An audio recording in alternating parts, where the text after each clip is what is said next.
A lot of people ask me, what's the best advice to someone who wants to be a director? And the answer I give is very simple.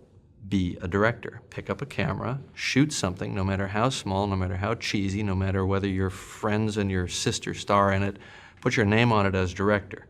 Now you're a director. Everything after that, you're just negotiating your budget and your fee. So it's a state of mind, is really the point.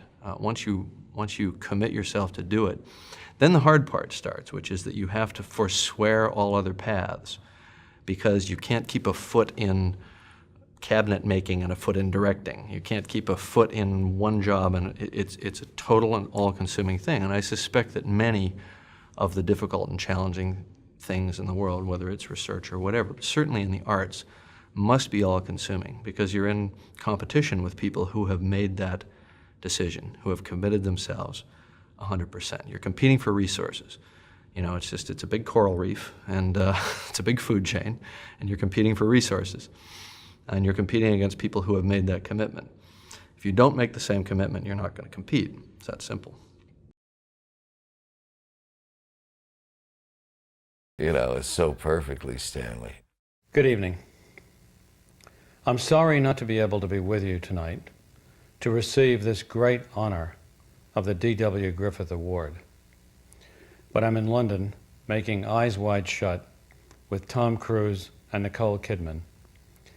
And just about this time, I'm probably in the car on the way to the studio, which, as it happens, reminds me of a conversation I had with Steven Spielberg about what was the most difficult and challenging thing about directing a film. And I believe Steven summed it up about as profoundly as you can. He thought the most difficult and challenging thing about directing a film was getting out of the car. I'm sure you all know the feeling. But at the same time, anyone who has ever been privileged to direct a film also knows that although it can be like trying to write War and Peace in a bumper car in an amusement park, when you finally get it right, there are not many joys in life that can equal the feeling. I think there's an intriguing irony in naming the Lifetime Achievement Award after D.W. Griffith, because his career was both an inspiration and a cautionary tale. His best films will always rank among the most important films ever made, and some of them made him a great deal of money. He was instrumental in transforming movies from a Nickelodeon novelty to an art form, and he originated and formalized much of the syntax of movie making, now taken for granted. He became an international celebrity, and his patronage included many of the world's leading artists and statesmen of the time. But Griffith was always ready to take tremendous risks in his films and in his business affairs. He was always ready to fly too high. And in the end, the wings of fortune proved for him, like those of Icarus, to be made of nothing more substantial than wax and feathers. And like Icarus, when he flew too close to the sun, they melted. And the man whose fame exceeded the most illustrious filmmakers of today spent the last 17 years of his life shunned by the film industry he had created. I've compared Griffith's career to the Icarus myth, but at the same time, I've never been certain whether the moral of the Icarus story should only be, as is generally accepted, don't try to fly too high, or whether it might also be thought of as forget the wax and feathers and do a better job on the wings. One thing, however, is certain. D.W. Griffith left us with an inspiring and intriguing legacy, and the award in his name is one of the greatest honors a film director can receive, something for which I humbly thank all of you very much. By the third year of Washington Square College, I made the first short film. The key to everything, besides the other courses we were taking, the key to the cinema courses was the teacher, was the professor. And I was very lucky to be taught and kind of, I would say more than taught, encouraged by a man named Haig Manouchian, an Armenian American, who was very, only wanted to make documentaries, really. But bottom line, though, it's all about the inspiration. In other words, our generation, when we started making films in the 70s in Los Angeles, were considered young people who had studied to make movies. It really isn't the case to study to make. As one of the professors at New York University at that time said, the only reason to come to film school is to get your hands on the equipment and to make the movie. They can't tell you how to make the movie. You have to have it in you. You have to have the inspiration, the passion. The thing that is important was the inspiration from the professor. The overriding compelling impulse that this extraordinary powerhouse of 2 or 3 films I saw once when I was 5 or 6 years old, they pervaded everything, and that's the Italian neorealist films. Open City, Paisa, Open City, Shoeshine, and Bicycle Thieves, 4 films. And they sort of had cast their shadow over me and my family was Sicilian Americans, along with musicals, westerns, noirs at the time, although they weren't called noirs, they were just movies, and all of British cinema. The Ealing Studio, but more Alexander Korda, Giudice, I think he's pronounced, Two Cities Films, and Paul Pressburger. What we saw of them, it was very difficult to see their films except for the Red Shoes, and even Gainsborough films. But the overriding British cinema was a major influence. Make your own industry. Recreate movies. Don't pay attention to the industry. Do your own thing. I mean, put it this way.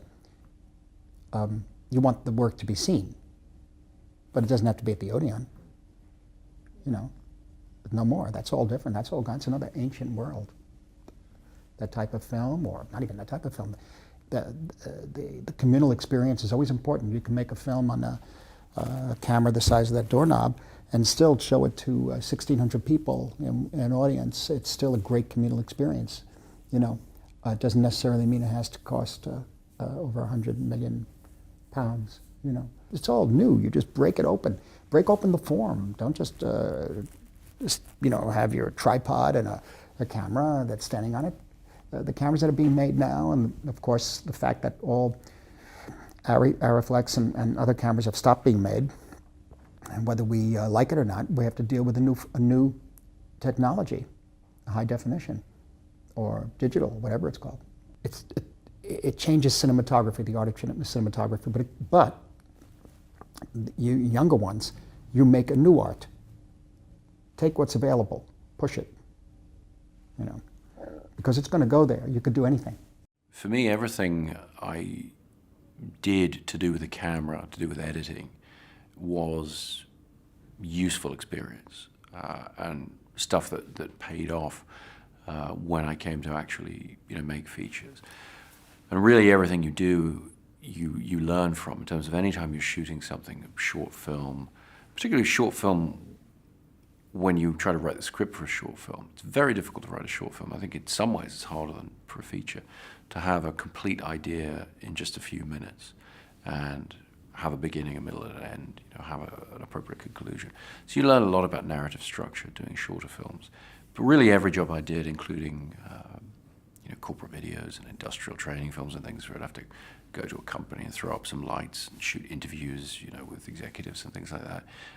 You're always learning about your craft. You're always learning about, you know, how to balance the pragmatic requirements, the race against time, using the equipment you've got in a short space of time? Does it get something that you can use? It's all useful experience.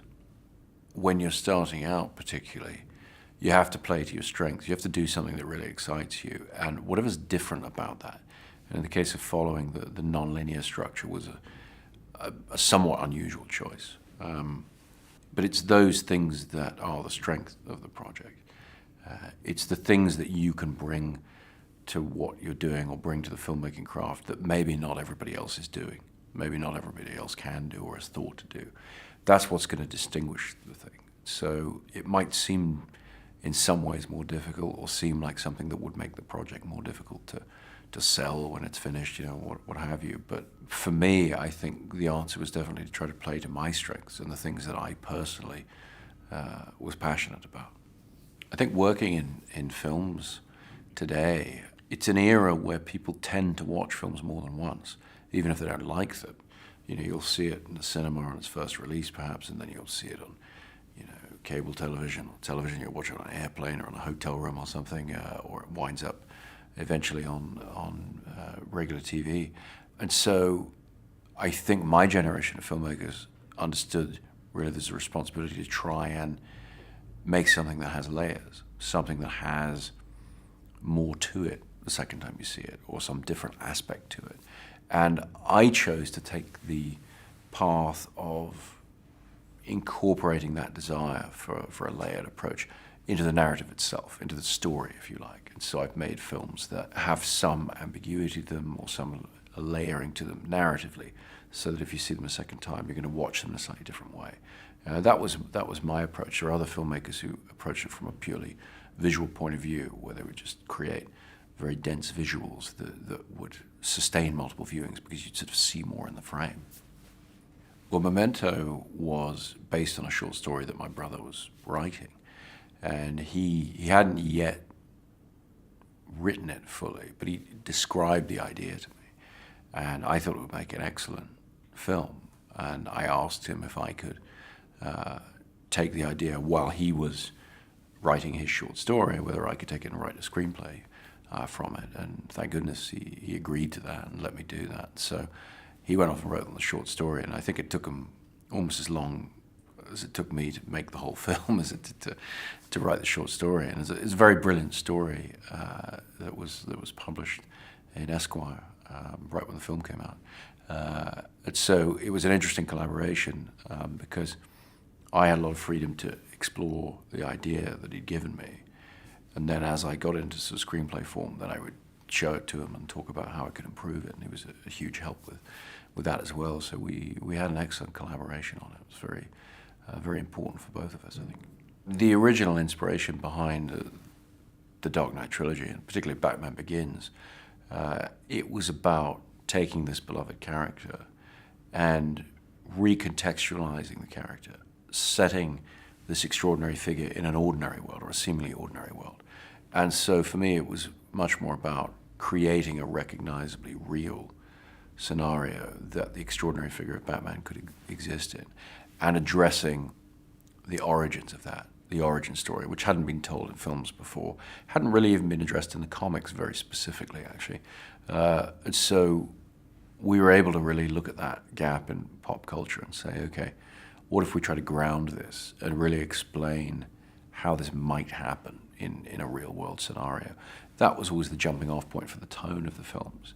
And then the influences on the films were very varied. I mean, we were trying to build a world in the way that Ridley Scott had done in his films like Blade Runner, for example. We were looking at the silent era, Fritz Lang's films and so forth, trying to figure out the use of the geography of a city to express a sense of metaphor or allegory with the narrative we were creating, which is what the world of Batman and Gotham as a sort of heightened version of a regular city, a kind of New York on steroids, if you like. Those were a lot of the things feeding into the way in which we approached telling those three stories, or one big story over three films. And we went into it not knowing that we would get to make three films. We approached Batman Begins very much as an isolated piece, but always with a sense that, okay, if we could, we would return to Gotham, we would try and flesh out a bigger story, because we were interested to see in our telling of Bruce Wayne's story, there was always a finite sense to what he was doing.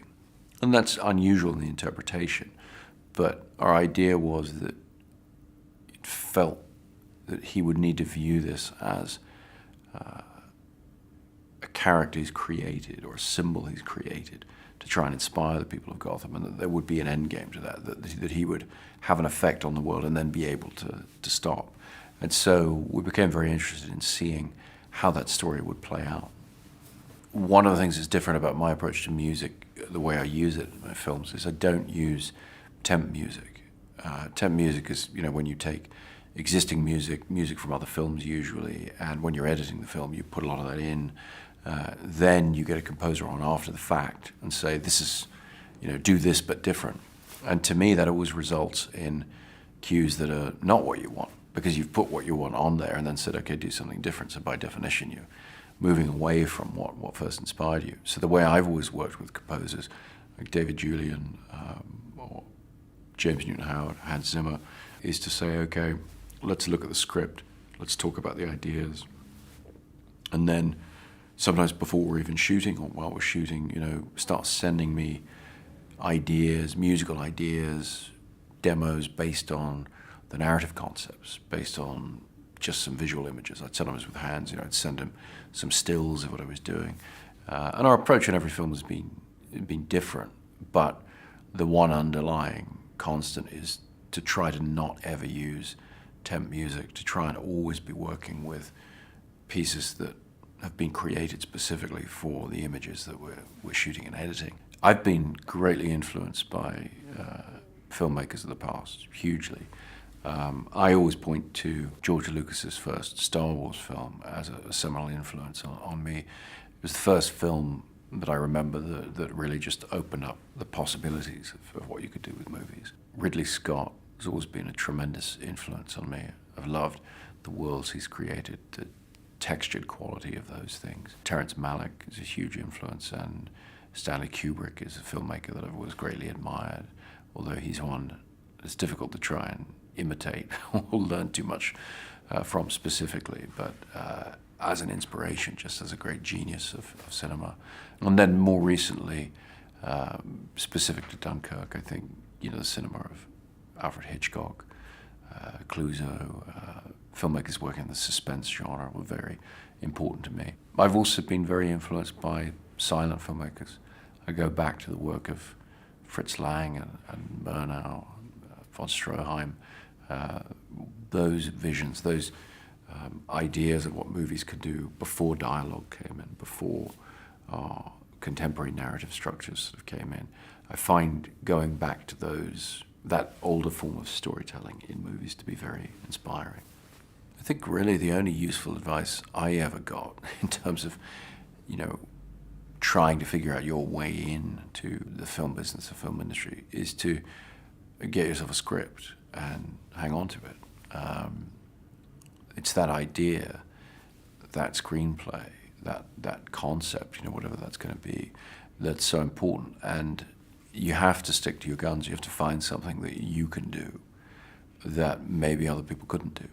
And even if that seems different or doesn't fit into people's expectations, that's what's going to distinguish it if you can do it successfully. So I think it's really about sticking to your guns and, doing something that you passionately believe in rather than trying to appeal to some desire that you imagine other people have for what they want to see in a film.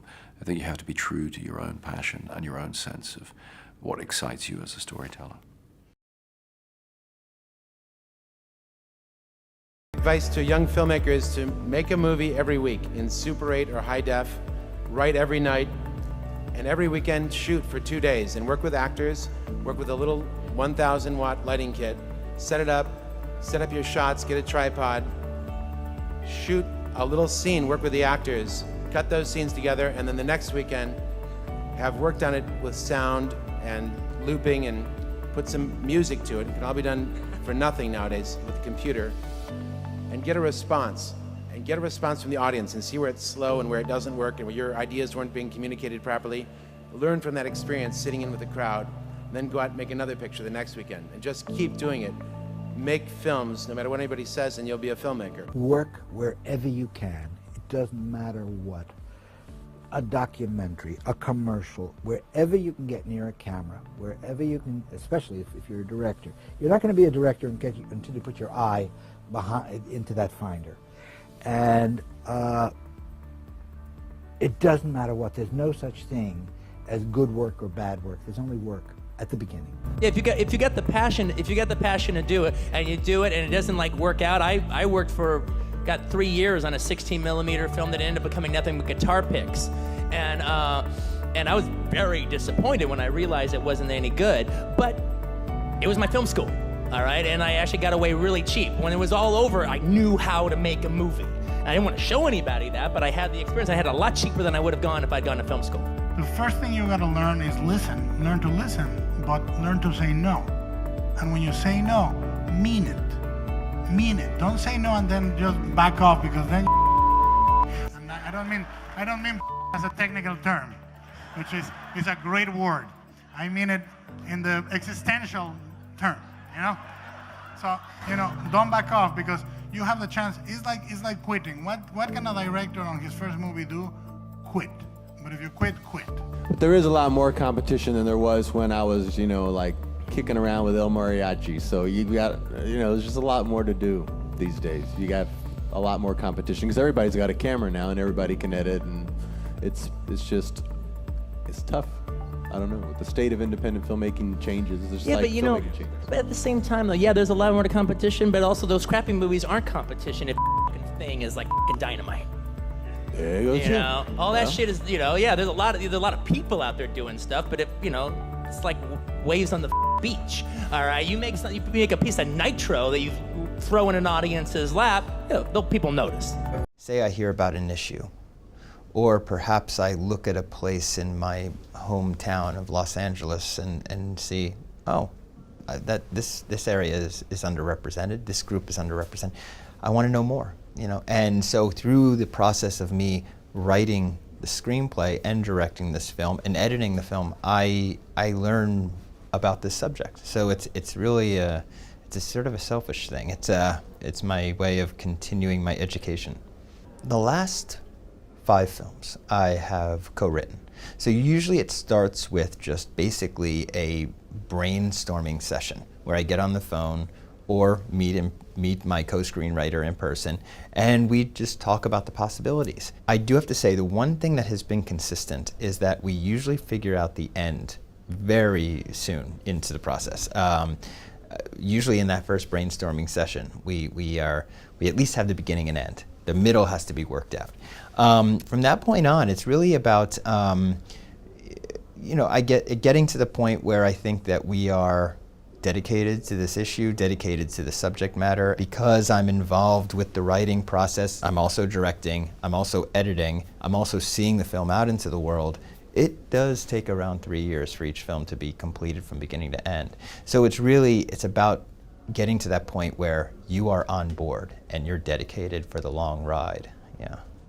People that I've met in real life inspire a character sometimes, or sometimes it's an amalgamation of many people. My current film, The Florida Project, there is a character by the name of Bobby, played by Willem Dafoe. I would never have thought of this character unless through my research process I had met many motel managers who all had this thing within them that was a reluctant father figure of the motels that they were looking over. And the people who lived at the motels. So yes, I would say there's always some inspiration from real life people that help me create these characters. I love mixing it up. I love having seasoned actors interacting with first-timers, interacting with non-professionals. And when I say non-professionals, those are the ones that we just grab off the street the day of and say, be in our independent, and we never see them again. I've been very, very lucky, actually, to have found first-timers who have the knack, who understand the craft of acting, who have the gift of improvisation, and more importantly, for me, comedic improvisation. It really comes down to, character to character, again, film to film. I embrace all mediums. You know, I'm an advocate for all mediums. What I'm not an advocate for is getting rid of old mediums just because new ones come in. So I have played with digital, I've played with celluloid. I did experiment with the iPhone on Tangerine, and also a short fashion film that I directed, and I had a great time doing it. I just worked on 35, so that was a whole other experience, but it gave me something I really wanted. I wanted that organic, rich feel of something tangible up on the big screen that was acquired through a photochemical process. That's what I was looking for this subject matter. And so it's really about, it's again, project to project. You might start in a place where you're forced to shoot on a certain medium, but you quickly have to say, that's what got me to this place, but I'm going to have to now figure out how this movie can benefit from this medium, and how I can make this movie in a way where, looking back on it years from now, I can say, I am so happy I shot in that medium, because this film would not have been this film without that. I think the biggest challenge is simply is sticking with it. You know, for so many years, if you're an independent filmmaker, you're barely paying rent. Before your work gets recognized, you're the only one who's going to believe in your work. You know, the challenge was really just getting through the years, learning how to still stay in the industry, keep up on current technology, by taking editing jobs, by shooting corporate videos, by doing whatever I can do to keep fresh. And then you're suddenly in a place where, you know, the struggles of those earlier films that may not have gotten attention suddenly are getting attention because your current one is. So it works out in the end, but it is a long road. It's a long road, and it's just about sticking with it. I would say, as you're learning your craft of making films, you also have to learn the business side of filmmaking, and how to sell your film, and how to get it financed, number one, and how to, you know, to sell your film after it's completed. That's something that I think you should tackle early on. Trust me, you'll need it. You'll need that business sense. I actually wish that I had a double major, one in one in film and one in business, or at least took business classes. I think that's a major thing. And then also, I would say just watch all films. You know, you don't just have to watch the Criterion edition. Those are, you know, you learn just as much, if not more, from watching bad films. Keeping yourself open to, you know, when you're watching films, watch all genres. You know, watch all nationalities of films. I think it can only help you. Why did you want to become a director? I didn't really want to become a director. I wanted to make films. I knew next door to nothing about film. I wanted to be a painter. And I was a painter. And I was in a studio working on a painting of a garden at night. And the green was coming out of this black. And I heard a wind, and I saw the green move. And I said, oh, that is interesting. And I thought it would be good to do a moving painting. So there was an experimental painting and sculpture contest at the end of the year at the Pennsylvania Academy of the Fine Arts, where I went to school. And for that contest, I did a sculptured screen with 3 heads out of polyester resin and some painting on the screen, about 6 feet by 8 feet the screen was. And then I stop motion, kind of animated, but in a stop motion fashion, a thing that I called 6 Men Getting Sick. And that was my film in 16 millimeter, a little tiny Bell & Howell camera that had single frame capabilities. And it was so expensive to make that film relative to what I had that I thought that would be it, that it was just an experiment. But someone saw that and commissioned me to make one for him. And that led to another whole thing. Which was? falling in love with film and getting green lights. I made a short film called The Alphabet, and with the money I got from this gentleman who commissioned me. And there's a whole bunch of things that happened, but I ended up making not what he wanted, but something that combined animation and live action. And then I wrote a script for a film called The Grandmother. And at that time, the American Film Institute was starting. And they were offering independent filmmaker grants. And on a real long shot, because they wanted previous work and a script, and I had both those things. So on this long shot, I applied for an independent filmmakers grant. And the first group, I wasn't in the first group, and I had to wait a long time, but I got a phone call that changed my life completely because I won this grant to make The Grandmother. And I made The Grandmother, and on the strength of that, I got accepted to the American Film Institute, which was in Beverly Hills, California, in a mansion. And I thought I'd died and gone to heaven. So I went out there, and one thing led to another, and I got the opportunity to make Eraserhead. I got started as a writer-director, probably just watching movies as a kid, and then wanting to make films. Grew up in Nashville. My dad made documentaries, and I just followed him around as a kid. Carnivals and circuses. He would just make films about kind of strange characters, moonshiners, kids that ride bulls, you know, just different things. And I don't know. You grow up around that world, and you know, kind of, I don't know, it becomes like what you know, and it was exciting to me. And so when I was in Nashville in high school, I started making films in school, and then probably moved to New York after high school, and then went to school for writing for a little bit. And there you just learn, like, you know, essential basic things, formatting and stuff, 3-act structures. It was, you know, stuff like that. But mostly what I know about writing movies was just from other movies, watching other films, like pacing and different things. I just kind of would pick up on from just watching, you know, Buster Keaton movies or something. They always have. I just have lots of.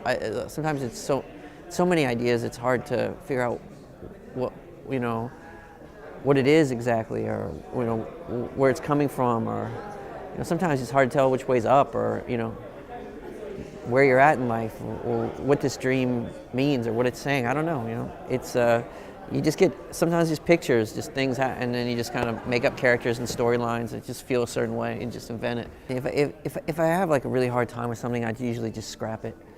Just if I really like, if I find it like something, if I'm smashing my head up against the wall too much is for a reason. It's not meant to be. So I try not to struggle too much with it. I don't have like the end result in my mind when I start. I'm like trying to search for it. You know, I'm trying to make it up as I go.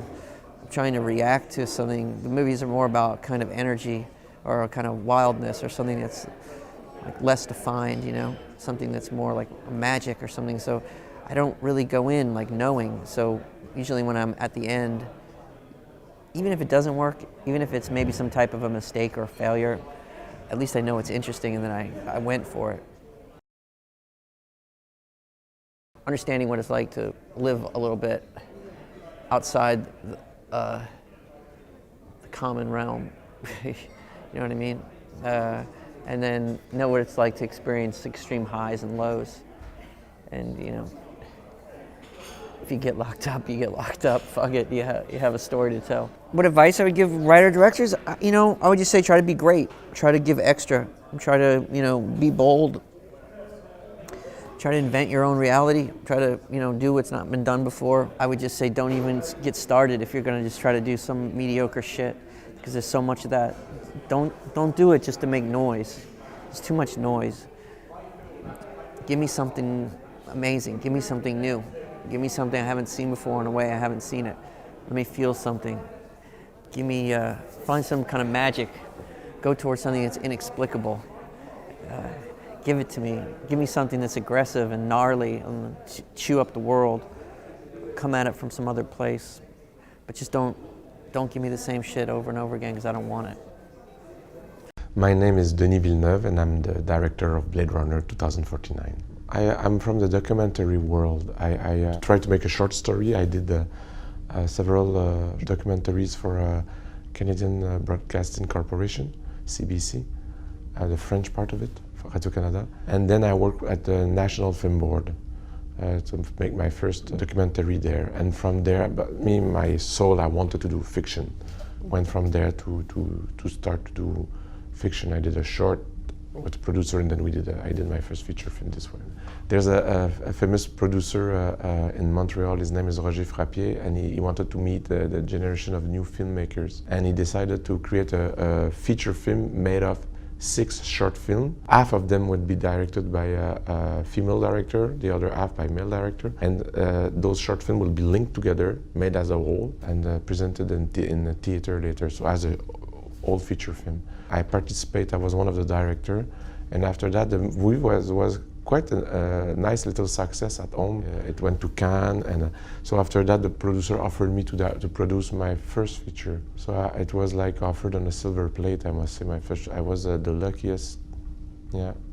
The thing is that I made a film. My 4th feature film was nominated for an Academy Award, and it's like my 3rd and 4th feature were traveled a lot around the world, noticed by the film industry in Hollywood. And when I did my 4th one, went to an Academy Award. I received numerous offers to direct.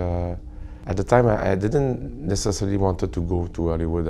I didn't want to direct silly sequels or things like that. It's just that it happened that I read a screenplay that was very strong, in my opinion, that has strong potential, and that was linked with some themes that I was exploring in my movies at home. They offered me a movie called Prisoners.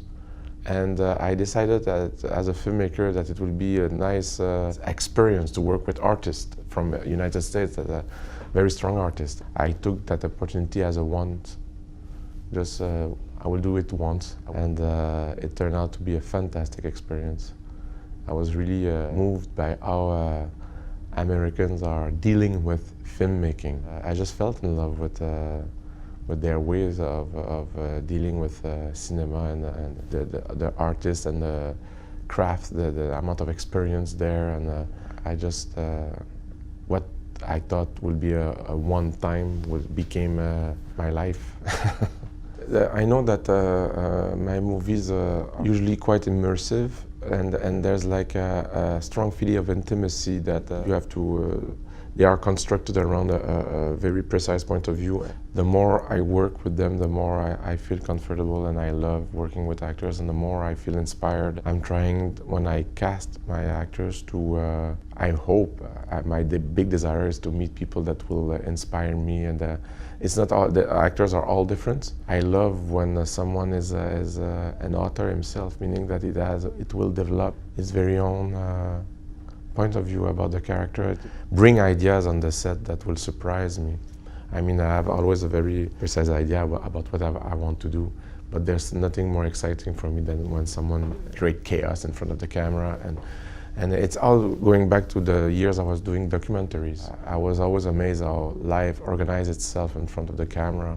From chaos becomes poetry, and this excitement of the spontaneity of life, I find it back with actors, and I'm trying to create environments on sets that will be that will allow those things to happen. I try to give them the space as much as possible, so they feel that they have the space to bring ideas. One day, the screenplay of Blade Runner arrived in front of me because the producer had done a previous movie with me, Prisoners, and Alcon was looking for a director at the time. Ridley Scott was supposed to direct it, but his schedule was too busy. He has too many movies in the same time, so they were looking for a director. And at first, I was really destabilized and deeply curious and terrorized by the idea of reading the screenplay. I understood that because of the thematics, what the movie was dealing with about memory, about identity, quest of identity. It had a link with my previous work, and it made sense that I could do this movie. I understand why they came to me, and I knew that technically I was able to do it. It's a movie I would have refused 10 years ago, no question, but one day I read it, I said, I can do it, I know how to do this. I love the first movie so much. It's a movie that was part of my cinematic education. I was like raised with Blade Runner. It's a movie that was by far one of my favorite movies of all time. So I said, I don't want someone else to fuck this up. I mean, I need to. Even it's like a suicidal mission, you know, it's like super risky. Everybody will hate me. I can be banned from the cinematic community for the rest of my life, but it's worth the risk. Artistically, it's such a big challenge, but it's such a beautiful one. It's a crazy idea to do that. Maybe a very bad idea, but I was mesmerized by the story of the screenplay, and I said yes. There was a lot of female parts, strong female characters, not like anything I've read before. There were more female characters in the movie than there's a male protagonist, and that I thought was really faithful to the first movie that had the same kind of quality. There was hints of the melancholia of the first movie too that I thought was very important. They were there. There were the germs, the seeds for that. Sorry, the seeds for that melancholia were in the screenplay, and that reassured me. In order to be very spontaneous on set, you need to, for me, I need to be very prepared. And specifically with a movie of that scale, everything will be designed, everything will be created. So the crew doesn't go mad. You need to really be precise. So you need to storyboard everything. I deeply love storyboarding. Why? Because it allows me, in a very quiet environment with good coffee and no pressure at all, to dream about the movie alone, you know, to make the movie I wanted, the ideal movie, without bad weather, without producer on my back, without actors that don't want to say their lines.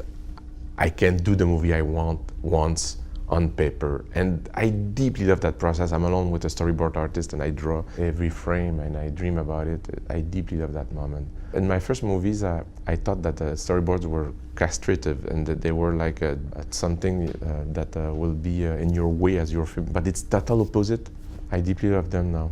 And it doesn't mean that I will shoot the storyboards on set. Sometimes Roger Deakins and we just throw them and say, okay, let's do something different, because on the day there's a better idea on set. But most of the time, it's a very powerful tool also to communicate for the crew. So yes, I storyboard everything. When you storyboard also, it's a way to transform the movie into images, and it's a way to rewrite the screenplay in the way I want it. So it's a very, very important moment in the film process. I'm very old-fashioned. I don't like to work with several cameras. I work with one single camera. I like to commit to one point of view, and I don't like to make any compromise. When you work with several cameras, in the obligation to make compromise with lenses and with lighting, and that I can't. So I like to commit to one thing and to just embrace that and fully commit. And so I will say that technically, no matter the scale of the movie, I work with one camera. I try to adjust the language to each story, what the story will need. I must say that for 3 of my 4 last movies, I have the same kind of language, cinematic language. There's a kind of research of trying to be as simple and monolithic as possible, that I deeply love, and I'm hypnotized by this approach. I deeply love it. And right now I feel the urge to do something different, but in the past 4 or 5 movies I was quite similar cinematic approach in some ways, yeah, I would say. I wanted to make a feature film before 30 years old. I was obsessed with this idea. and it was not the good thing. I should have take more my time for the first one. I did not do hurry that much. Take more my time, live a little, read more books. That's what I would say. Well, I started off as a child actor, and my dad directed some theater. But early on, I realized that a lot of the people who were directing me in television had been actors. And so, you know, literally by the time I was 8 or 9 years old, I think I had it in my mind that I loved the business. I might one day want to be a director. And I was given an 8mm camera. I didn't really start playing around with it seriously until about, I don't know, 14 or 15. But I think the key to all of that, of course it's so much more advanced now, is starting to grasp an understanding of the power of editing. Well, actors are always at the center of the sort of the problem solving that goes with trying to work a scene out, and whether it's movement or with lines, what they have to say. And so I think it's a really great training ground. It's not seeing the whole picture, but nonetheless, the process is kind of similar.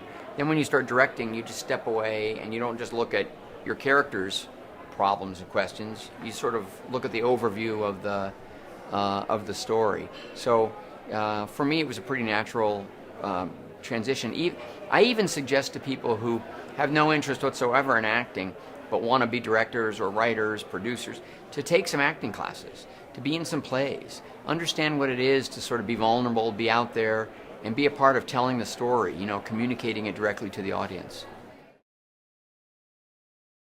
It was important to me to be as adventurous as I could be and not get labeled the way I had been as an actor. But also, you know, it's just a reflection of the kinds of movies that I love. Like, the one thing you haven't seen yet is a horror film. I don't think I would understand how to really make a good horror film, but I do love fantasy and sci-fi. So that genre doesn't intimidate me, and I think it's just fun to explore. At least it is for me. You know, directors, some of us are sweethearts, some of us are jerks, some of us are talkative, some are very quiet. None of that really matters very much, although I always think that it's nice to be decent to people, but that's me. It's not imperative. The big thing is taste and judgment. That's what it's all about, and it's understanding, you know, what exists within the possibilities of the story you're interested in telling, you know, and how many of those details can you capture? How can you sequence them together in the editing? You know, what does that add up to? And it really doesn't much matter how you get there, whether there's a large crew or a small crew, whether it takes a long time or just a little while. What it really matters is, what did you get? And what does it mean to other people when you edit it together and share it with them? I think that the big challenges are still trying to get basic emotional ideas expressed in a challenging, logistically complicated place. So either the weather is a factor, crowds, technical difficulties, all that's going on, and in the middle of it is something really human and emotional that's going to require, you know, acting with focus and sensitivity. The combination of those two things are always when I'm most on edge when I'm on the set, because, you know, if you fail in one area or the other, the whole scene is destroyed. You're not going to get it that day, and that's a whole day of resources, you know, lost, and that's always a shame.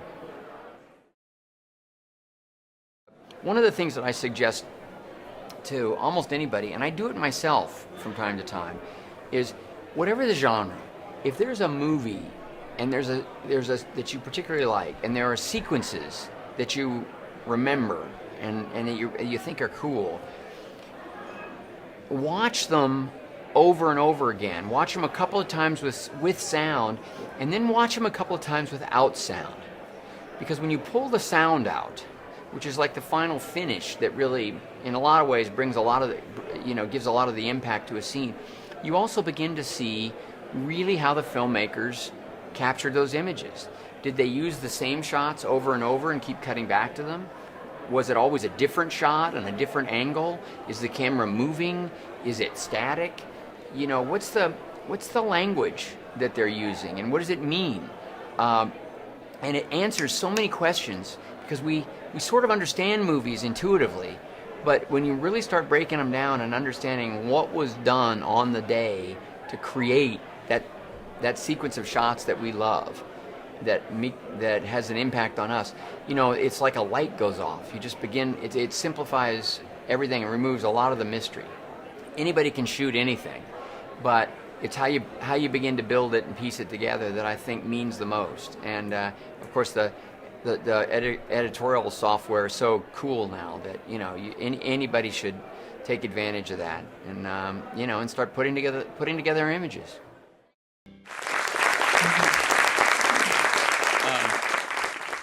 I actually wrote the story and produced Indiana Jones. I didn't actually direct it. It was that other guy that looks like me. I'll give you two things. One which I've answered a few times here around the table, so I figured I'd share it with everybody, which is, you know, how did I end up where I am?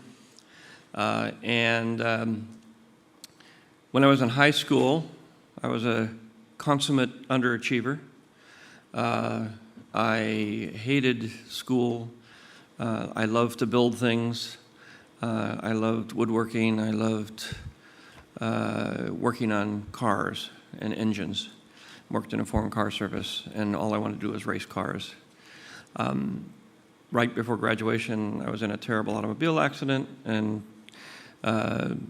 was almost killed, and as a result of that, sort of sat in a hospital for a long time thinking about my place in the world, and decided that I would give education another try, and took my very bad grades to a junior college and discovered social science, the humanities, became very infatuated with anthropology and psychology, and suddenly found something that I really loved, and did very well. And then when I graduated and I was about to go on to the last 2 years of college at San Francisco State to get a degree in anthropology, my best friend, who I'd grown up with since I was 4 years old, said, you know, come with me to Stockton. I have to take a test to get into USC, and I don't want to do it alone, and come on, just take the test with me so I don't have to be there all by myself. So I said, okay. So I went up there and took the test, not thinking that I'd pass, but I did pass, and actually I got accepted at USC, and I said to my friend, well, now what am I going to do? I said, I really like anthropology, and I think I want to do that. And he said, yeah, but you wanted to go to Art Center. You really wanted to be an artist, and you know, this is your second choice, anthropology. And I did. I wanted to be an artist, a photographer. I'd done a lot of photography, and I wanted to be an illustrator. But my father said, there'll be no artists in this family. You know, that's a horrible way to make a living. And if you want to go and be an artist, then you're going to have to pay for it. And he knew me well enough to know that I wasn't about to do that. I will take the route of least resistance. I had sort of picked up my grades, but I was still a consummate underachiever. And so he said, well, you know, SC, they've got a department there of photography. I said, oh, that sounds good. He said, it's easier than PE, you'll love it. I said, well, okay, maybe I'll do that. So I went down there, and it wasn't a school of photography, it was a school of cinematography. And it wasn't actually a school of cinematography, it was actually a school of cinema, where you learn to make movies. And I said, this is insane. You mean you go to a university and you can learn how to make movies? I never heard of such a silly thing. So, and I hadn't really paid much attention to movies when I was young. I sort of watched a little bit of television stuff. Went and saw Earth versus the Flying Saucers and, you know, Bridge on the River Kwai and a few things like that. But I didn't know anything about movies. And I got there, my first semester, I had to take a lot of requirements, you know, Spanish, science, that sort of stuff. But I got to take two classes. One was a history of movies. And growing up in a very small town with one movie theater, I hadn't seen a lot of movies. And we didn't get a television until I was 10. So in those days, one of the main advantages of being in a film school is when you take a history class or something, you actually got to see movies that you couldn't see. It's an amazing thing, the world you live in today. You can actually go down to a store and just get any movie that's almost ever been made. and you can see it, and then you can actually have the filmmaker, in the extra bonus disc, tell you how they made it and everything. That's basically what a film school was, except you were surrounded by a lot of kids that sort of believed the same thing you did. So I got there and I learned about movies, which I really didn't know anything about, in terms of the history of movies, watching really great movies. And I had a production class, Introduction to Animation, where eventually they gave me 1-minute film, and they said, here, run the camera, follow these instructions. Move it to the right, move it to the left, move it up, move it down. And so I took that little assignment with my 1 minute of film, and I made a 1-minute movie out of it. I took a lot of still photographs and created a collage and a whole different way of doing animation, and put a soundtrack to it. My professor was unbelievably impressed with it, and it blew everybody away in the film department, and they sent it out to festivals, and it won like 47 festivals. And I said, wow, I know how to do this. I'm actually pretty good. Matter of fact, I'm better than anybody here.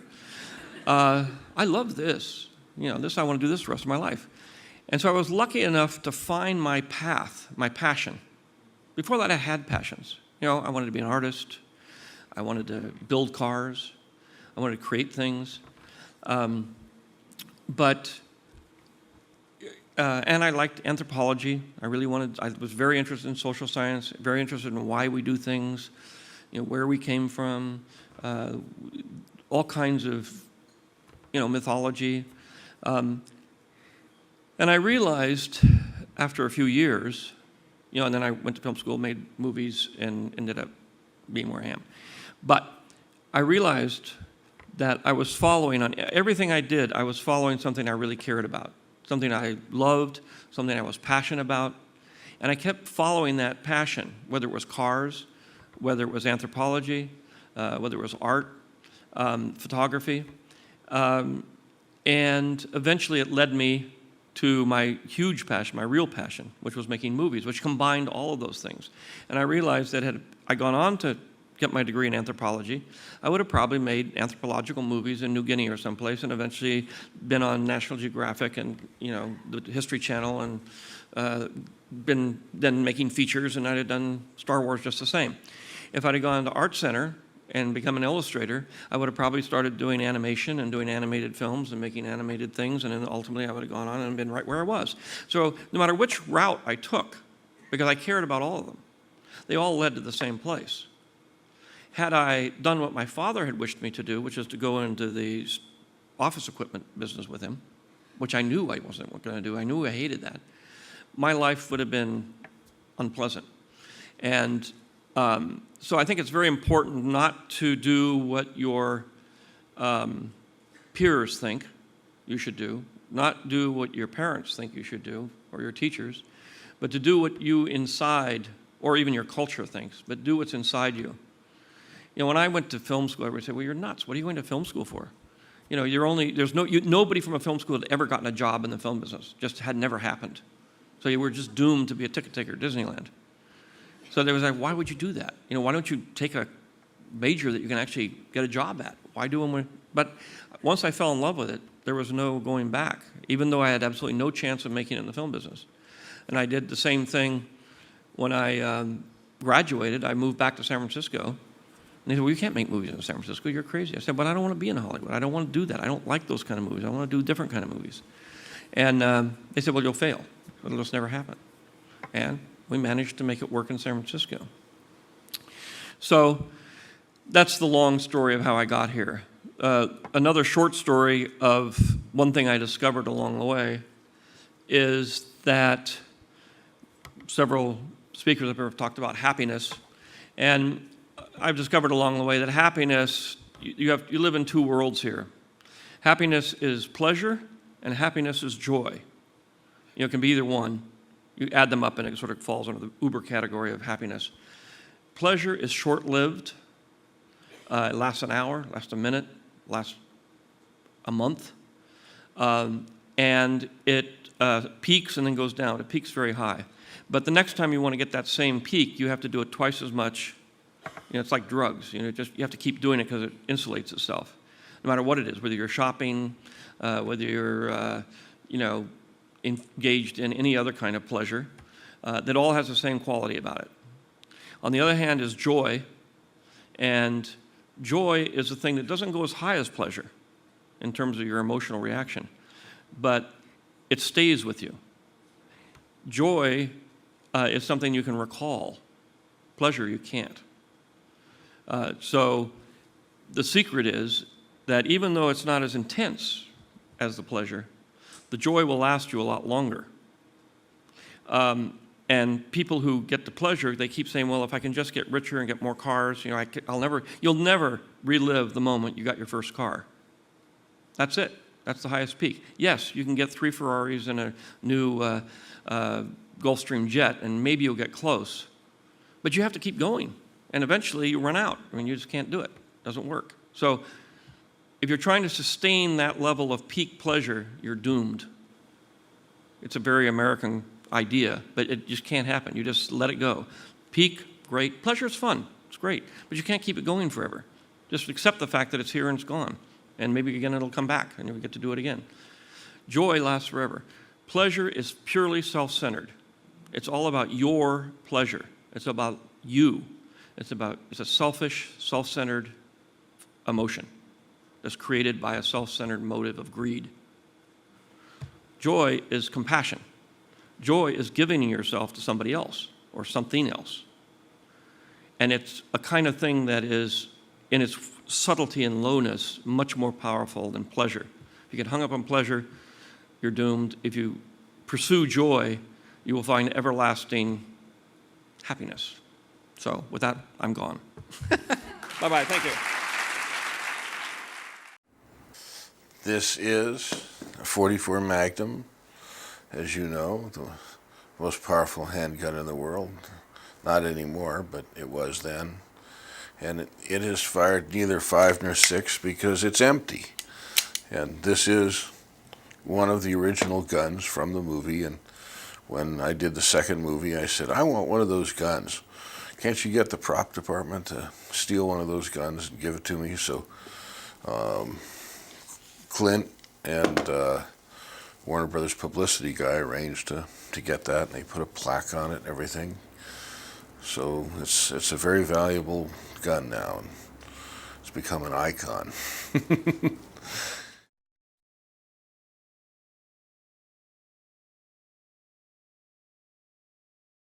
Anytime you make a movie, there's lots of scene changes, and if the director wanted to and said, I'm going to do your script exactly the way it's written, which I do when I direct one of my scripts, obviously when you're there on the spot, you're going to change things. You're going to find things that are better and worse, and the actors are going to say different things, and so there's going to be a lot of changes and stuff like that. And people always say, well, what part is your original? I said, all the parts you liked.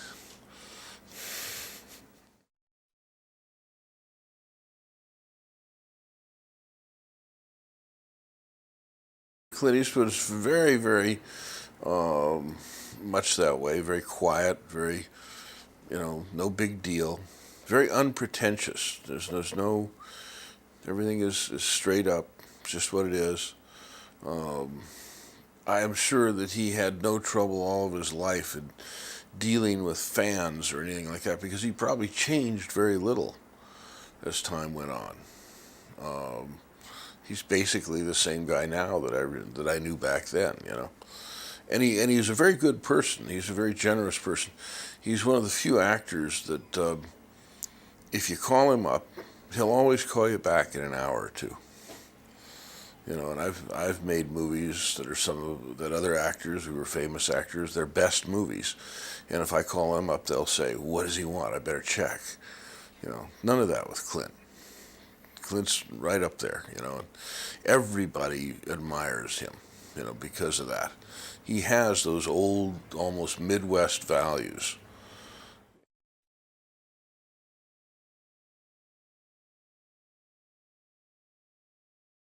My, kind of input into the character came from a number of things.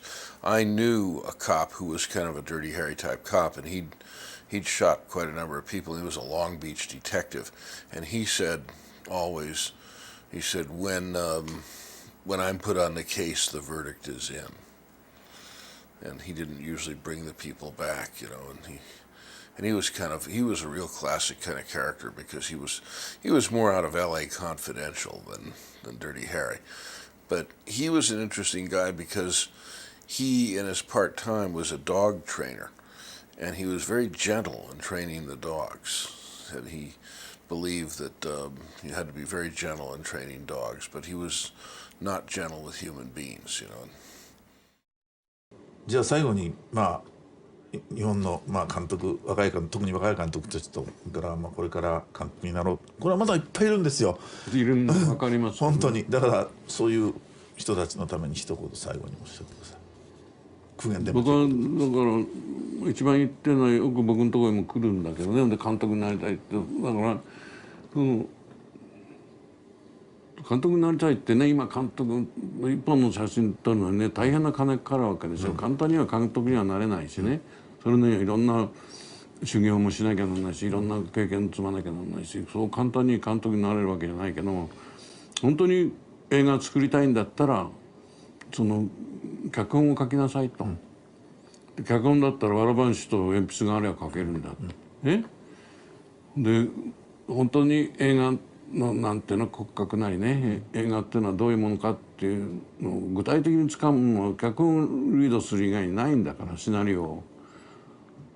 でそれを言うんですよ。とね、それでも書かないんで、しんどいらしいんだよね。だからとね、確かにしんどい仕事ですよ、本書くっていうのは。でもね、バルザックも言ってるけどね、この小説家にしてもね、何が一番必要だし、何が一番肝心かって言ったらね、その一時一時書いていく、その退屈な作業に耐えること、これがまずそれがなきゃだよ。それを考えてバルザックの仕事を考えるとね、頭打たれるな。もう我々一生かかっても全部読み切れないようなものをあの人は書いたんだから、実際に。あの人の書き方知ってる？面白いんですよ。汚い字でこう書くでしょ。すぐ印刷に回しちゃうわけ。でね、こんな大きな紙にこう1ページこのぐらい、それを出てくる、印刷したら来るでしょ。それをこう全部直していくわけ。ほとんど前に書いてあるのがないぐらい。でまたそれ印刷に回すんです。これはいい方法ですね。これは印刷は大変だろうと思うけど、だからあんだけのもの書けたんだね、あれ。それも一つの秘密かもしれないけどね、やっぱり一番あれはその耐えることですよ。その一つ一つ書いていかなきゃなんだ。200枚なり250枚なりをね、それに耐えられない人が多すぎるね。それ慣れればね、平気で書けるようになるんだけどね。だから本書きに鉛筆とこうわらばんしがあればいいみたいなので、成瀬さんなんかもね、同じ宿屋で本書いてて遊びに行くとね、原稿用紙がこうポンと置いてあって、鉛筆が一つ置いてあるんですよ。でこう話しながらね、時々こう持って帰る。で本ができちゃうの、うまい本が。でもね、笑い話だけど「ちょっと読んでいいですか?」って言ったら「ふふ」なんつってたら「誰と誰の部屋」って書いて「誰と誰何かしてる」って何かしてる。成瀬はね、その本でいいわけよ。自分がやるんだからそれを考えてそこで書く必要はないからね。何かしてるって。でもあれはこう癖っていうか、平均で書けるようにならないと、退屈な作業が。でその一日黙って朝から座って少なくともね、23枚は書けるよ。どうあれしたって、それ積み重ねてきゃね、何百枚になるわけでしょ。でそのコツがね分からないんだと思うんですよ。すぐ最初お芝居が早くそこ行きたいと思ったりするからね。だから山へ登る時にね、一番先に言われるのは頂上を見るなって言うんですよ。足元を見て歩けって、みんなそうよ。であれコツコツコツコツ上がっていくうちに上行くんでね、上見てたらねくたびれちゃって、それと同じじゃないかしらね。だからやっぱり書くためにはそれに慣れることだし、そういう苦痛であることを苦痛でないように、それがもう習い性になるように努力しなきゃならないしね。どうもね大抵投げ出しちゃうんだよね。でね、助監督なんか言ってんだ、いっぺんでも本投げ出したらおしまいだろって言うんですよ。いっぺん投げ出したらね癖がついちゃうの、苦しくなるとそこでやめちゃうんですよ。おしまいまで絶対書けって言うんです。この曲がりなりにはね、最後までは。途中で苦しくなっていっぺん投げたらもう絶対ダメだぞと、なんか苦しくなっちゃうと投げちゃうんですよね。で今のね人たちはね本読んでない、ロシア文学なんかちゃんと読んでる人いないんじゃないですか。これはやっぱりそれをやっぱり全部ある程度読んでいかないとね、これはね何にもないとこから出てこないやつだ。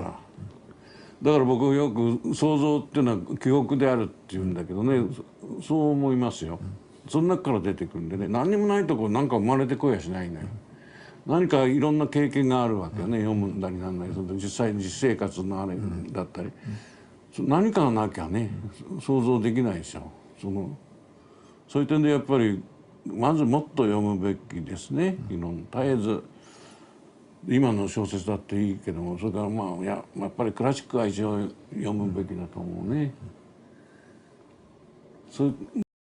Everybody thinks that directing is an exercise of control.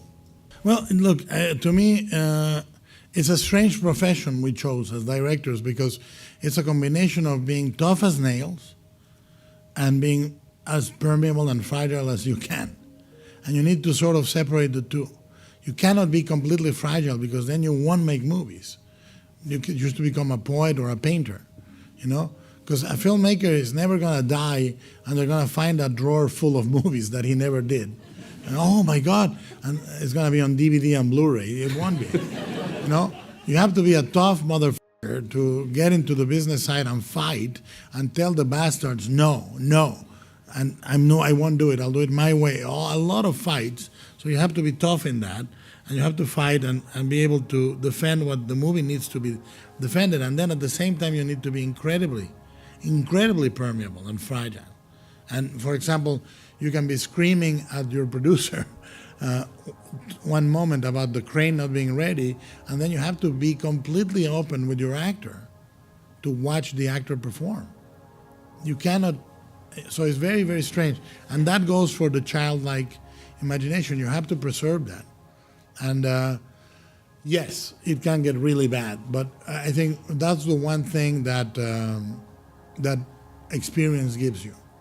I've been doing this for 25 years now. And, after year 20, you go into the set and there is a certain thing that clicks and allows you, but you're always mortally afraid.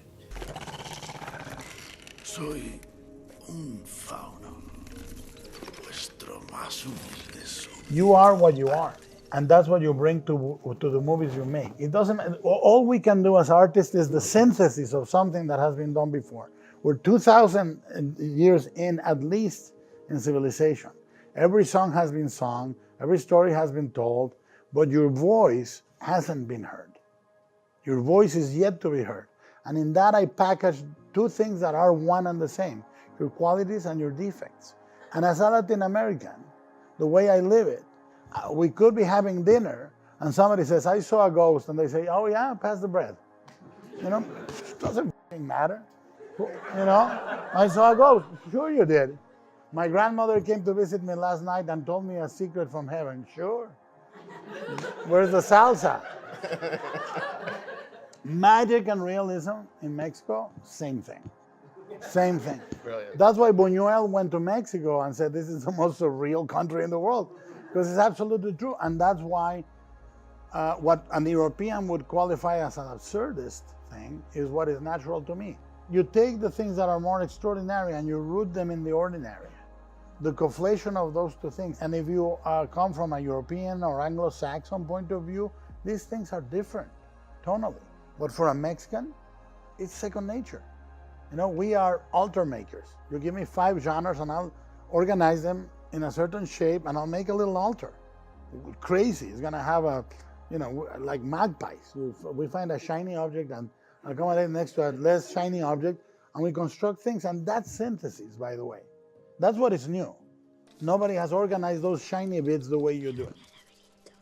Everybody thinks the director is purely everybody thinks the directing is an exercise of control.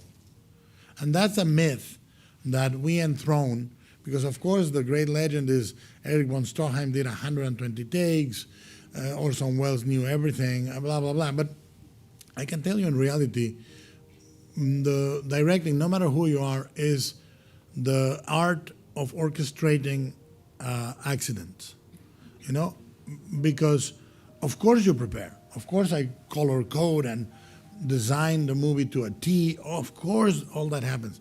But every day you're gonna get 30 curveballs. The sun is setting, the actor twists his ankle, the car crashed, whatever it is, and you cannot say, oh well, because the day cost between $25,000 to $125,000, you know. So you cannot stop, and you need to take what is there and make it work, you know. And I think that part then is combined with the fact that as a childlike imagination, you need to be open to see what is right about it, you know. Let me put it another way. If an actor acts and you have only one idea of how the scene should be, the actor is going to come with great colors, he's going to put them on the table, and you're not going to see any of those colors. You're just going to see red, because that's what you wanted. And maybe green is better. You can say to the actor, try this other way, and if it's the right way and it's your way, you insist. But you have to be open, and the same is true of every accident you may encounter. There is a great Zen saying that says, the obstacle is the path. And it's absolutely true for a director. Whatever you see as the obstacle is yelling at you, this is the way to a better solution. So an obstacle is only a path that has been looked at wrong, you know. And I think that's a thing that we do in our craft that we don't talk about enough. I think the process of discovery is, look, making a movie, in my opinion, is you're constructing something that needs to look real. And like every lie, the more details you add, the more truthful it sounds. If I told you I'm late because I couldn't find parking, you can go either way. But if I tell you I'm late because I was about to park on Wilshire and this red Corvette just parked and this guy was sipping his latte and I was honking and he wouldn't turn, you added details that you go, well, it's a truth experience, you know? It's a truth, and then it's the same with film. The more layers you add, the more truthful it seems, or real. All of my life, when I approach a new project, I'm 50 years old and I've done now, I don't know how many movies as producer, director, blah, blah, blah. And I still have the same emotion. When I go into a project, I go, how much am I willing to lose to do that image? And there's always 1 or 2 images in every project that you would mortgage your house, sell your car, give everything you have to make sure that image comes to safe. What you go through, doesn't matter if they give you X amount of time, but you need to always protect the images that are crucial. So there's always an image that makes you say, I'm willing to forsake everything I have in life to protect that image. And the second thing I feel very important, do not get wrapped in the industry side of this. That's what I find really heartbreaking, that people are now, a lot of times you're discussing film with people that love film, and it's like you're listening to an agent from an agency or a head of a studio. They know the grosses, they know who's doing this, they know. That's absolutely not important. The important thing is that tradition you are going to belong to, and do not get caught on the other side. Stay true to the other side that needs you and needs to exist urgently. Yeah, we need people that are passionate about telling stories. Numbers are great, but I tell stories. when you have a movie and it's opening, yes, pay attention to your number obsessively. Saturday, Friday, Thursday, yes. But beyond that, do not get caught in the business. That's very important to forget. Near positions and awaiting orders. Remain in the Miracle Mile, engage at your discretion. My first American experience was almost my last experience because it was with the Weinsteins at Miramax. And I can tell you, two horrible things happened in the late 90s. My father was kidnapped and I worked with the Weinsteins. And I don't know which one was worse. Actually, the kidnapping made more sense. Because I knew what they wanted, you know? And I really hated the experience, but I learned to fight.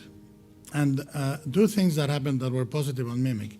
I lost casting battles, I lost story battles, I lost many battles, but the one thing Mimic is, and 100% is visually, exactly what I wanted. Our direction, camera moves, color palette, cinematography. And I realized, okay, I learned that, and I learned a lot more. On Mimic, I learned to move the camera in a really beautiful choreography with the actors, because Bob Weinstein was always saying, why don't you move the camera? You never move the camera. I go, okay, I'm going to move the camera, but I'm going to move the camera the way I want it. And I devised this idea of counter movements for the overs, and that's the way I shoot now. Without that experience, I would have not progressed. And when anyone approaches me and says, I want to be a director, I always tell them, then you should just be a director and don't say I'm going to be, because you can direct good or bad, but you can direct from your iPhone, from your cell phone, with your sister's cousin video camera, with a webcam, with right now, except in the most abject circumstances, most people can get a hold of an image audiovisual generating machine, and they can be directing and then realize that they are already directing. Directing doesn't mean anymore and shouldn't mean anymore directing feature films. And I think that so as long as you have minimal access to any media, you should be a director if you feel like you want to. And the advice I feel is that it's always better to answer through your work the things you don't like in a piece of media. If you dislike the movies that are being made, make your own. Show the world what you want to do, what you think this medium should be. So the advice is, if you want to direct, and even easier, if you want to write. You know, I think that writing is one of the only things that can be done with very little resources. And even if you die and you were unpublished, you still have a chance. You know, it's truly, you cannot do that with directing. You need other people, you need a little bit of help, you need at least an actor in front of the camera, you know, but I think what I say is go and do it. I was having breakfast with Daniel Krauss, who I was doing Troll Hunters with, and I said, what else are you working on? And he said, well, I have this idea about a janitor that falls for a creature in a super secret government facility and takes him home. And I thought, that's it. I said, I'll buy that idea and I'll write the screenplay. And it's my next movie. And, you know, like Devil's Backbone, like Pan's Labyrinth, like this, there was a complete certainty on my part that everything would work. That doesn't happen on the others. There's not, those three movies and Chronos, there was complete certainty. Like I had an unwavering belief. Then it wavers at the end, after you go through hell, but you have the certainty, I must make this movie. And it's not ego, and you don't want it to be liked, you don't want it to be accepted, you just need to make it. And it's a very different sensation than the other times where you go, oh, I want to see this sequence or that sequence, but no, this is a complete, almost like you're listening to a song, and it comes to you complete at once, you know? I think what I strive to is to connect deeply with audiences that like what I do, even if the audience at large does or doesn't. It makes no difference to me. I make weird movies no matter what size the movie is, and they're not for everyone. And a lot of people may be puzzled or say, why did he do this way? But I only do things that I hope speak to somebody in the same fetishistic way that I was spoken to by people that got high on their own supply. Because I get high on my own supply. I make the movies because I want them, you know, and I whether it's robots and monsters duking it out or it's a post-war fable or whatever it is, they're done because I wanna see them. We exercise in a thing that is an act of art and an act of commerce. And the act of commerce hurts only in that it tells you you're not communicating to more people than you wanted, you know? But the act of art is the principle. You need to preserve that before anything else. That's your primal concern, I think.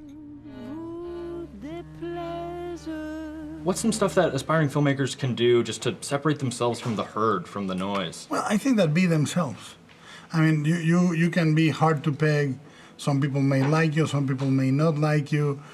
Some people get what you do, some others think you're crazy. But if you are true to yourself, if you only do things that you really believe in and that are personal to you, then, you know, you don't need the approval of anybody else, really. Right. I mean, that's in my opinion what distinguishes not only the great horror filmmakers but the great filmmakers in general. You know, some people can go through life shooting B movies and eventually they get discovered, you know, by an audience that caught them at the right time. Some people go all their lives shooting sort of underground little things and they can't find their audience. And it's a matter of being true, not trying to be somebody else or have some different type of budget. I mean, you'll find your audience, and your audience will find you. All of them have them. All of them are some form of autobiography. Pacific Rim, even Blade 2. I mean, seriously, like Nomak and his father, that relationship is very much the way I felt about my dad, the poor man, you know. But I always, I have never made a movie that I wouldn't die for, you know, and it doesn't matter if it's commercial or people think it's commercial. I've said no to incredibly lucrative things, you know, incredibly lucrative. Like my agent must be very unhappy with me because I go, no, I'm gonna do this other movie, okay, but all of them are biography. All art is portraiture. All art is portraiture, and all art is political. Those are things that you can't avoid. And you will know a person, like, for their art, if it's true, more than you would know probably from living together for 10 years. But my movies are all cabinets of curiosities, of who I am. I used to talk to ants. I used to love insects. I wanted to be a naturalist, a biologist, an entomologist. So, you know, everything you see is portraiture, you know. I am that weird. You're the best man I've ever met. You do need to never lose your hope. It's an evolutionary business. In other words, it's going to be brutal. It's going to be horrible. It's going to be merciless. And if you break, you shouldn't be making movies. You know, it's the end of it. You need that combination of resilience and fragility. So, you know, it's, you have to have it. Because you live with rejection for decades, sometimes as a director, and you end up making the movie you want to make. So if I say no, that doesn't mean I'm right or I'm wrong. You just say, F him, I'll show him later. You know, I'm going to make it, and that fat bastard is going to have to say, I was so wrong, and hit himself in the head because he didn't do it. And I think that's the thing to do, is like, show us. don't tell us, do the things. And if you do them wrong, but you do them in your own terms, that's how I define success. Failing in your own terms.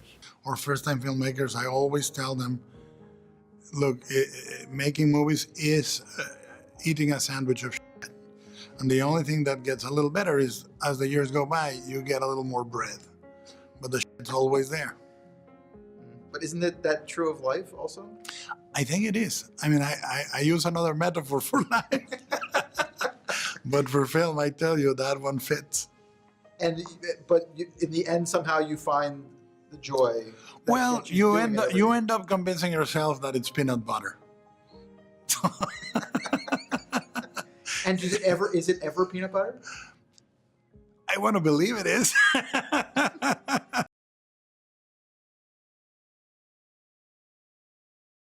I think people are perverts. I've maintained that. That's the foundation of my career. When you set out to make a movie, it doesn't happen exactly the way you have it in your head.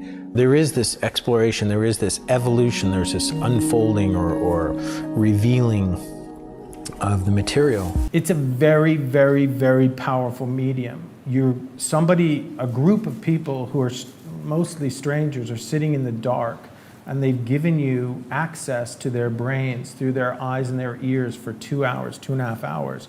That's a big responsibility, and you have to, and to me, directing is not so much what you want to see. On the day, it's about limiting all the stuff that you don't want to see. As soon as you take a camera out of its box, put a lens on it, and everybody's in makeup and wardrobe, it's an inherently fake thing.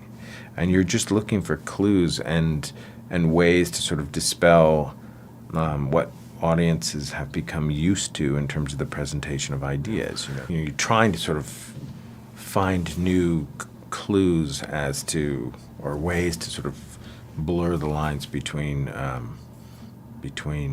what is something that's so presentational and so silly in itself, and give it a little verisimilitude so that people can kind of connect it to them. I think the greatest thing that all filmmakers need to have is the ability to articulate your intention. Because if you can do that, and you're going to need to do it, you're going to need to do it with a screenwriter, you're going to need to be able to do it with a financier, you're going to need to be able to do it with every single actor that you're hoping to seduce to be part of your cast. You're going to have to do it with the marketing people, you're going to have to do it with publicity, you're going to have to be able to explain why your film needs to be treated in a different way, why it needs to be understood that it's not. If anybody has interest in true crime, it's always that, right? It's always that thing that you can't quite touch, you can't quite get at it, you don't understand what makes them do what they do. Cinema is an inherently risky and exciting and imperfect and emotional medium, and it has to include all of those things. As soon as you start limiting what it is that people can say through movies, you're kind of inherently uncinematic. The audience has to feel it. If they don't feel bad, if they don't feel horrible about violence, it's a problem. I think it's a problem for the movie. I don't want violence in movies to be like that. I don't want it to be a joke. I want people to recoil from it and think it's awful. And how dictatorial is a David Fincher set? I don't think it's dictatorial at all. I mean, I'll say this. If the movie is great, I'm going to get too much credit. And if the movie sucks, I'm going to get too much blame. When the shit hits the fan, all of a sudden, everybody scatters and you're the guy standing there going, wait, who's got a suggestion now? So if I'm going to take the blame, if I'm going to take the brunt of it, I'm going to make the decisions. I don't always have the best ideas. I'm not always right, but I'm always for the movie. I have to create an environment where they can do that, and that may mean being unkind to get everybody's attention so that we understand we're not going to save this in coverage. I'm not going to allow your hangover to influence how I'm going to cut the scene. If you have 4 different actors in the movie and you sit with one of them and watch the movie, you'll have a completely different view of that movie than if you sit with one or the other. But I want to cut the scene the way I want to cut the scene. I want to cut the scene the way the story mandates, not somebody's comfort. More important than the legal ability to be able to say, I don't have to listen to you, is the ability to say, I hear what you're saying and I understand exactly what it is that you're saying, and it has no place in this film for the following reasons. I think people tend to be reasonable if you can be supremely specific about what it is that you want to accomplish. I made a crucial error. I listened to the people who were paying for the movie, and they said the way to go about this is not to work with your friends. The way to go about this is to work with people who've done this time and time and time again.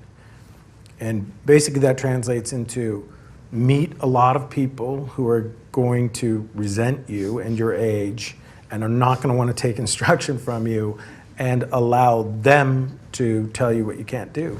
I try to kind of take everything that can go wrong into account, because something's going to go wrong on any given day. But I don't also want to overthink something to the point where it's just becomes sort of boring execution or, checking off a list.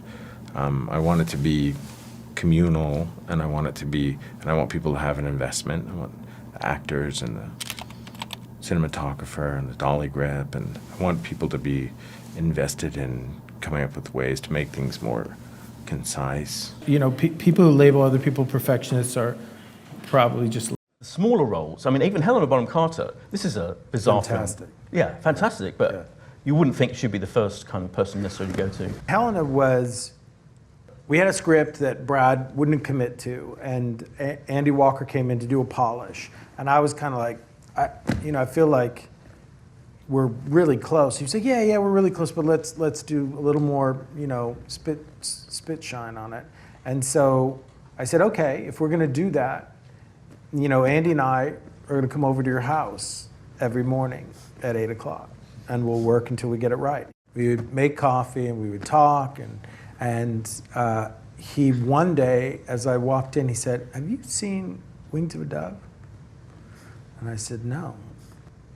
We put it in, we watch it, and I said, she's such a kind of perfect little doll. Do you think we think she can be like foul-mouthed and nicotine stained and Adderalled? And he was like, I don't know, let me meet with her. So I went to the Four Seasons when she was in town, and I met her, and she was foul-mouthed, nicotine-stained, completely, caffeinated. And she was like, why would you think of me for this? And I was like, I don't know. And Michael Kaplan, who did the costumes, kind of came up with this idea that he was like, you know who she is? She's Judy Garland on her last legs. And I was like, wow, that was perfect. So we showed her, and that's what she did. I have to ask you about the takes issue. You famously have a lot of takes. My philosophy is you spend $250,000 on a set. You're going to put it on a soundstage, it costs you $5,000 a day. You're going to put $8,000 worth of lights you're going to bring a $150,000 crew in. You're going to bring actors in from all over the world. You're going to put them up in hotels. They're going to come there, and the idea is to get them out as soon as possible. Who wants to live like that? If I fly you in from Iceland and you're supposed to do one day, I want to make sure that we get it. There's a point in time, whenever an actor says, I'm sorry, I lost. Can we start again? They were great. Right before they pull the pin on the whole thing, they were great. And I've shown, it's that thing of when you fall face first into something and you kind of know, what the text is and you know what you're supposed to be doing, but you lose your train of thought. it's almost always the most exciting thing. Something is really, and I was, you know, I almost know when somebody's going, oh fuck, I'm sorry. It's kind of when you're doing this, and then everything goes kaflooey. But my process is about, I'm gonna give you 17, 18, 25 bites at the apple, because if you're smart and if you're conscientious, you've worked out in your head as an actor what it is you want to present me.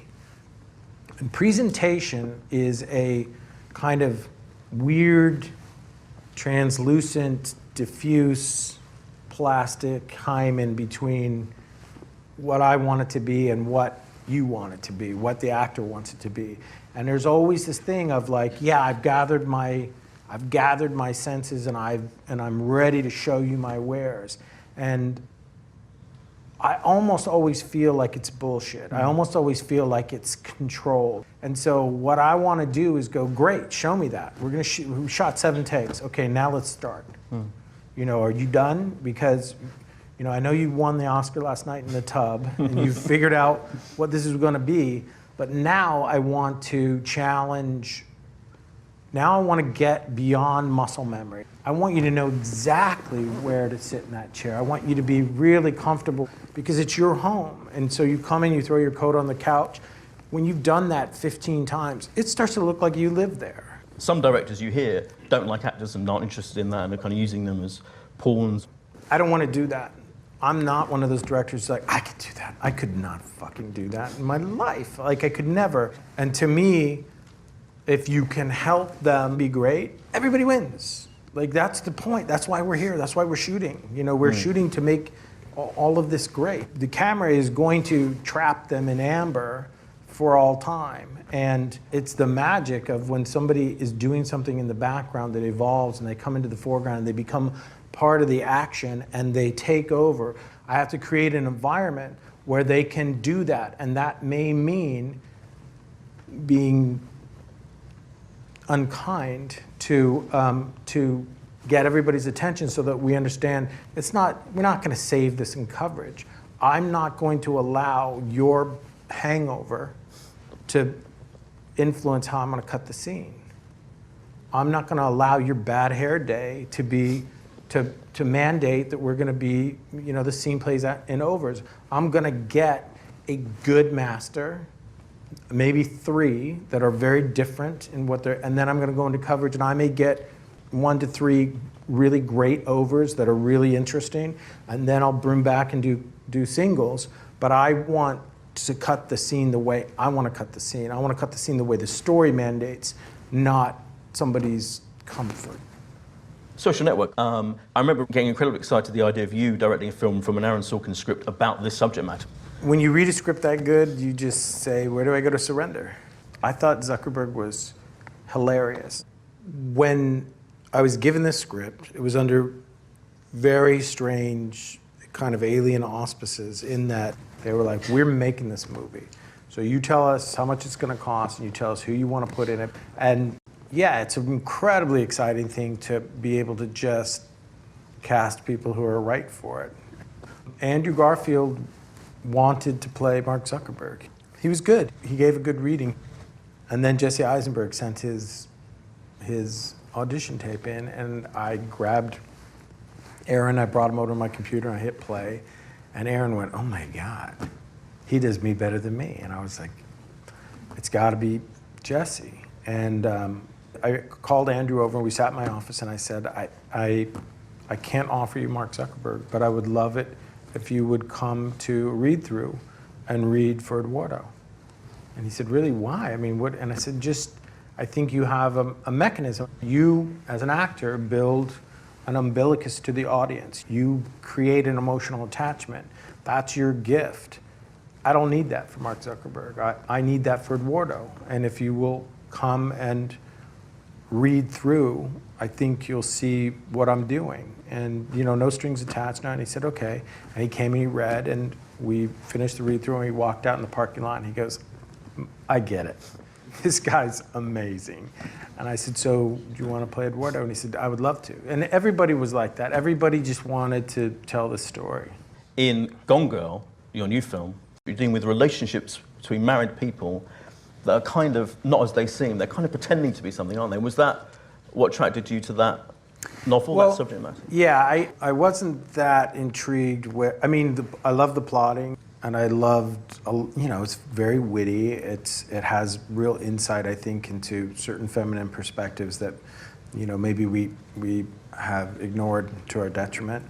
But the thing that was profound, you know, we learn to, we construct a facade of ourselves. We construct an image for people to deal with us and understand us. You know, we learn from teachers, we learn from parents, we learn from siblings how to present the best version of ourselves, edit, and then we go out into the world as adults and we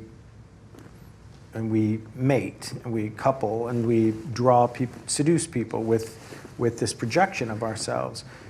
And often completely oblivious to the fact that the other person is doing that too. And there comes a point in, you know, it's not the 7-year itch or the 3 to 5 years into a relationship where one or more of the people who's entered into this contract says, I can't keep it up. I'm not interested in being the man of your dreams or the woman of your dreams anymore. I don't know what to tell you. And this movie was about the resentment that might engender. Ben and Rosamund are perfect in that film. They were both our first choice. Ben had he's obviously, he could be homecoming king. He obviously could be a frat guy. You know, he obviously, and he was willing to kind of be, you know, the 40-year-old version of that.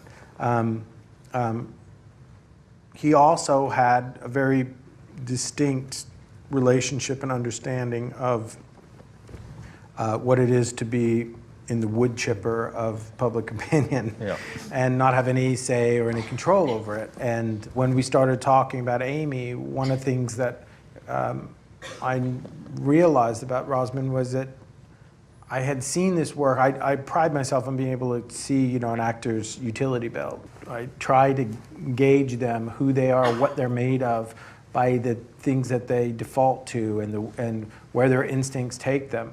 And I'm, you know, that's all I do all day. So I'm reasonably good at it. And I had no take on her. I had no idea, and I needed that. Amy has to be unfathomable.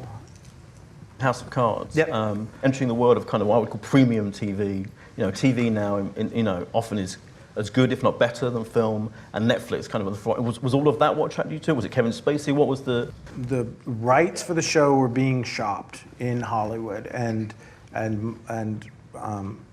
my partners, who I had sort of said, let's make TV together, were sent this DVD set of this wonderful British show, and I was finishing Dragon Tattoo, and they both started calling me saying, you gotta watch this DVD, you idiot. Like, just, the rights are gonna be gone to this thing, and and I watched it and I thought, this is insanely good. It's so simple and it's so dramatic and it's so rich. Television has become the place for characters to evolve. There's very little time in movies anymore for characterization. And I think television is a place where characters can be slowly peeled and revealed. I want everybody, I want the makeup artist, I want the boom operator, I want everybody to feel it's the best work that they've done, or it's the best adaptation that we can do.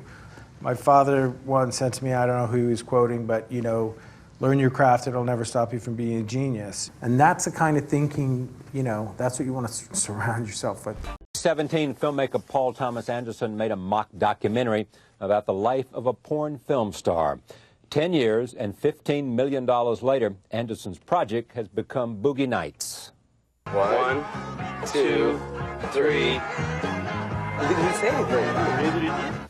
Boogie Nights is being compared to films by Martin Scorsese, Robert Altman, and Quentin Tarantino, and was called the most seductive cautionary tale ever made by The New Yorker. Joining me now, filmmaker Paul Thomas Anderson, and I am pleased to have him here to talk about this film and an extraordinary attention being devoted to an independent film. Welcome. Thank Great you. to have you here. Why 10 years between the time that you made that little documentary, which was about 30 minutes, as I remember, Yeah, and this completion? You know, I don't know. I just I kept playing with it. You know,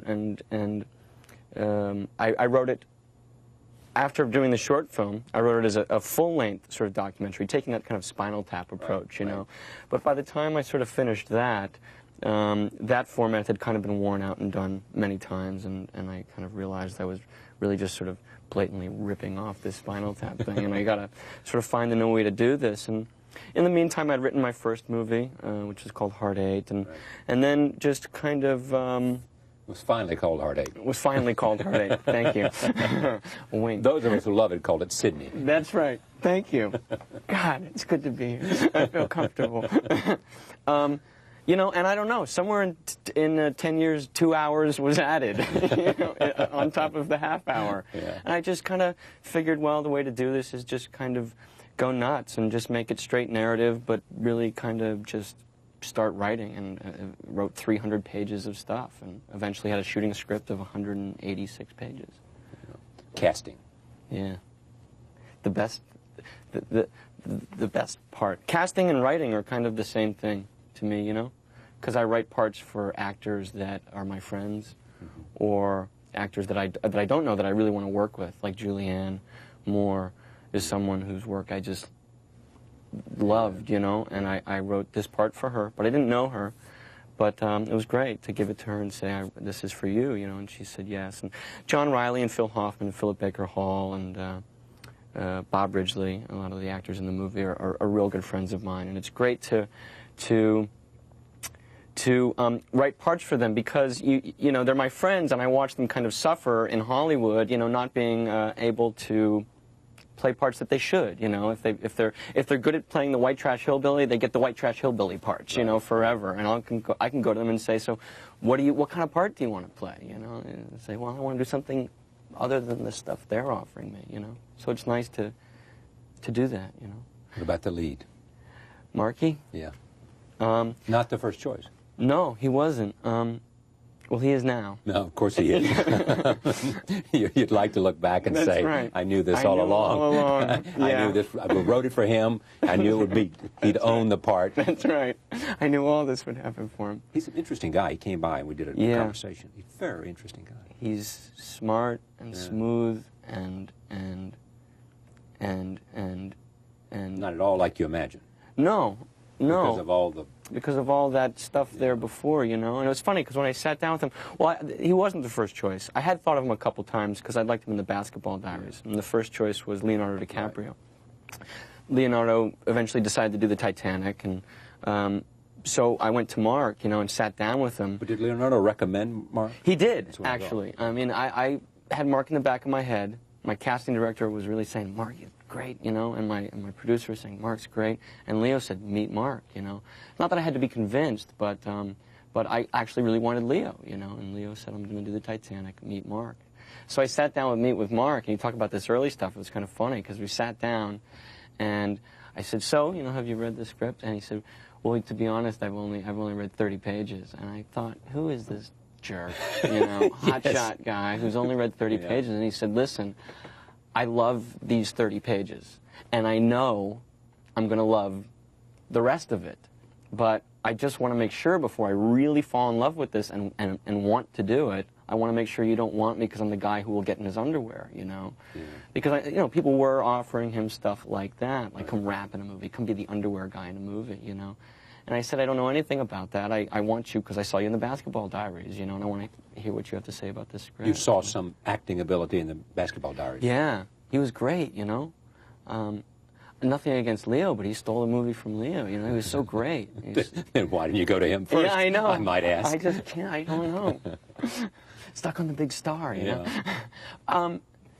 He's not, you know, unlike most of the other actors in the movie, he's not a trained actor, you know. It's just this thing of talent. It's just this raw, big ball, glowing ball of talent, and his instincts are always Does great. that present a different challenge than, say, working with someone who comes in more than just raw talent who comes in with some acting craft that they have incorporated into their experience.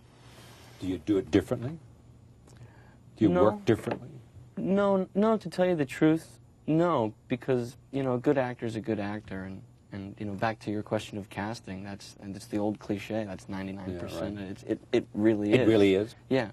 I mean, I don't have a job as a director to the actors. That's my theory, is that my job to them is as a writer.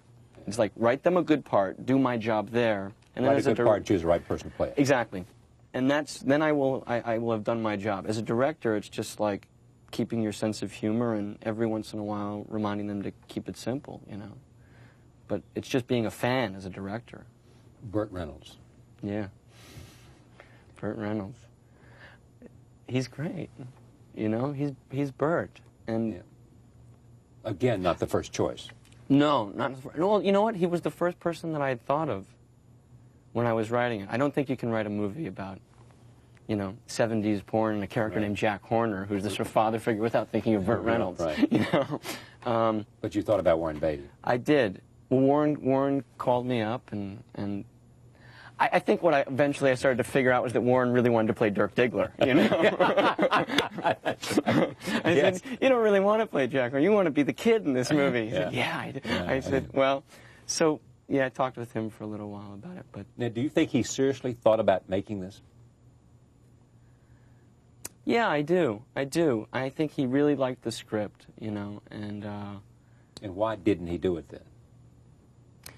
You know, you'd have to ask him. I think it's funny because when he saw the movie, and he called me and said, you know, that he really loved it, and he said that it fulfilled all of his concerns, that all of his concerns and why he didn't do the movie, which was his concerns about the morality and the sort of moral center of the movie, that he just said, he admitted that he wasn't able to really see in the script, and I guess I wasn't able to communicate to him through talking with him. What was that issue for you as a director, the morality of the film? Because a lot of other people would have thought the same thing that he was bothered by.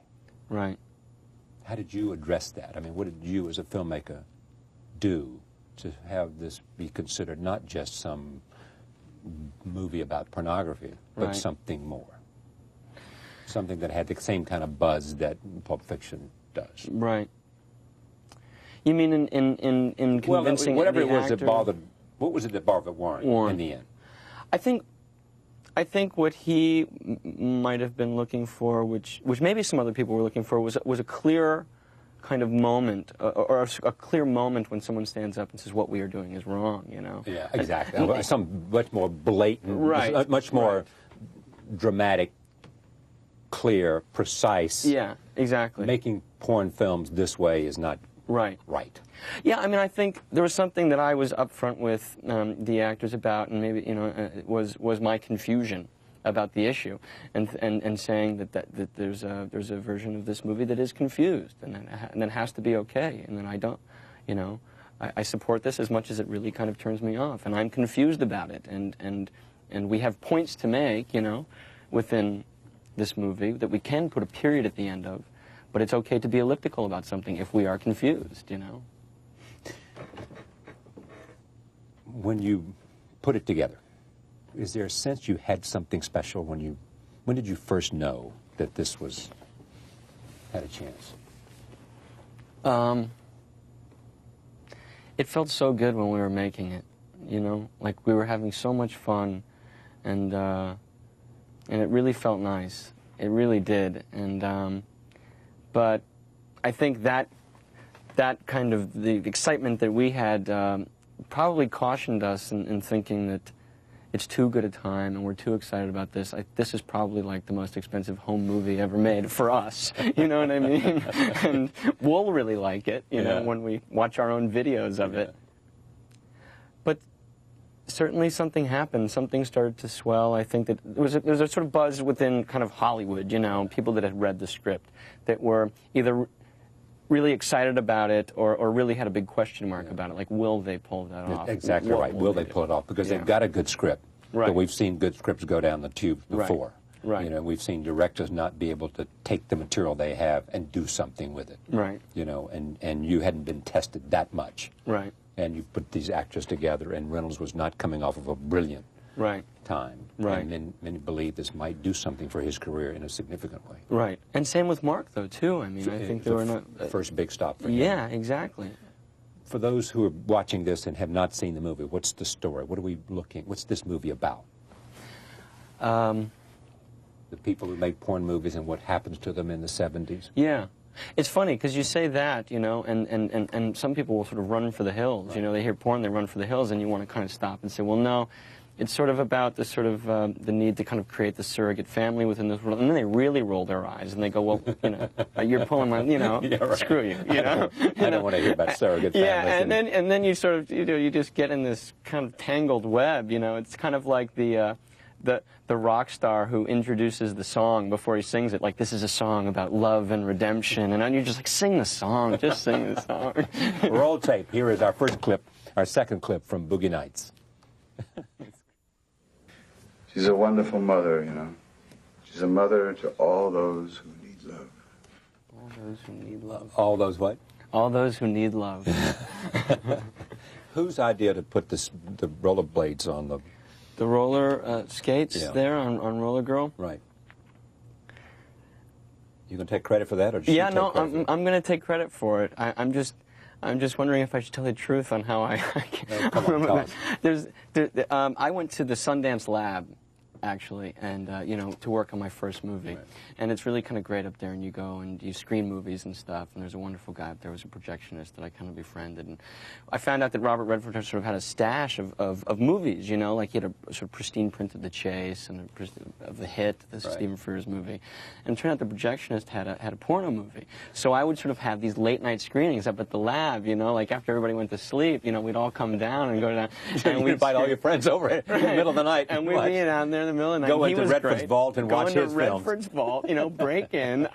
He was going to kill me, but I hope he's watching. Yeah, break in, you know, and kind of screen these movies, and you know, went through all the good stuff, The Wizard of Oz, you know, the last reel of The Wizard of Oz and The Chase, and got to this porno movie where it was this girl roller skating around and stopping and looking in windows, you know, and she'd watch a couple have sex and then roller skate to the next, and I just said, well, Roller Girl is born. Roller Girl is born.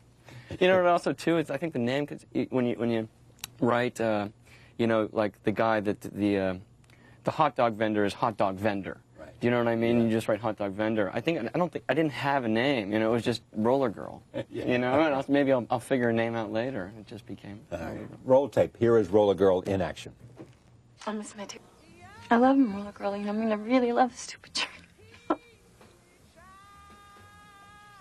I love you, Mom. A couple of things about this, what happens to Dirk. Yeah. I mean...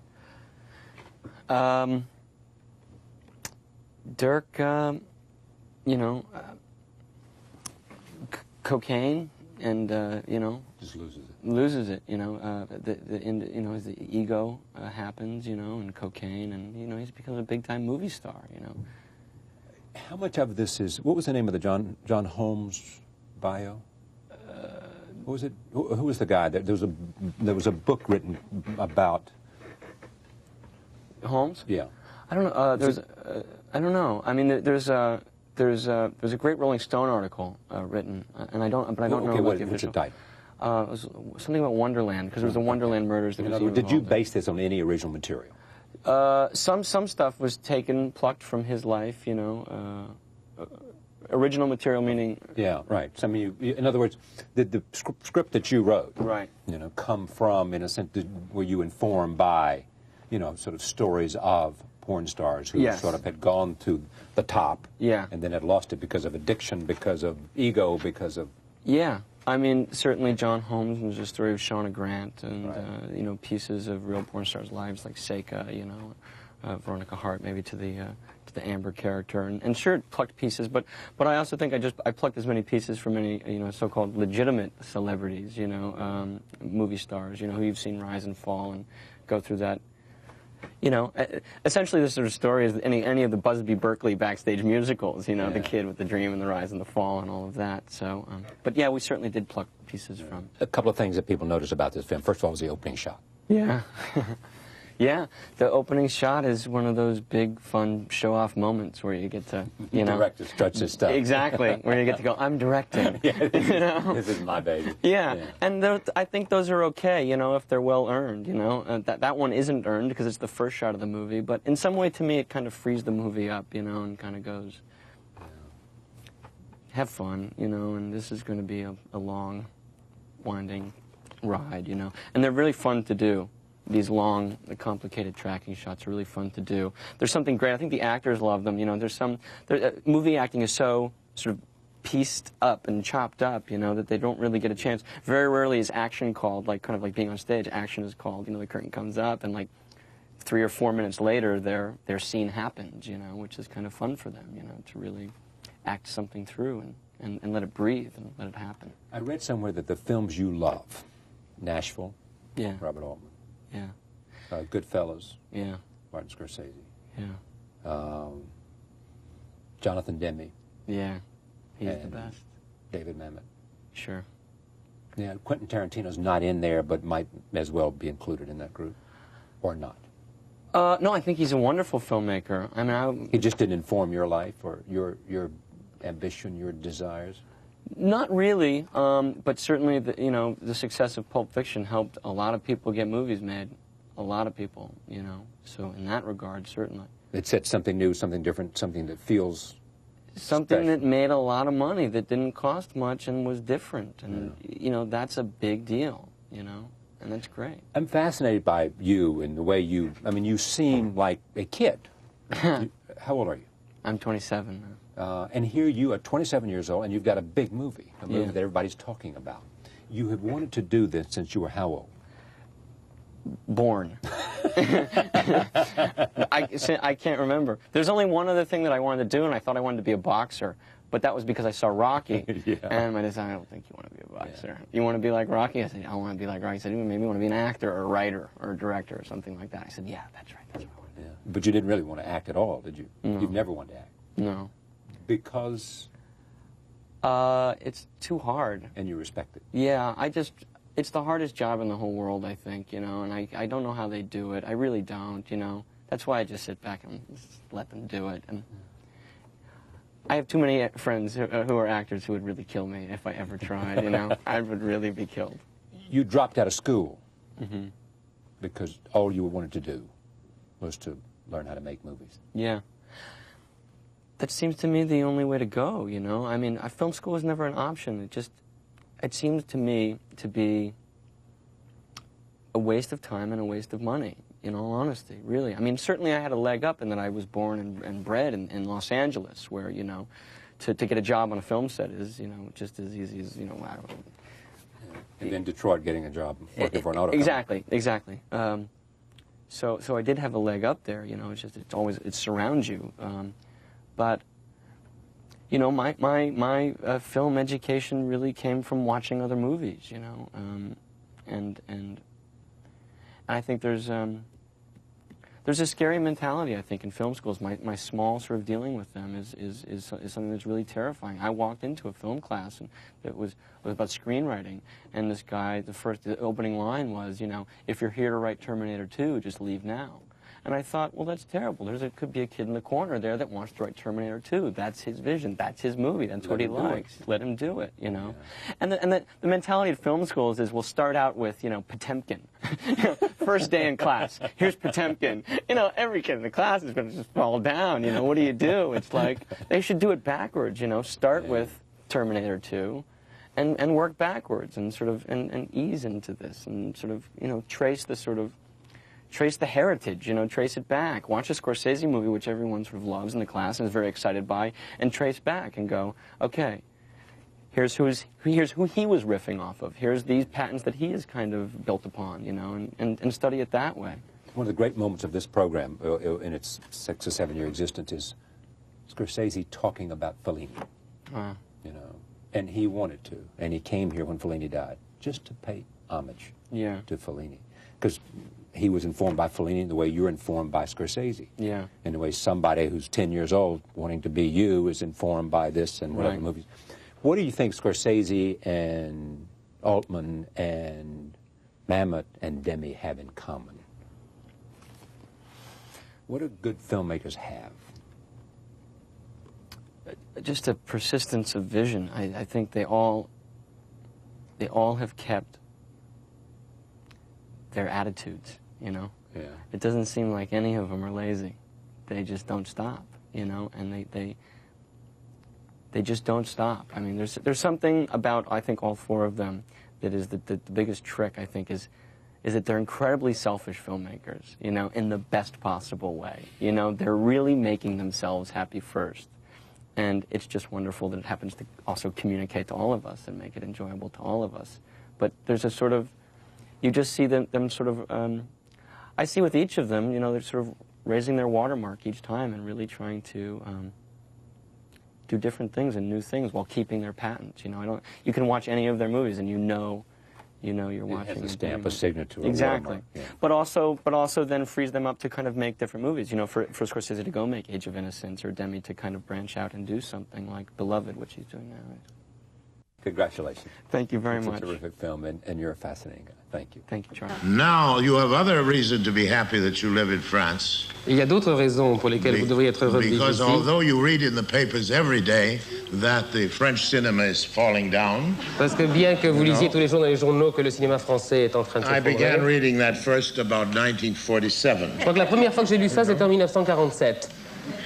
The fact is that unlike other countries, you are the authors of your films if you ever are lucky enough to make them. Contrairement aux autres pays, vous êtes les auteurs de vos propres films si vous avez la chance de les faire. And that is not true in America. Ce n'est It's pas le cas not en true in Amérique. most of the countries of the world. Ça n'est pas le cas dans la plupart des pays au monde. And it is something to make a movie and to feel that you are the author légalement. Et c'est quelque chose de faire un film et de se savoir légalement l'auteur. And it is a glorious part of the French law that I'm speaking of. I know nothing about the rest of it. Et c'est un des points glorieux de la loi française. Je n'en connais rien, je ne connais pas un autre. I'm not, now, given the luck of being French and the bad luck of being French, Maintenant, vous avez la bonne fortune et la mauvaise fortune d'être français. because the bad luck of being French is that you have a difficulty in reaching an international public. Car le problème, la mauvaise fortune du fait que vous soyez français, que vous ayez l'intention de faire des films en France, c'est que vous avez beaucoup de mal à atteindre un large public, un public international. There are several very interesting reasons for this. Il y a pas mal de raisons très intéressantes pour ça. One of them is the fact that you all want to be directors. La première est que vous avez tous envie d'être des metteurs en scène. If only more of you wanted to be actors, S'il y en avait un peu plus parmi vous qui voulaient être acteurs, we might have some vedettes. nous pourrions avoir des vedettes. And if we had vedettes, we would be able to sell French movies facilement all over the world. Et si vous aviez des vedettes, nous pourrions enfin vendre les films français facilement au reste du monde. But there have only been two directors in the history of the world Mais il n'y a eu que deux metteurs en scène dans l'histoire du who have monde brought the public in large quantities because of their name. qui a fait entrer un public en masse dans les salles uniquement sur leur nom. I will name the two, and when I tell you that I detest both of them, Je vous nommerai les deux, et puis quand je vous dirai que je les déteste tous les deux, I will shock you to your bones 50%, you know? je vous choquerai jusqu'aux os, au moins à 50%. Cecil B. DeMille and Alfred Hitchcock. C'est- They are the only two who were vedette. Nobody else. In France, it's different. People will see a film.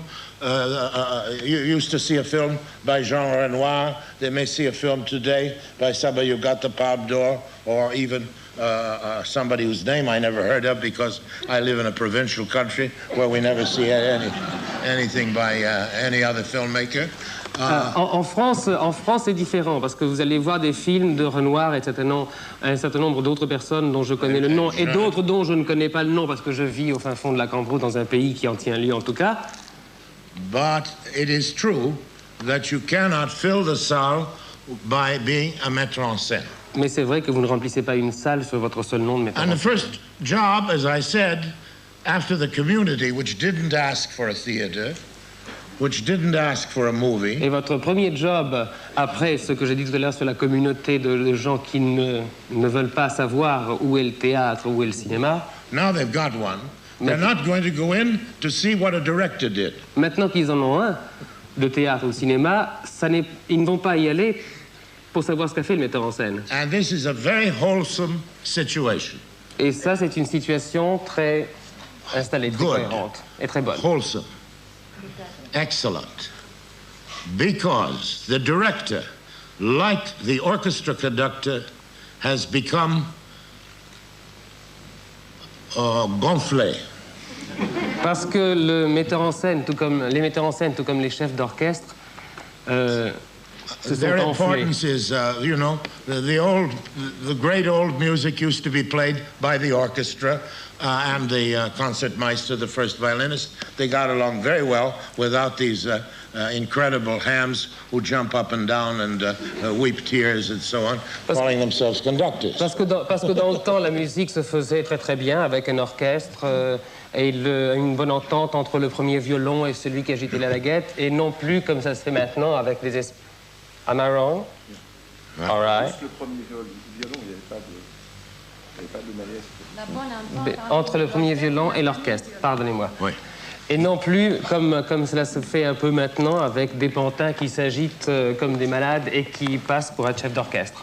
And le théâtre, the director of the theater is an invention about 150 years old. Et le directeur du théâtre, et le metteur en scène de théâtre est une invention qui date de 150 ans. Maybe 200, maximum. Peut-être 200 au maximum. It was always the chief actor. C'était toujours l'acteur principal. With the assistance of the stage manager who put on the play.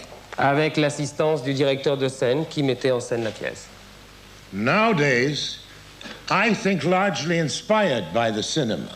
De nos jours, et je pense que ça a été inspiré en grande partie par le cinéma, there is a new giant walking across the planet who is called the conductor or the director. Il y a une sorte de géant qui arpente à grands pas la planète et qu'on appelle le metteur en scène. Now, this is not to say that we have not seen unforgettable things on the screen, which were the work of great metteurs en scène. Ce qui ne veut pas dire que nous n'ayons pas vu des œuvres inoubliables à l'écran qui soient des œuvres de grands metteurs en scène. It's not to say that we have not seen great theater, which was the work of great metteurs en scène. Ça ne veut pas dire qu'ils n'ayons pas vu de théâtre, de grands théâtres qui soient l'œuvre de metteurs en scène. But the theater and the cinema must not depend on the director. Mais le cinéma et le théâtre ne doivent pas complètement reposer sur le metteur en scène. People always answer that by saying, yes, what's important is the story, the script. Les gens répondent à cela toujours, oui, mais ce qui est important, c'est l'histoire, c'est le scénario. They are absolutely wrong. Ils ont complètement tort. The story and the script is the third most important thing. Le scénario et l'histoire, c'est la troisième chose dans l'ordre de Because you can make a l'importance. wonderful film about nothing. Vous pouvez faire un film fabuleux sur rien. Look at Fellini. Regardez Fellini.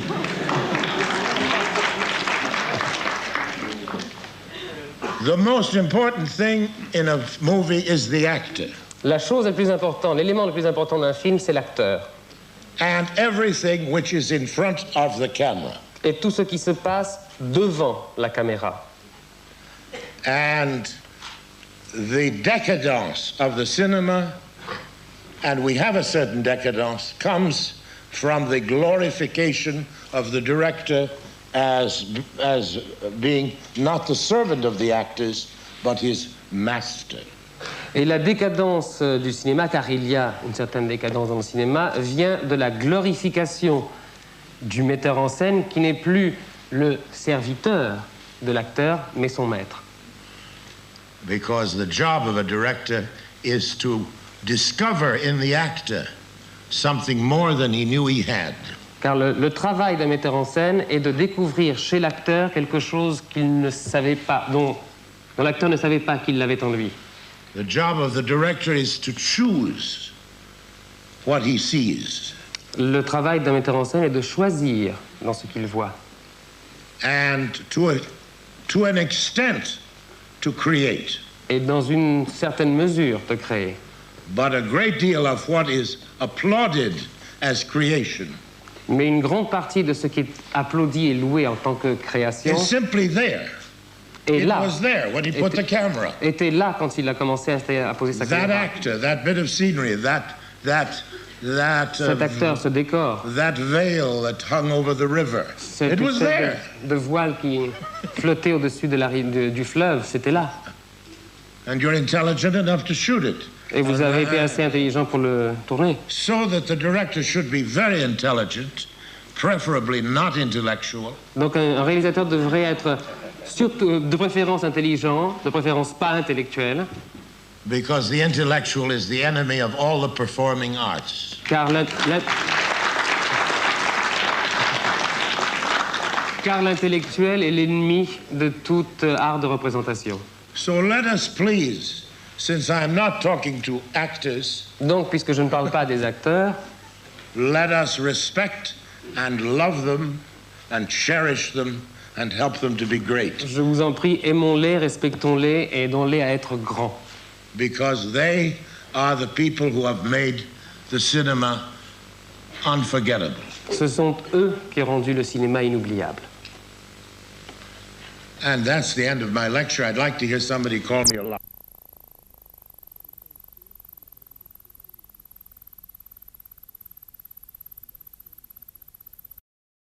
You spoke about writing, for example. Writing has absolutely no connection with the theater arts. Vous parliez de l'écriture. Or, l'écriture n'a aucun rapport avec l'art de la représentation, les arts de la The writer performance. for the theater, the writer for the cinema, is doing something else before the cinema is made. He is operating the way a novelist is operating, or a journalist or a poet. Celui qui écrit pour le cinéma ou pour le théâtre opère avant que le cinéma intervienne. Il opère comme un romancier ou un journaliste ou un poète. He is alone. Il est seul. And everything about the work of the director consists of working with many people and extracting from all of them the maximum human richesse. Et l'essentiel du travail de metteur en scène est de travailler avec un groupe de gens et de tirer de chacune de ces personnes la richesse optimale, maximum. Je ne veux pas vous répondre. I completely agree with you on the point of what we should do with actors. That the actors. Je ne veux pas vous traiter de menteur et je suis parfaitement d'accord avec vous sur ce que vous dites à propos des acteurs. Est-ce qu'on peut faire avec les acteurs? But I would like to know what you think about this vegetarian, about the fact that the directors are always using the same actresses or actors over and over again. Et que pensez-vous à ce moment-là de ce qu'on pourrait appeler le végétariat avec les réalisateurs qui se servent constamment du même petit groupe d'acteurs et d'actrices, de stars? C'est ça? You don't like that? Vous n'aimez pas ça?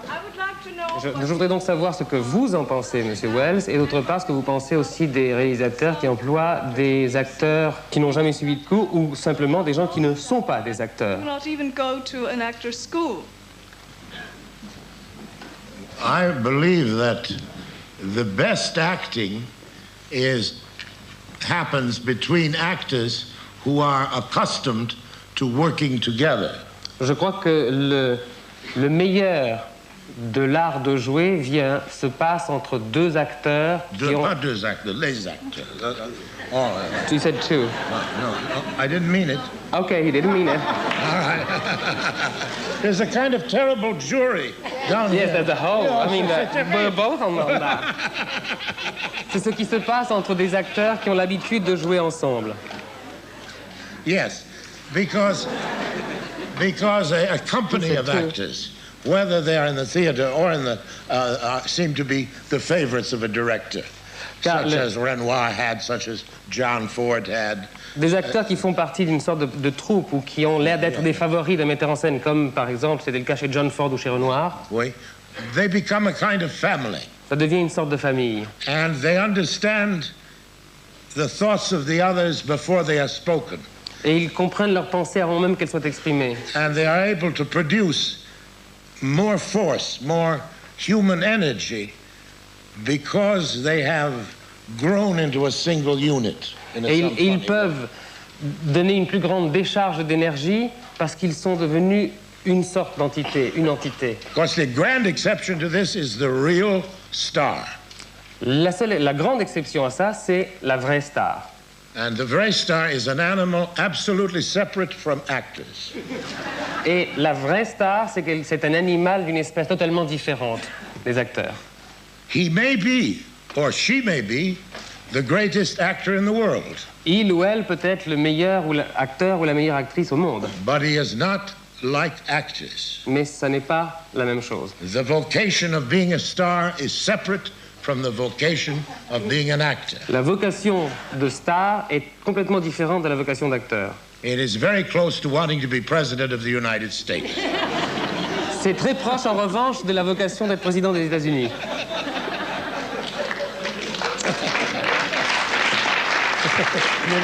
Il y avait un monsieur là. I was a terrible student in high school, and the thing that the auto accident did, and it happened just as I graduated, so I was at this sort of crossroads, but it made me apply myself more because I realized more than anything else what a thin thread we hang on in life. And I really wanted to make something out of my life. And I was in an accident that, in theory, no one could survive. So it was like, well, I'm here, and every day now is an extra day. I've been given an extra day. So I got to make the most of it. And then the next day is I've been given 2 extra days. And I've sort of, you can't help in that situation but get into a mindset like that, which is you've been given this gift, and every single day is a gift. And I wanted to make the most of it. Before, when I was in high school, I just sort of wandered around, and I wanted to be a car mechanic, and I wanted to race cars, and I just, the idea of trying to make something out of my life, wasn't really a priority. But what the accident was allow me to apply myself at school. I got great grades. Eventually, I got very excited about anthropology and about social sciences and psychology, and I was able to push my photography even further, and eventually discovered film. And in film schools, I decided to go to film school because I loved the idea of making films. I love photography, and everybody said it was a crazy thing to do because in those days nobody made it into the film business. I mean, just unless you were related to somebody, there was no way in. So everything, it's silly. You're never going to get a job. But I wasn't moved by that. I set the goal of getting through film school, and just then focused on getting to that level because I didn't know where I was going to go after that. I wanted to make documentary films. And eventually I got into the goal of, once I got to school, of making a film. One of the most telling things about film schools, you got a lot of students in those days especially, it's not quite so much today, but wandering around saying, oh, I wish I could make a movie, I wish I could make a movie. I can't get in this class, I can't get any, first class I had was an animation class, it wasn't a production class. I had a history class and an animation class, and in the animation class, they gave us 1 minute of film to put onto the animation camera, to operate it, to see how you could move left, move right, make it go up and down. And it was a test to see, and then the teacher you had certain requirements that you had to do. You had to make it go up and make it go down. And then the teacher would look at it and say, oh yes, you maneuvered this machine to do these things. And I took that 1 minute of film and made it into a movie. And it was a movie that won 20, 25 awards, in every film festival in the world, and kind of changed the whole animation department. And meanwhile, all the other guys were going around saying, well, I wish I could make a movie, I wish I was in a production class. And so then I got into another class, and it wasn't really a production class, but I managed to get some film, and I made a movie. And I made lots of movies while I was in school, while everybody else was running around saying, oh, I wish I could make a movie, I wish they'd give me some. Was always extremely curious about why people did the things they do. And I was always very interested in what motivates people and telling stories and building things. I've always been very, very into building things, whether they're chess sets or houses or cars or whatever. And I like to put things together. And so when I was young, from at least my teenage years they were completely devoted to cars, and that was the most important thing in my life from about ages of 14 to 20. Everybody has talent, and it's just a matter of moving around until you've discovered what it is. A talent is a combination of something you love a great deal, something you can lose yourself in, something you start at 9 o'clock, look up from your work, and it's 10 o'clock at night. And also something that you have a talent, not a talent for, but skills that you have a natural ability to do very well. And usually those two things go together. Learning to make films is very easy. Learning what to make films about is very hard.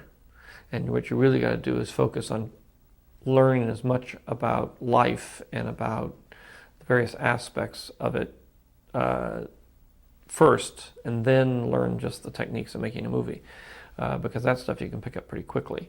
But having a really good understanding of history, literature, psychology, sciences are very, very important to actually being able to make movies. No matter how easy it looks on the outside, it is a very, very difficult struggle. Most people, you don't see the struggle part of a person's life, you only see the success they have. But I haven't met anybody here at the Academy or anywhere else that hasn't been able to describe years and years and years of very, very difficult struggle through the whole process of achieving anything whatsoever. So, and there's no way to sort of get around that. And the secret is just not to give up hope. And it's very hard not to, because if you're really doing something worthwhile, I think you will be pushed to the brink of hopelessness before you come through the other side. And you just somehow have to hang in through that. I've had much more down in my life than I've had up, and much more struggle. I started first of all, I went into film school. Everybody said, what are you doing? It's kind of a complete dead end for a career, because nobody has ever made it from a film school into the actual film industry. Just, maybe you go to work for Lockheed or some industrial company to do industrial films, but nobody actually made it into the entertainment business. I had no interest in going into the entertainment business, so I didn't really care. I was more interested in just doing films, going back to San Francisco, doing experimental films and that sort of thing, and maybe making documentaries and that sort of thing. So I didn't care. Then I finished school. I went to San Francisco, and everybody said, "Why are you going to San Francisco?" I said, "That's where I live." And they said, "You can't possibly work in the film business living in San Francisco." And I said, "Well, I want to live where I want to live, and I will make films because I love to make films." My first 6 years in the business was, hopeless. And there's a lot of times when you sit and you say, "Why am I doing this? I'll never make it. It's not going to happen." It's just, I should really go out and get a real job and try to survive, because I borrowed money from my parents, I borrowed money from my friends. I was sort of, it didn't look like I was ever going to actually be able to pay anybody back, which is a part of living. You do have to eat, pay your rent, and pay back your friends who are supporting you. It took me years to get my first film off the ground, and as I talk to film students now, especially, I say the easiest job you'll ever get is to try to make your first film, because that's the easy one to get, is the first film, because nobody knows whether you can make a film or not. You've made a bunch of little projects, you've shown off you have talent, and you talk real fast, and you convince somebody that you should be doing a feature, and they let you do a feature. After you've done that feature, then you really have a heck of a difficult time getting your second film off the ground, because then they look at your first film and they go, "Oh, well, we don't want you." I came from a very avant-garde documentary kind of filmmaking world. I like cinema verite documentaries, and I like non-story, non-character tone poems that were being done in San Francisco at that time. And that's the filmmaking that I was interested in. Francis Coppola, who was my mentor, he's a writer and works with actors, stage director, and I said, "You've got to learn how to do this." And so I took him up on the challenge, wrote my own screenplays, learned to write. It took me and work 3-4 years to get my from my first film to my second film, of banging on doors, trying to get people to give me a chance, writing, struggling with no money in the bank, working as a editor on the side, working as a cameraman on the side, getting little jobs, eking out a living, trying to stay alive, and pushing a script. That American Graffiti, I was still struggling with my I don't want to be a writer syndrome, and I had some good friends of mine that I wanted to write the screenplay, but it took me like 2 years just to get the money to do a screenplay, and I got a little tiny amount of money, which I had to go to the Cannes Film Festival to get on my own. And so finally I got this money. I called back and I said, I got the money, we can start working on the screenplay. And they said, oh, we don't want to do that now. We got our own low budget picture off the ground and we can't write it. And I said, oh no. And I said, what am I going to do? I'm in Europe and I'm not going to be back for like 3 months and I want to get this thing off the ground. So they recommended another student from school that I knew pretty well. And I had a story treatment that laid out the entire story scene by scene. And so I called him up on the phone from London and I said, do you want to do this? And he said, okay. And the person I was working with at that time as a producer made a deal with him for the whole money, because there wasn't very much. It was so tiny that he could only get him to do it for the whole amount of money. When I came back from England, the screenplay was a completely different screenplay from the story treatment. It was more like Hot Rods to Hell. It was very fantasy-like, with playing chicken and things that kids didn't really do. And I wanted something that was more like the way I grew up. So I took that and I said, okay, now here I am. I've got a deal to turn in a screenplay. I got a screenplay that is just not the kind of screenplay I want at all. And I have no money. And I spent the very last money I had saved up to go to Europe to make the deal. So I had nothing. And that was a very dark period for me. So I sat down myself and wrote the screenplay. I kept getting phone calls from producers saying, I hear you're great. I'd made a film called THX, which had no story and no character really. It was kind of an avant-garde film. And so I had all these producers calling me saying, I hear you're really good at material that doesn't have story. I've got a record album I want you to make into a movie. Or things like that. And they were offering me a lot of money. But they were terrible projects. And so I had to constantly turn down vast sums of money while I was starving, writing a screenplay for free that I didn't like to write because I hated writing. But I did finish it, and I did write the screenplay, and eventually I got a deal to make the movie. And then after I finally got that, then my friends came back in and did a rewrite on it. But it was a very dark period, and I could have very easily just taken the money and gone off and done one of these really terrible movies. And I don't know what that would have done for my career, but there's, when the times are hard like that, you simply have to say, this is what I want to do. I want to make my movie. I don't want to take the money.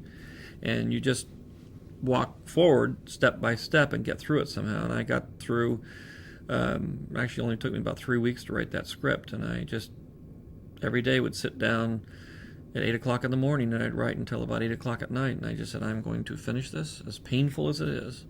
And I'm going to ignore these phone calls of lure of riches and get through this. After I did American Graffiti and it was successful, it was a big moment for me because I really did sit down to myself and say, okay, now I am a director. Now I know I can get a job. I know I can work in this industry and ply my trade and express my ideas on things and be creative in a way that I enjoy. Even if it's, I go down to end up doing TV commercials or something, or I fall back into what I really love is documentaries, I'll be able to do it. I know I can get a job somewhere. I know I can raise money somewhere. I know I can do what I want to do. And that was a very good feeling because I know at that point I'd made it. There wasn't anything in my life that was going to stop me. I had a very, very difficult time with my first two pictures. And when I started working on Star Wars, my second film, American Graffiti, had not come out yet. And so in the beginning, it wasn't something anybody was interested in. And I'd taken it to a couple of studios, and they had turned it down. And then one studio executive saw American Graffiti and loved it. And I took him the proposal. He said, I don't understand this, but I think you're a great filmmaker, and I'm going to invest in you. I'm not going to invest in this project. And that's really how it got made. American Graffiti was really my first attempt at doing something mainstream, so to speak. And even it was so, one, it was in a genre that was looked down upon, but I loved when I was a kid. It was about my life as I grew up, so I cared about it a lot. And then on top of it, it was in a style that was different from what everybody was used to. It was intercutting 4 stories that didn't relate to each other, which nobody really done before. Now it's sort of the standard fare for television. And it had music all the way through it, not just score, but actual songs from the period, and that is something that nobody done before. And they just sort of described it as a musical montage with no characters and no story. And so it's very, very hard to get that off the ground. And on top of that, it was a B movie. I almost got it set up at American International Pictures, where they liked doing those kinds of movies, but it was too strange for them in terms of the style. And Star Wars was kind of the same situation, where it was a genre they weren't that interested in. Science fiction was not something that did well at the box office. It dealt with robots and Wookiees and things that generally most people, they couldn't read it and say, I understand what this is all about. They just were completely confused by it. And really on top of that, it was aimed at being a film for young people. And most of the studios said, look, that's Disney's. Disney does that. The rest of us can't do that. So we don't want to get in that area. So I had so many strikes against me when I did that. I was lucky that I found a studio executive that just believed in me as a filmmaker and just disregarded the material itself. I was working with a British editor, and the scenes would come back, and I'd go on the weekends and look at the scenes with the editor, and they weren't working. And I was, very down about the whole situation. So I went in myself on Sundays and started recutting the movie. The editing wasn't obviously bad, but it just wasn't working, and I couldn't quite figure out what was going on. I mean, it was either I was doing a terrible job directing this thing or something else. And as I started to cut the film together, I realized that I was making cuts that were, a foot away from where the editor had been making them. And I'd been using the same pick takes that I'd given him, but I was just slightly moving it ever so slightly in one direction, and it suddenly clicked in and started working, which was a great relief to me, because up to that point I was feeling very desperate about the whole situation. I made a pact with myself that I was going to make all 3 movies. And in order to do that, as I started to make my deal with 20th Century Fox, I acquired the sequel rights, because I didn't want them to bury the sequel. I wanted to make these movies, and I was determined to make these movies, regardless of whether they wanted to or the movie made any money or not. And then I got the merchandising rights, which weren't anything at the time, because there was no such thing as merchandising on movies. Some TV stuff, but not movies. Their lifespan is just too short. But I figured I could make posters, I could make T-shirts, and I could publicize the movie, and hopefully people would go see it. And because the studio, everything is sort of a struggle again to survive, which is the studio won't put enough money into your movie to get it into the theaters, to do the advertising. So I will say, well, I don't have any money, but I can maybe make a T-shirt deal, and I can maybe make a poster deal, and I can maybe get these out at science fiction conventions and things before the movie comes out and promote the movie. So I did it as sort of self-preservation. I think for most creative people, they don't like others looking over their shoulder saying, why don't you make that green? Why don't you make that blue? Well, why are you doing this? Why are you doing that? I don't like that. Don't put that in there. I want You know, it's sort of like Michelangelo and the Pope in terms of doing the Sistine Chapel. It's a very irritating thing, and I'm sure Michelangelo is very irritated with the Pope. And so you try to get yourself into a situation where you only have to answer to yourself, where you can ask advice of people, you know, and sort of work with your peers and mentors and things to try to do the best job that you can possibly do. There's nothing worse than the frustration of having somebody who you feel doesn't get what you're doing, trying to turn it into something else. And it's a very, very annoying and sort of frustrating thing, and I just never wanted to go through it. I was very fortunate as I came up through the film business that I was able to insulate myself from that. Occasionally I get a studio recutting my movie at the very end, but I would always fight and get it eventually, even if years later, get it cut back. But it comes out of film school, I think, where the primacy of the creative process in terms of making a film is what you live for. You know, it's not a business. It's trying to create something interesting that you're proud of, and try out creative ideas that may seem really off the wall, may work, may not work. Success is a very difficult thing. It's much more difficult than one might think. And when I first had a successful movie, which was American Graffiti, fortunately it was huge, but it wasn't so huge in terms of monetary things, and it came so slowly that I was able to assimilate it a little bit. Star Wars was much more difficult, and I had a lot of friends who had become very successful, and they said, "Boy, watch out, boy! When that one hits, you're really going to be thrown for a loop." I said, "Oh no, I went through American Graffiti. I can handle this. I know, you know." But when Star Wars finally, you know, the reality of it hit, and all of the attendant things that go on around it hit, psychologically, it's a very, very difficult thing to cope with, and you really need time after an event like that in your life, especially if it comes very fast, to assimilate what it is that's happened to you, and how everybody relates to you, and how your life is. Here you spent your whole life just begging and, you know, using every means at your disposal to get one person or two people to say yes to your project, or say yes, I'll do this, yes, you know. And then suddenly everybody says yes. Suddenly everybody wants you to do everything and anything you want. And then you have to start learning how to say no. And tons of opportunities come your way, wonderful opportunities.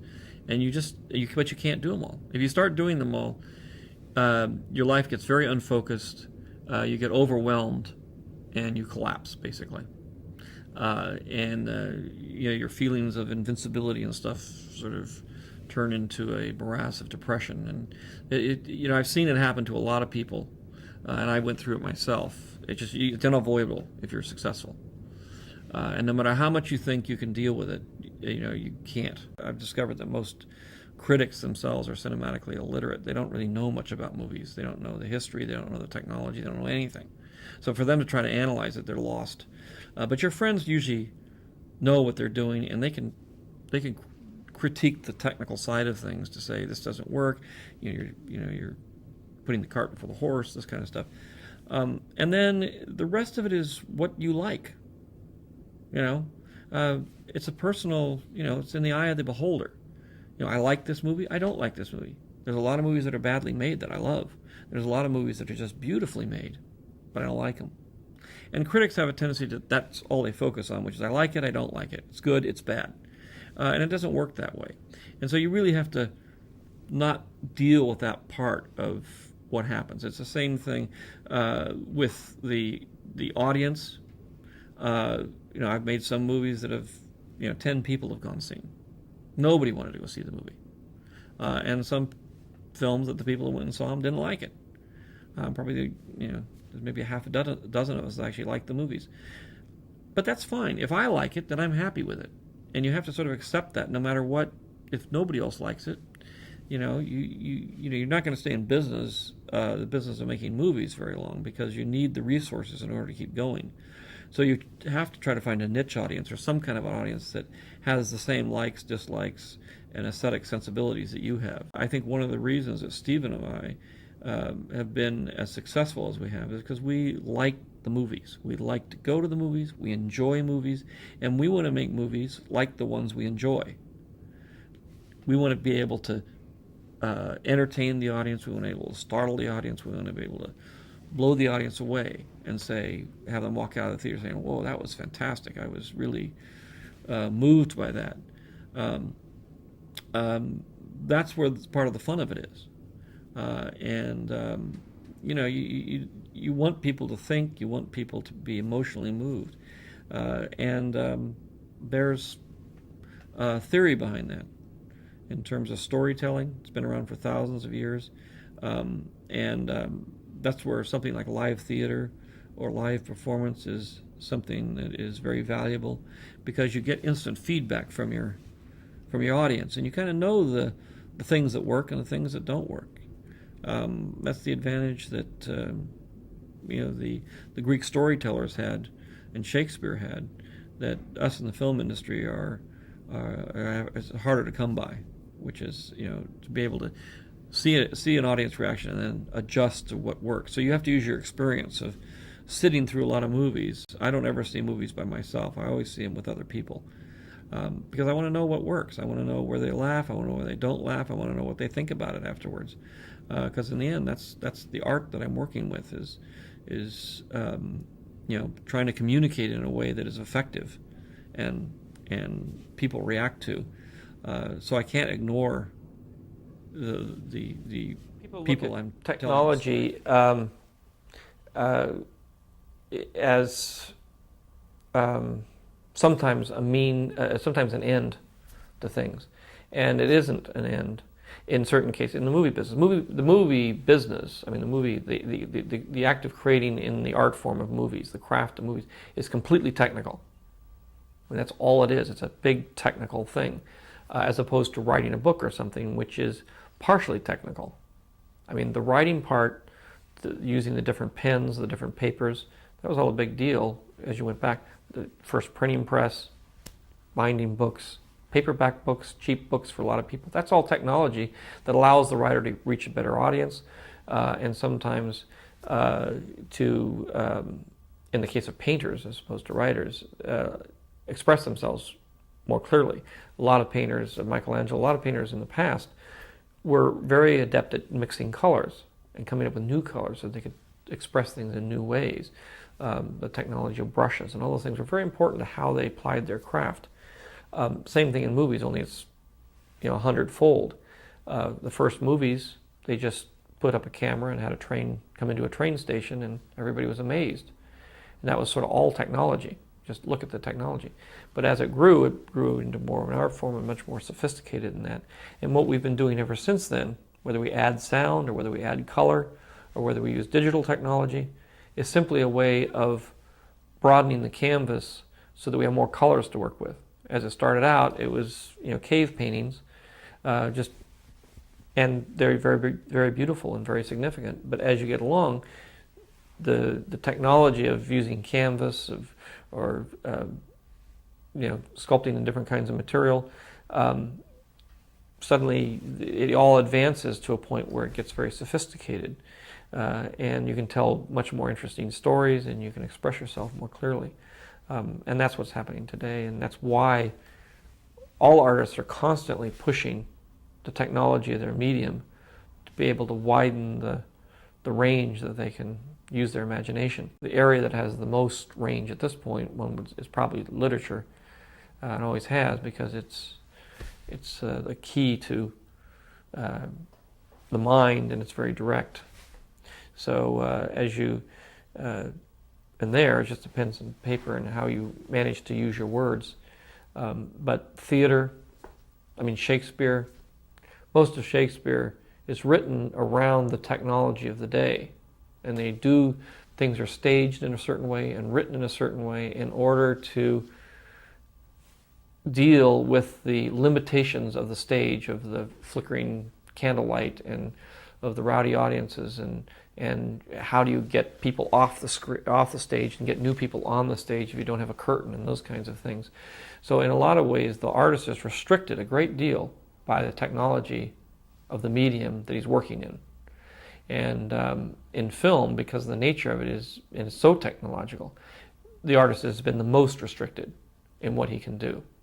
And digital technology and the new kinds of things we're working with today that we're pushing forward allows you to tell a bigger story and use more imagination than you were able to do in the past. My life is making movies, and I like storytelling, and I've got a lot of stories that are stored up in my head that I hope to get out before my time is up. And so for me, looking at it, it's just a matter of, how can I get through all the stories in the amount of time I have left? And my dream is that I get to do it.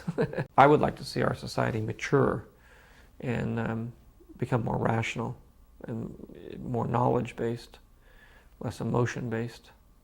I'd like to see education play a larger role in our daily lives, and have people come to a larger understanding, a bigger picture understanding of how we fit into the world and how we fit into the universe.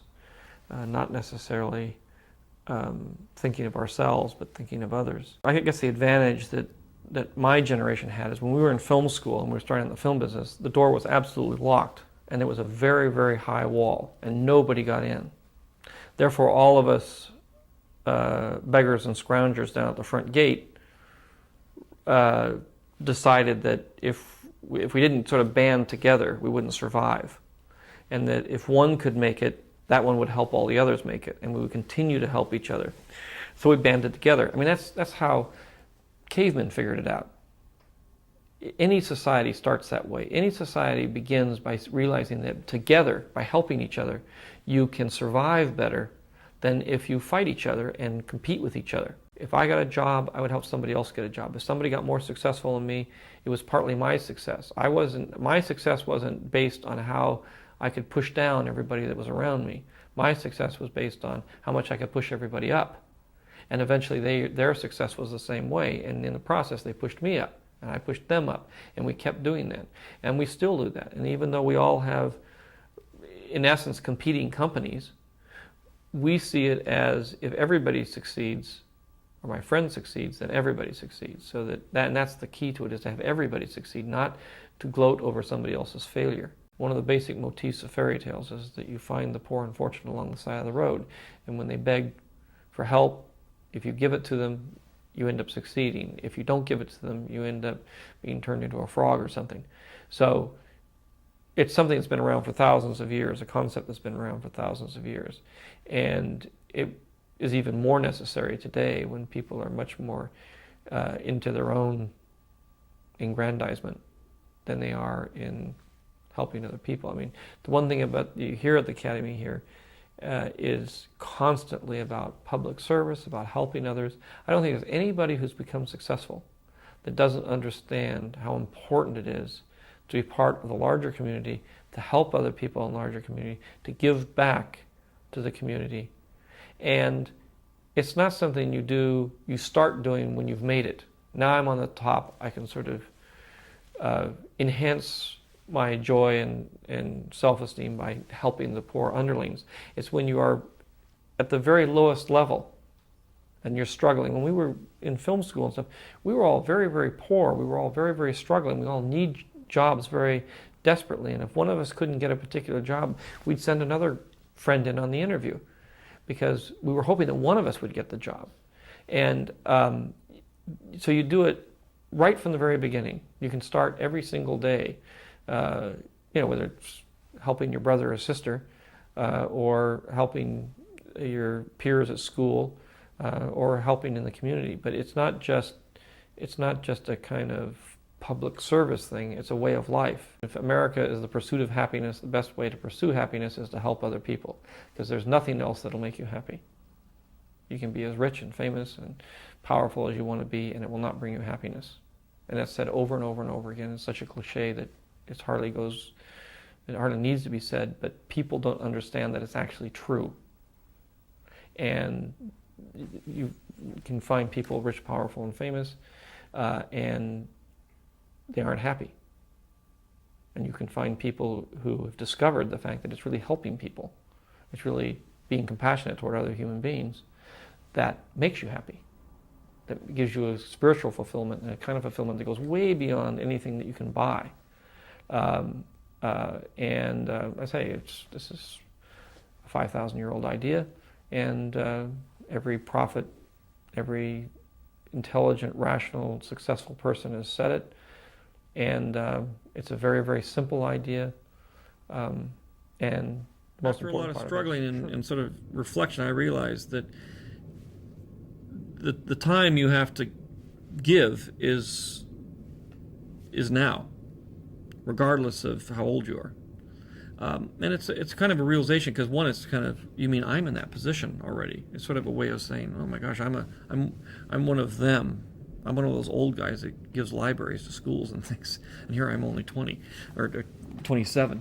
And I think I've seen, again, a lot of people go through this who are working so hard, they wake up one day and realize that those things that they say, I'll do that someday, I'll do that someday. Well, that someday is today. And if you have the means to do it, then this is the time to do it.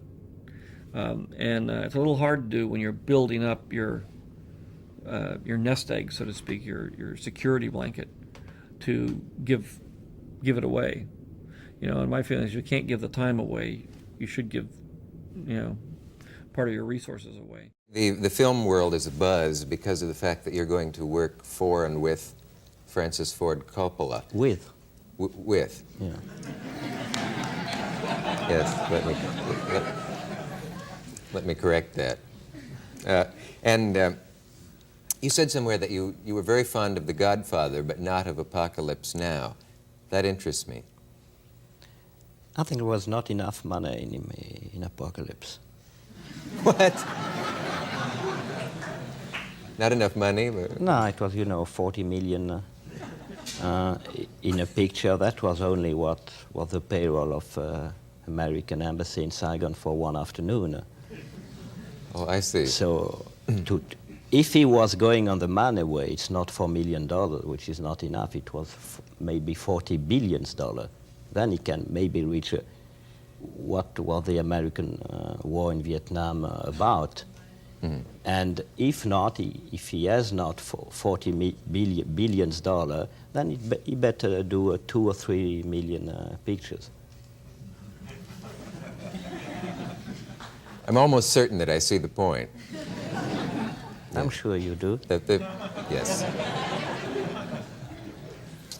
That reminds me it's of... It's not a question. Very often in pictures they oppose art to money. Mm-hmm. And very often people think they try very hard, they think of themselves as artists, and they try very hard to not to be linked with money, to be separated, to be independent from money. I don't think so. Art is not independent from economy. But on the reverse, economy is not independent from art. I remember speaking with, being invited with Mr. Blue Dawn, the head of Paramount and Girlfriend Western, and I said that to me, you are not independent of art, Mr. Blue Dawn. He said yes, and we went into his dining room, and it was full of Picasso and Renoir. Yeah. Obviously, he was not independent from art. Do you assume that he put those there, or that the designer did? Well, nevertheless, they were there. They were there, yeah. So it was no need. I mean, art and economy are both sides of the same medal. Mm-hmm. Well, Picasso was not uninterested in money, was he? Of course. I'm not. No. I like money. I think the money things is the only way you can have great fun in making movies. Mm-hmm. To spend money a different way than your dad has told you. And this is very hard. You became really independent when you have the power to spend the money for the movie at your own timing. The way you want to. No, the way the movie needs it. Does that mean if you want to take 3 years to go back and forth, sure, you should have that freedom? I mean, the best example is Chaplin. It took him between 7 and 8 years to deliver every movie. And that's why maybe they were so strong and praised by all over the world. Mm-hmm. How do you see the controversy which has blown over pretty much by now, but the idea of Vanessa Redgrave being cast as you know, there was a tremendous I heard about flap, it, as we yes, say, yes, about yes. that. And it seems to me most of the arguments about it missed some essential points, but if only because it distracted from the work so much. It was hard to... I don't understand what does that mean. Does not everyone have the right to be in a concentration camp? What? I mean, from what I heard, why Vanessa can't be in a movie playing, why not? Because she's supporting PLO? Mm-hmm.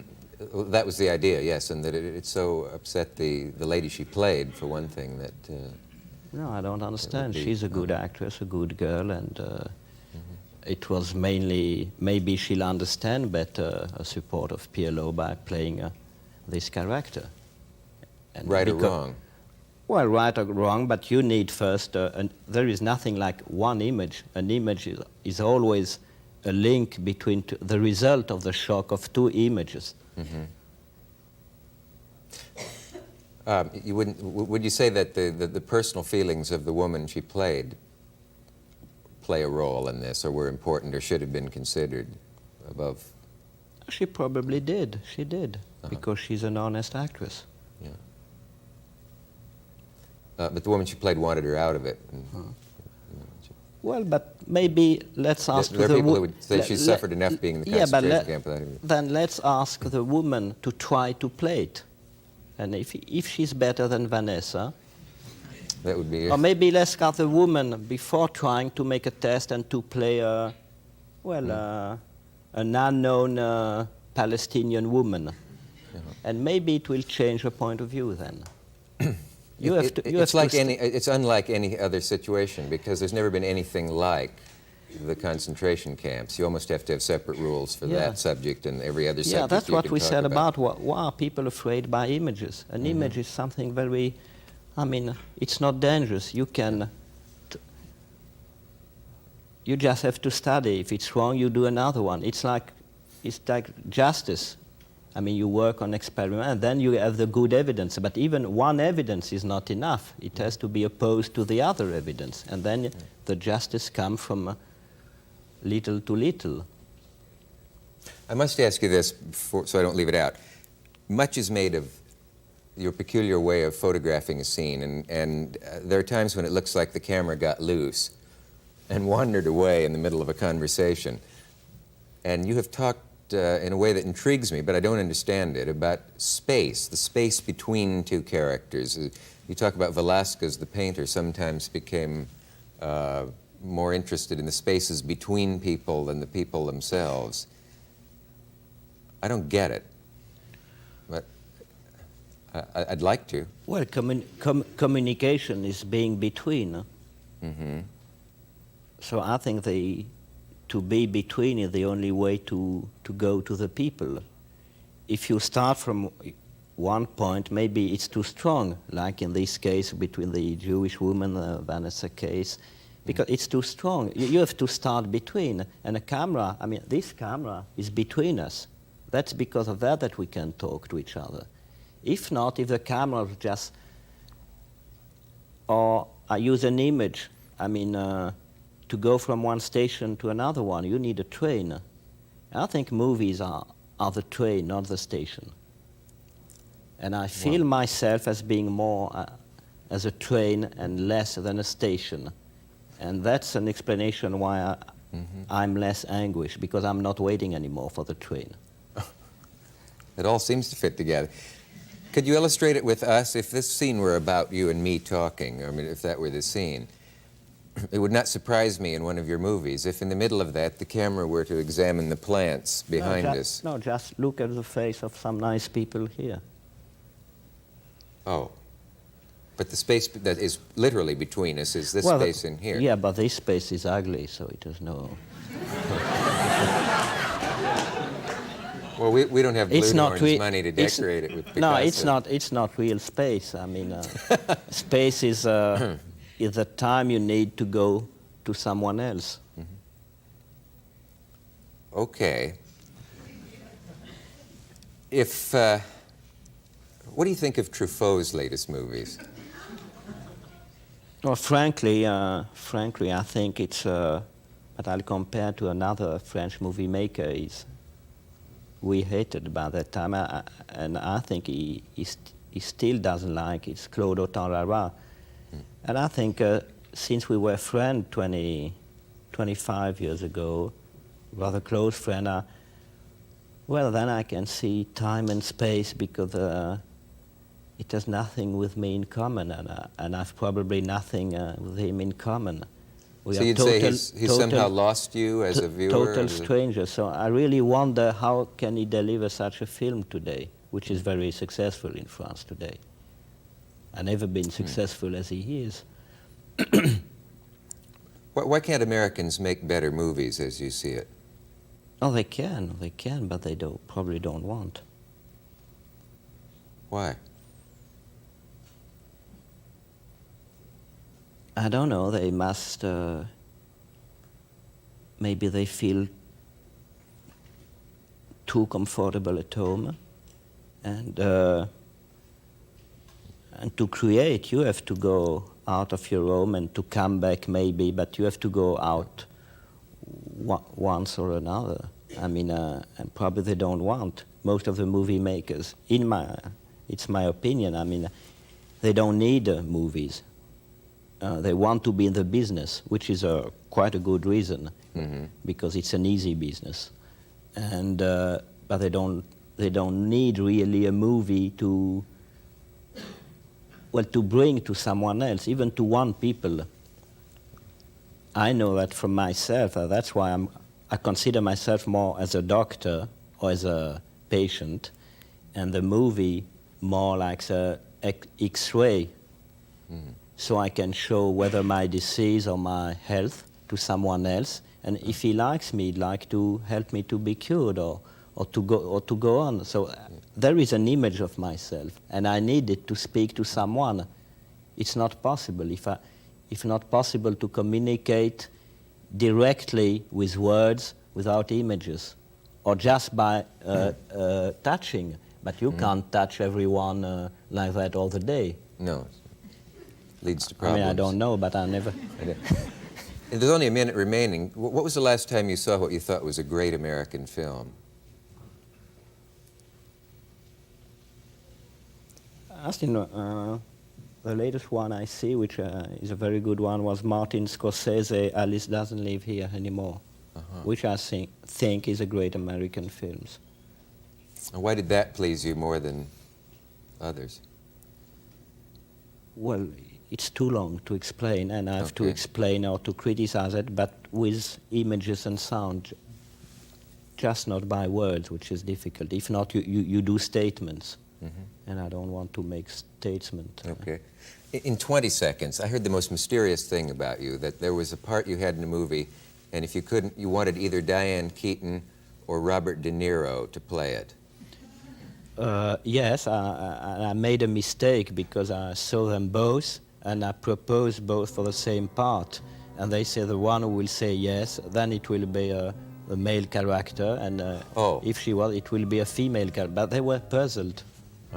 They didn't understand, because a character is just, to me, it's a move or a motivation. It can be played by a woman, a man, or a child, or an animal sometimes. Does it bother you when they say he's a great innovator and groundbreaker, but other people must go on from where he is, that he's not a great filmmaker? I don't understand. That your innovations are brilliant, but that the films as a whole are always mysterious and disturbing in some way. Maybe it was too much, but I think nowadays it will not be that way, so they are wrong saying that. Now they're wrong. Now they're wrong, in the new film. A very fast good night to you.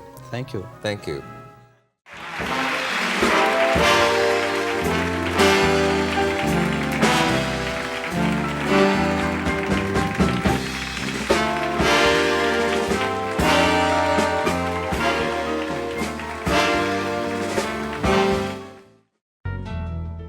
Across the channel from Sir Richard Attenborough, director Louis Malle has established himself as not only a giant of French cinema, but a European filmmaker of world renown. He quite simply makes classic movies. The Last Metro still grips us with taut drama. Au revoir, l'enfance is Mal's haunting childhood memory of German-occupied France. Atlantic City and My Dinner with Andre will be screened as long as there are projectionists. Louis Malle's next movie is called Damage. It comes from Josephine Hart's best-selling novel, and we're pleased to welcome him here this evening. Thank you for coming. You optioned Damage when he was still in galleys. Well, she sent it to me, Josephine Hart. She asked her agent to give it to me, and so that was about 4 months before it was published. I think there was already a lot of interest in the What struck studios. you about it? What was it about this story of an obsessed love that turns a man from a life of conservatism and order and solid reputation into an obsession with an affair? A study of classic story, isn't it? Study of chaos. So it's like a Greek tragedy. I thought it was incredibly difficult to do, which is always something that interests me. And I'd not dealt with anything like that for some time. A very disturbing and even shocking tale of, what love can do to us. All right, let me just talk about this. I'll lay it out. You lay it out for me. Stephen, played by Jeremy Irons, is a 40-ish member of Parliament, a conservative member of Parliament, and he meets a woman. Pick up the story as to what happened to him, and then, because I'm interested in how you communicate what you wanted to communicate about this obsession. Well, I'm not sure I want to answer you because I think it's the advantage of being a filmmaker that you don't have to explain yourself in words. Actually, this is a script, for instance, written by David Hare, has very little dialogue.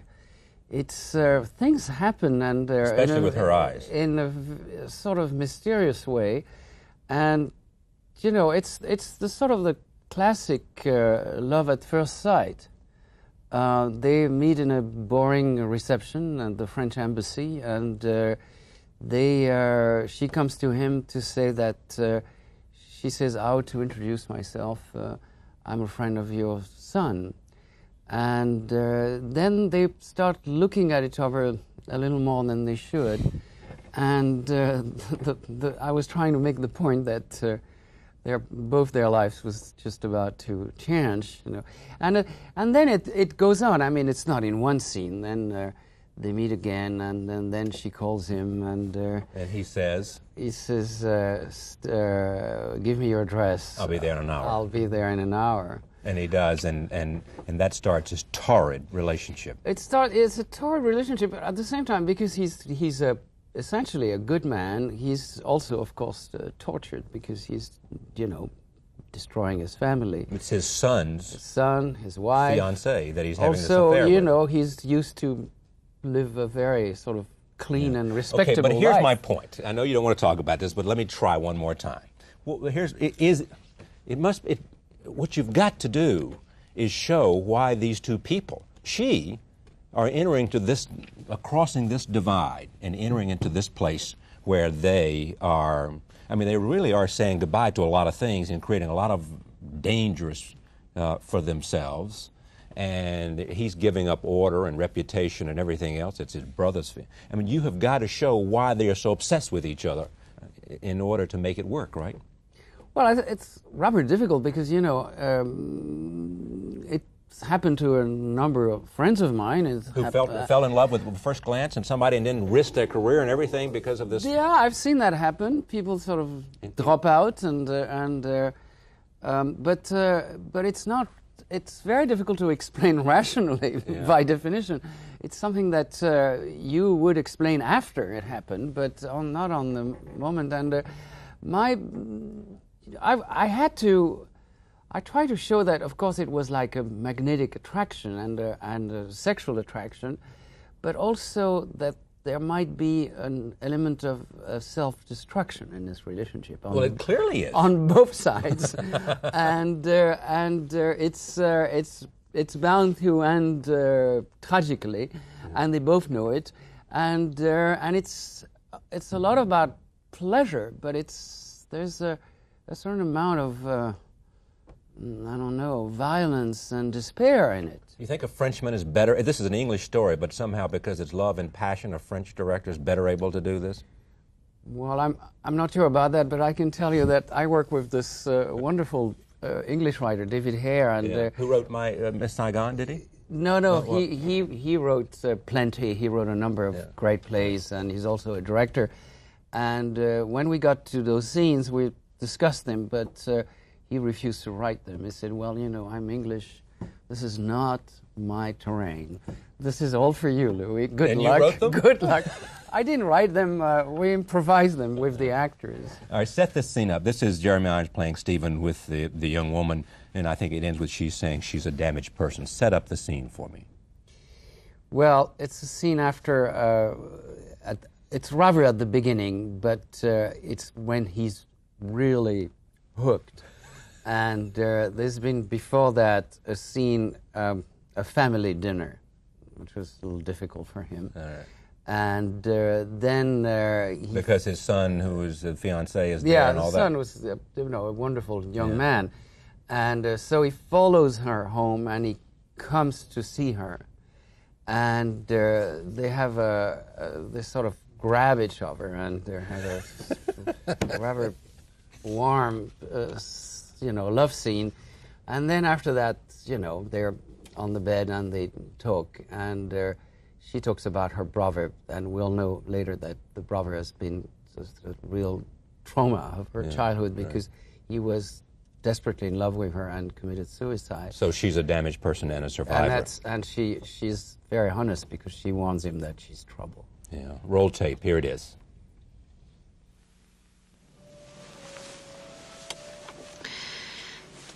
You see, if you can imagine, the worst thing that could happen ever in the whole of your life, well, that happened to me. My brother killed himself over me.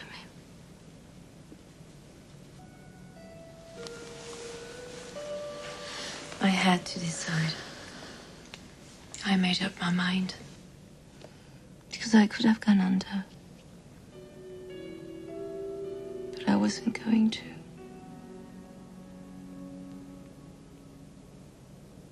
Remember, damaged people are dangerous.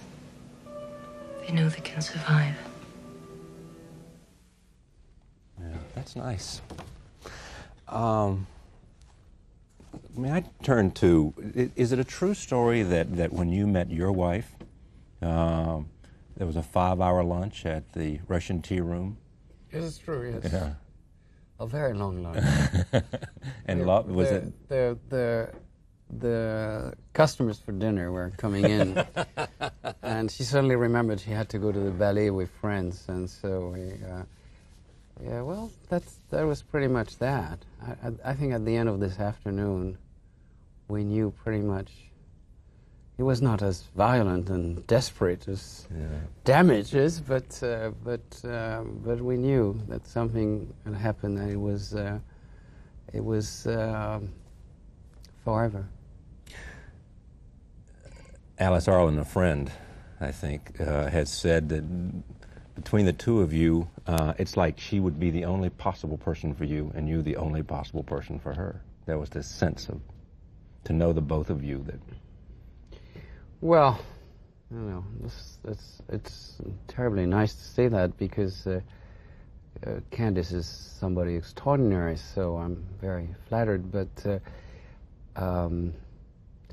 I think so because I'd been married once and I was decided never to marry again, and Candy had been, this was a really sudden, and it's really interesting because we sort of knew each other without knowing each other. I know the feeling. And we would meet in social, dinners or whatever, and sort of almost avoid each other. I think, and we've often talked about it, I think what happens is we knew that we shouldn't fool around. Maybe the moment had not come, but we had to, you know, I think we knew, and for quite a few years. And then one day I called her and invited her to lunch, and this long lunch.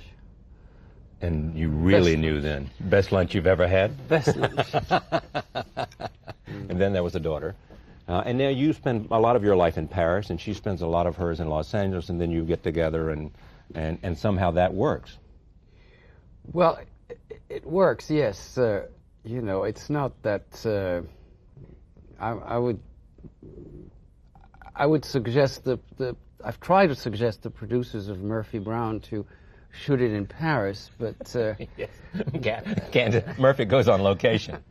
FYI comes to Paris. Actually, when I'm not working, I'm spend a lot of time in Los Angeles, like I'm doing now. But after Damage, and they spend the summer in France. But you know, she's stuck there for a while because I was happy to read that Cheers was off the air because.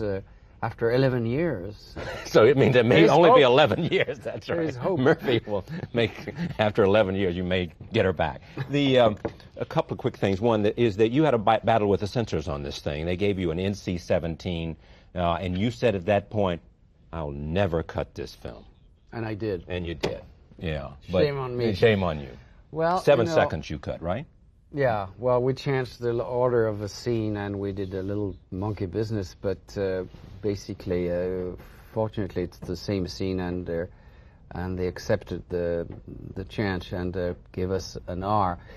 I'd not realized because that NC-17 was such a disaster. It means anybody under 17 can't come to the film.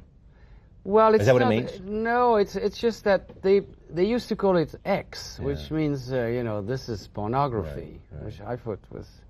I don't think that Damage has anything to do with pornography, but and they changed the name. They called it NC-17, which technically means forbidden under 17, but actually people look at it still as an X, so it doesn't work for us. And you know, especially I'm very proud of Damage, and I hated them to sort of give the stigma of you know, it was not right. Yeah, we Americans sometimes get obsessed by sex, which you Frenchmen, I suspect, think we're a little bit prudish, don't you? Well, no, I think it's different. For instance, what strikes me as nudity is a better word, not sex, but nudity. What strikes me, yes, as a foreigner.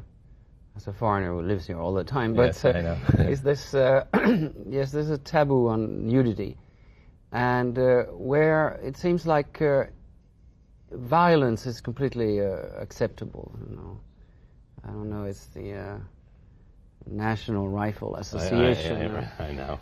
But it's really like that. It's sometimes, I must say, if I was a censor, there are certain things, certain violence that I think would be much more obscene than any nudity you'll ever see. Exactly. Yeah, I agree. Next project, is it underway, or are you still in the process of? No, I'm just going to take time off. I'm getting very lazy, and I'm even considering retiring. Oh, sure. And live in Los Angeles. Yeah, it's a long way from being a cameraman for Jacques Cousteau, isn't it? It's a long way, but well, you know, some people think my films are a little sort of underwater. Underwater. Well, I read that somewhere. Someone said about that. But look at this. When you look, this is a filmography, which is a sort of like a bibliography. And look at this, from 1953 to 1992, Alamo Bay and Lacombe, Lucien, Pretty Baby, Atlantic City, My Date with Andre Crackus. Thank you for coming. Thank you. Pleasure to have you very much. Bye-bye. Louis Malle, thank you for joining us. We'll see you tomorrow night. Tomorrow, a special broadcast of an hour with NBC News anchor Tom Brokaw. See you on Friday. From Carrie to Body Double, Brian De Palma is recognized as the master of the psychological thriller, but he's also won over audiences and critics alike with comedies like Wise Guys and action dramas like Scarface. With his new film, Raising Cain, he again treats audiences to the nightmare world of the mind, and we are very pleased to have him join us now to talk about that and some other things. Welcome. Nice to be here. Let me talk about what is on every article that's written about you, as you know, they're looking and they're saying they want to compare this and look at this and ask about you coming off of Bonfire of the Vanities. Let me at least begin there. Sure. There's been a book written about it called what was the Devil's name? Candy. Devil's Candy by Julie Solomon, who Right. writes for Wall Street Journal. For once, for me, what the hell happened with Bonfire of the Vanities, so that I can then put it in perspective of where you are now with this film and go on and talk about it? Well, it's almost the classic Hollywood story, and I, who have always felt that I was sort of outside the system and could always make it work for me, just fell completely vulnerable to it, in the sense that I had a movie that had a kind of a large budget. So I thought, well, how am I going to make this big, kind of expansive Bonfire of the Vanities? Yeah. And then I proceeded to try to figure out ways in order to make the characters a little more likable, so Right. you might go to a broader audience. And then I made decisions down the line like that.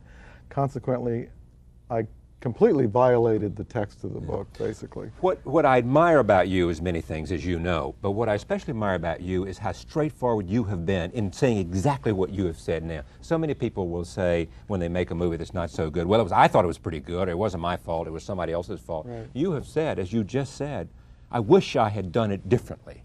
Well, I made the classic mistake, which is to change the text that I love so much. Right. And I changed it to a point that nobody liked it. Because you wanted to make it more attractive in your mind at that time to a wider audience. Yeah, you wanted to make the characters a little more likable. Yeah. I mean, because Sherman McCoy, there was nothing likable about Sherman McCoy. No, Sherman McCoy was an arrogant aristocrat and a very unlikable character. Hanks was your choice, or was that clearly the director's call, or was that the studio's call? Always the director's call. Casting is always Absolutely. a director's call. I mean, you may think, well, maybe it really should be somebody else, but if you're going to go with this particular vision, and it was my idea as much as anybody's, and I ultimately make the final decision.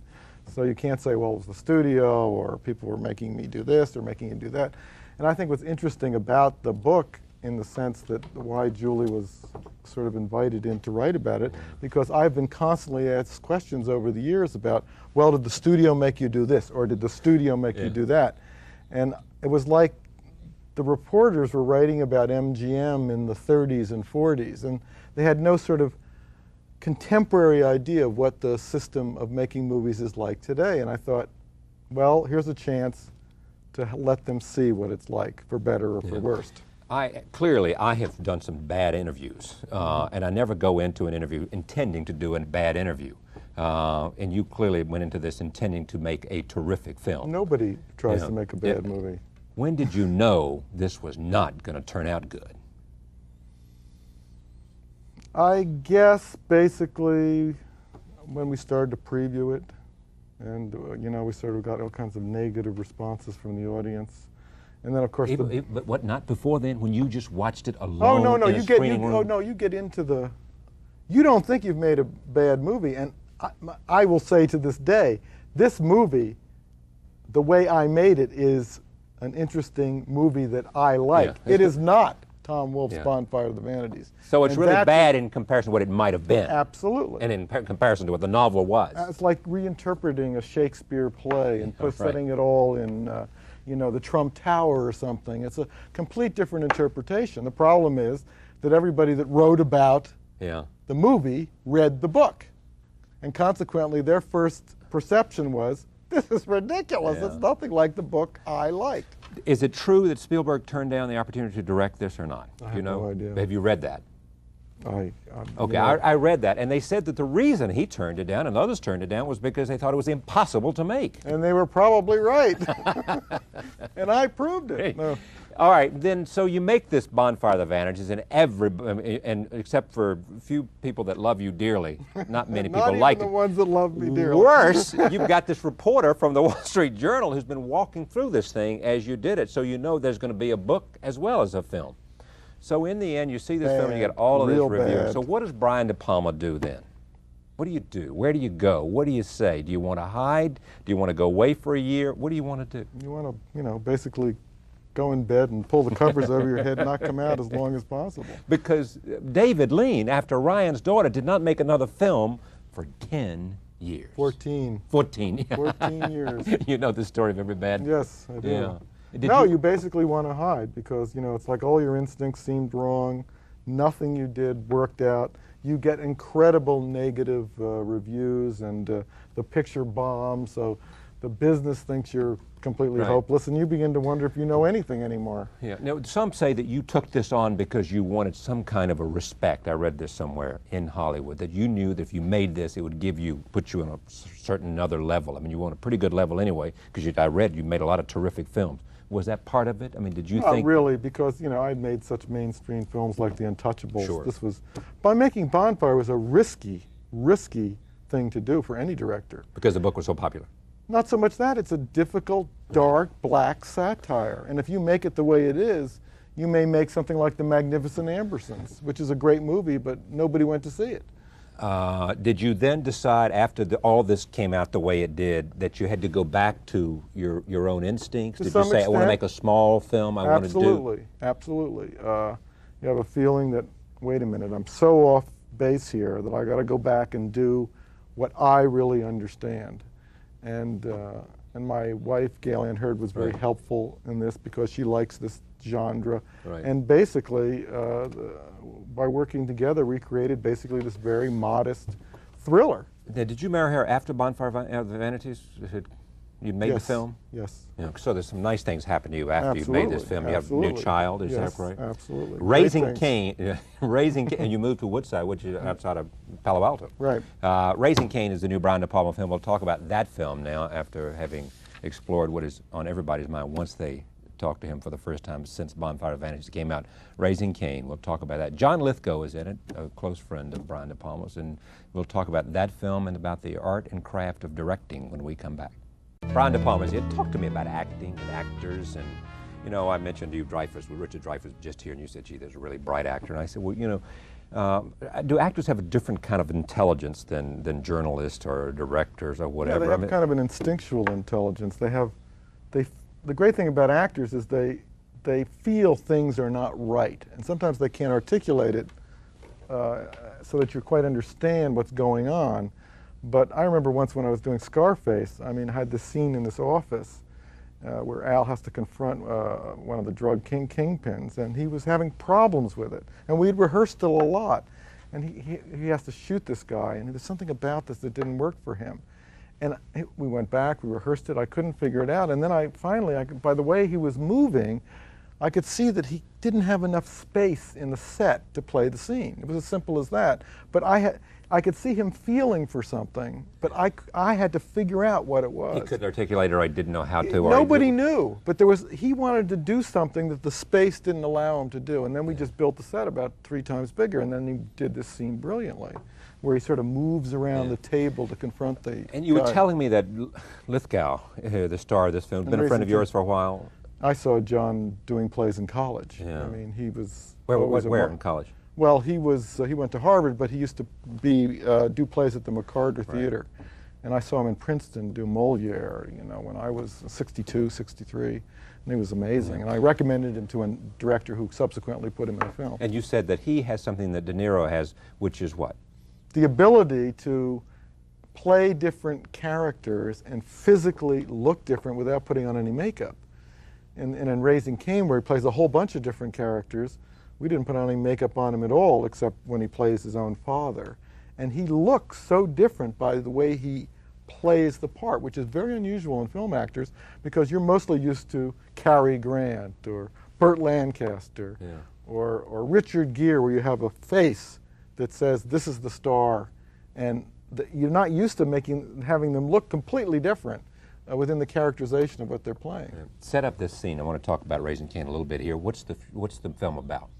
The film is about a child psychologist who gets very obsessed with raising his own child, and to the point where he winds up kidnapping her for all types of strange deeds. And John plays this child psychologist, and there are all kinds of other characters that you don't know whether they're real or not, because they may be imagined and they may actually. And I read somewhere this film cost about $11 million. Is that right? Or yes, we came in like $1.7 million under budget. Under budget? Thanks to my wife, the brilliant producer. wife. Yeah. All right. Stan, roll tape. Here is Raising Cain, directed by Brian De Palma, produced. There is the woman there, the actress is Lolita, what's her name? Davidovich. The Davidovich, who was Yes. in Blaze with Paul Newman, Yes. played Blaze Starr. Mhm. Yeah. This is going back to form for you. Is it easier for you? I mean, do you feel sure there in these kinds of, what's the Well, appeal? the thing is that you make all kinds of different movies, but I always have these kind of mystery and suspense ideas. And this is an idea I had for many years. A friend of mine was a child psychologist, and he had a child, and he quit his job and stayed home to raise the child, and he was going to write a book about it. And I thought, what a strange idea, sort of studying your child. Then you think, well, maybe if I have a little trauma here, I can study how it grows and progresses. And that was the whole basis of where this came from. And Raising Cain is the character that, in fact, was studied, and how, in fact, he evolved as he grew older. Do you have some great dream as a director that you have not yet fulfilled? I mean, is... Oh, yeah, absolutely. To do what? Well, we're all great admirers of David Lean because he made, like, the perfect movie. And Lawrence of Arabia? But I think Bridge on the River Kwai is really the perfect movie. Why?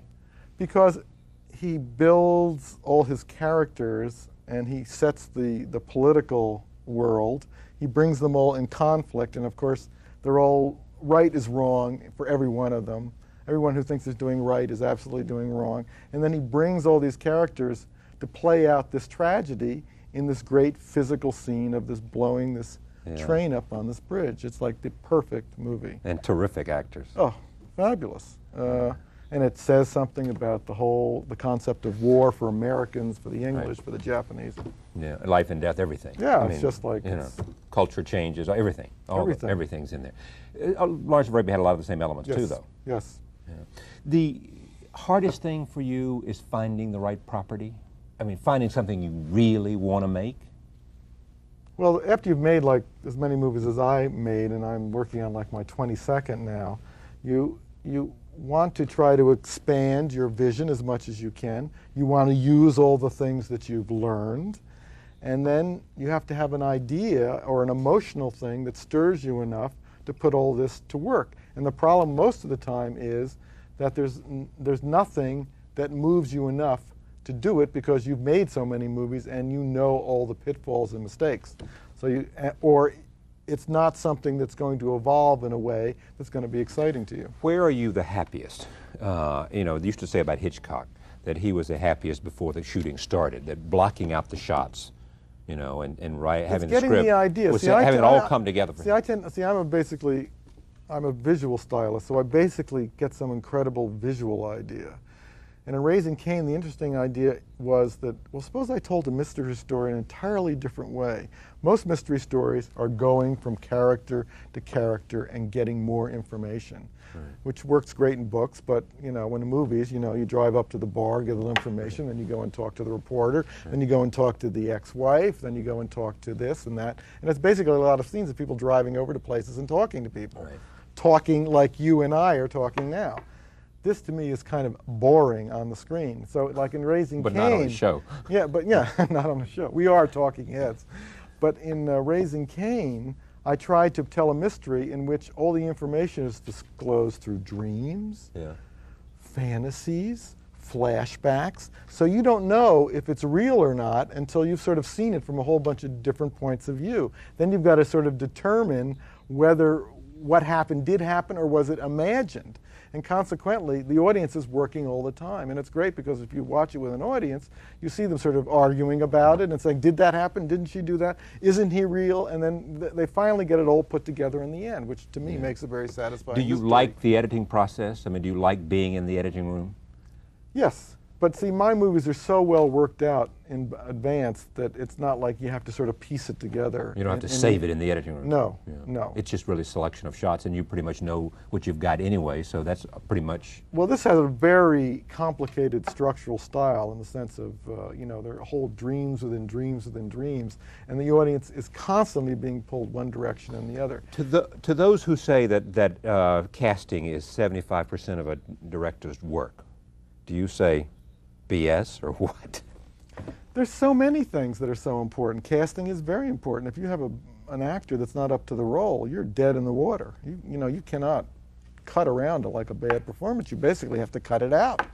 So, you know, it's very important. But see, the great things about movies are there's so many things that are important. The script's important, the actors are important, the directors are important, and when you see it all cooking, like in a great film like Lawrence of Arabia or Bridge on the River Kwai, you say, my God, this is what it can be. It can be this big, this wonderful, this vast, this emotional. And most of the time we see like the smallest of things happening. This is a silly question, but why don't we have more Bridge over the River Kwai? Why don't we have more Lawrence of Arabia? Why don't we have more Casablanca? Why don't we have more Citizen Kane? Why don't we have more? Well, great movies, I think, are always made when you get a great group of talents, like the Renaissance, together in the same place at the same time. And, you know, we had Sam Spiegel, you had, you know, a great script, you had David Lean, you had all these things that came together at the time and made this great movie. The problem today now, and I was thinking about this a little bit as I was thinking exactly that question. You know, when the old studio system existed, it was interesting. You could get a whole bunch of really great actors because they're all under contract, and you could say, go over to Soundstage X, you're making Casablanca this week. You know, And they went because they were under contract. Now I was thinking, how do you get all those actors together? You call Mike Ovitz. You can't get them together because they're too expensive. Yeah. You know, I was sort of blessed with something like The Untouchables when I was able to get Costner, who was not discovered then, even in a couple of movies, but Sean Connery, Bob De Niro, Andy Garcia. And when you get all those actors together in one movie, wow. It's always great when you got great. But as soon as you say that, I'll tell you the story of Robert De Niro and Meryl Streep, who I admire as much as anybody in the profession, making that film that was just terrible. Right. You know? They're two great actors turned out in a movie that didn't work. Well, that is always possible, but there's nothing better than having your best talent all in the same place at the same time. You know. Did they exceed what you thought was going to happen? Did the combustion? Was it synergistic? Absolutely. I mean, you have Kevin Costner and Bob De Niro going at each other. It's like, that's really exciting. Yeah. You know? It's just great actors rise with great actors to act with. It's like, you're a good interviewer. You're a great interviewer. So you get a good interview when you're dealing with somebody that rises to the occasion. Right. You get a couple of deadheads here, we'll put everybody to sleep. That's right. Earlier than we want them to go. Thank you. Raising Cain is the film. Brian De Palma is the director. It's good to see you. Good to have you back. How exposed are you to the critics personally? Are you very upset if you get a bad review, or can you shrug it off? It's a very weird thing. I am more upset by good reviews, as my friends will tell you. I can't tell you why. But those who know me well know by now to seek out some critical thing, because that cheers me up more than seeing one good one after another. I know it sounds nutty, but I get to feeling very unreal and very undeserving if the good ones go on for a while. And what I fasten on it, oh, this guy didn't like it. Oh, yeah, right, I agree with him, I think, for the half hour afterwards. And it sort of keeps me alive. The New York Times critic, Stanley Kaufman, as well as many other critics in newspapers and periodicals, have credited you with the superb performance that Elizabeth Taylor turns in Who's Afraid of Virginia Woolf. Now, I know you're going to say, no, it was all Elizabeth Taylor, but how did you coax and nurture this performance out of her? Well, I think coax or nurture are not words that I would choose.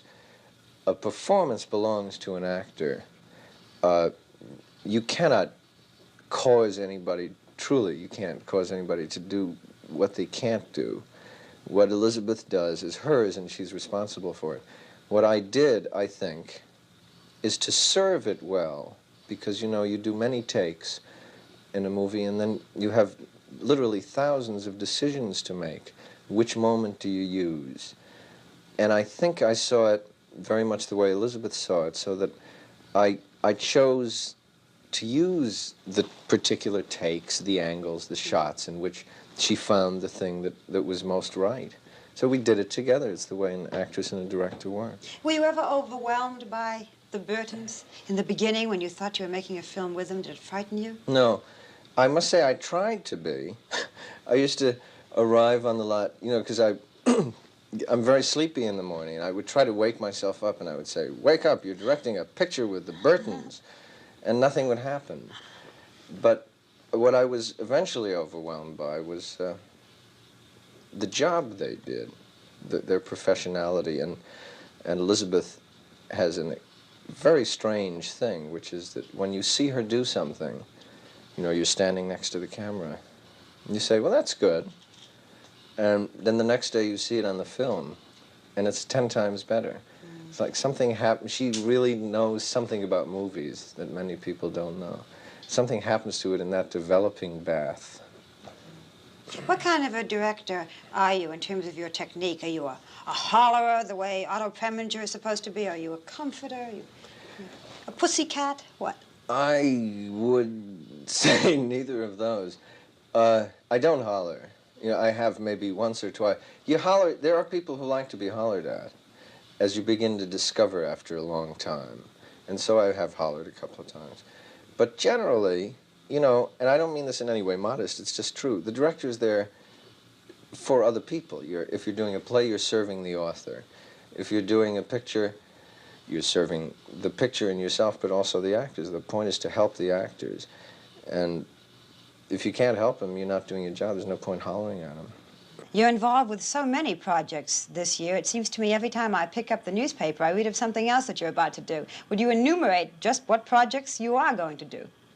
Oh, it's not that complicated.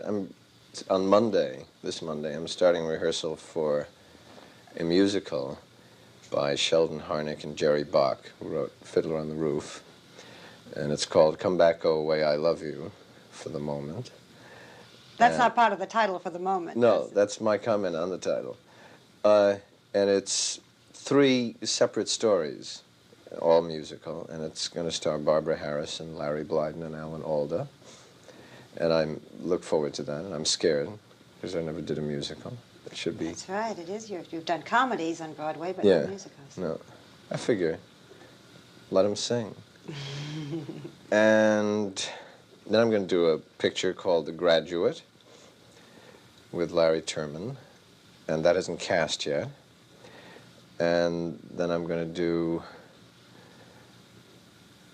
a picture called Catch-22. I also have read that you have your own production called Icarus? Yeah, Icarus Productions. It's not, what it is, I would like to get together with many people that I've worked with and help each other. And it seems to me one of the things that happens in America really more than, say, England or France, is that when people begin to work a lot in theater and movies, you all rush off in opposite directions and you start companies named after your children. You never see each other again. And that I think the important thing is to join up together. It's called Icarus Productions, which I'm very proud of, because Icarus, as you probably know, was the man who thought he would fly to the sun, and he made wings out of wax and feathers. And the sun, as he got too close to the sun, it melted the wings and he fell into the sea. Very symbolic, said the interviewer. Now, what does that mean? It's just a reminder to might myself not to get too cocky. Which brings me right into my next question, just as if it were a song cue. And that is that you're without doubt this year's #1 celebrity. You're too sensitive not to be aware of this. How does this explosion of fame affect you? Is it marvelous, as I would think it would be? Well, yeah, it's nice. The main thing you should know about it, and you must know this from yourself, is that you don't notice anything. I mean, you're still home, you know. But you're invited to everything. Every girl wants to meet you. You're the most eligible bachelor. I'm sure there isn't a party that they don't want you to come to. Yeah, that's the best part. That's the good part. Yeah. That really is just fine, you know, and there's nothing wrong with that at all, and it's like this terrific present. As for the rest of it, you don't notice it, you're not aware of it, because I sit here at home and I see my friends and I work a lot, and that's about all I notice. Sometimes I read something in the papers. Now, what has success taken away from you? Anything? I hope not. The reason I'm hesitating is because I'm trying to decide whether it's success, whatever that is, or just getting a little older. What I'm sometimes afraid of is that you do get a little insulated. Like, I went to the movies last week, and there were 4 of us, and we had to find a place to park the car. That took about 40 minutes. And then we lined up for another 40 minutes to get into the movie. Then we get inside, and the candy machine was broken. And the girls gave a very complicated candy order. So this other guy and I went out, and we had to get this kind of bar here and an ice cream sandwich there. Then we got back into the movie, and it was 106 degrees, and the air conditioning had broken down. And so we wanted to get our money back, which we did. It took another half hour. We had to sign something. And then we went all the way across town. I won't bore you much longer. There's a point to this. And went to the same movie in another theater. And the evening, which was going to the movies, cost $12.50 for 4 of us. Now, we can afford it. But I started to think, you know, that I'm fairly insulated, you know. I usually get driven somewhere, or I'm going to somebody's house. You could have called up and gotten those tickets free and gotten the best seat if you'd wanted to, right, too, well, my point is exactly that it was sort of fun, really, you know, and if you get too removed from just living, like going to the movies is not supposed to be too hard, and I got a little worried about myself because I thought, boy, I'm exhausted, wow. You know, I'm not going out again for a while. That was really rough, going to the movies like that. And you don't want to get too insulated and get too easy on yourself. I think that's the only soft. That's the only danger. You've been doing very well financially for many years now with Elaine May, when the two of you used to do your improvisations together. But in recent years, I'm sure you've made lots and lots of beautiful money. How do you indulge yourself? Everything. I spend my money. I'm not sure on what. I don't think about it too much, really, you know. I buy things I like for myself and for other people, and I go places I like to go, and then I forget about it. You're not a car bug or a... Yeah, I'm everything now and then. I was a car bug for a while, and I got great cars that I wanted. And then I came back to New York, and I can't really use a car in New York, so I sold the car to buy a painting, and like that. That's not bad. Yeah. We keep talking about Elaine May, and you can't talk about Mike Nichols, really, without talking about Elaine May and the wonderful improvisation team of Elaine May and Mike Nichols. Do you think you'll ever go back to being a performer again? No, I don't think so, except that I really do get a kick out of working with Elaine and what we do together, so we might do that now and then, just because we enjoy it. Other than that, no. I'm much happier this way. No, I'm not a good performer in that way, you know, like even when Elaine and I used to be on the Jack Parr show, we would just sit there, boring, because we're not good at being on. And then you start to tell an anecdote because you've planned it, because they said, yeah, tell that anecdote about the time you got your foot caught in the subway door, or whatever it is. And that you're in the middle of it and you're so bored with it yourself. You have to be a performer, which I'm really not. In the early days, when you were working as an actor, did you think in the back of your mind, really what I'd like to do is to direct? Oh, no. No. No, it worked the other way around. I fell into directing the way I fell into everything I've ever done, by accident. Somebody said, you want to direct a play? I said, let's try. Then, the minute I started, I said, aha, yes, this is it. And then I realized, sort of looking back, that I had been thinking about it without naming it for years, that really what I'd done with Elaine and in this group we had in Chicago and everything that interested me about the theater was to be thinking about directing, but I didn't know it. We'll be right back with more conversation with Mike Nichols. First, this message. Tell us about your early background. Where were you born and where did you grow up? A little of this I already know, but... I was born in Berlin, Germany, and my father was Russian. My mother is German. And then we came over here because it was necessary in '39 when I was 6. And then we settled in New York.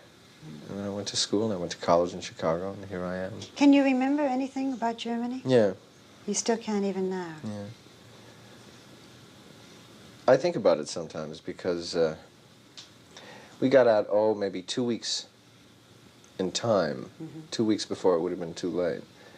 And that is, to put it mildly, lucky. And I think that if I'd had a life, how different it would have been. Do you remember the first job you had? You know, I was a camp counselor. I was a horseback riding instructor. I think that was my first job. I taught horseback riding. Were you good with children? No, I was good with horses. I was lousy with children. You've now, I'm sure, been interviewed innumerable times.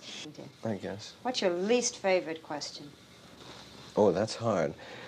I don't like terribly general questions like, who are you really? You know, those are very hard to answer. Is there anything you wish an interviewer would ask you which he never has? And if so, tell me. I'll ask it right now. You ask great questions. I'm very happy with your questions. I'll trust you. All right. Now that you have, quote, everything, what frightens you, if anything?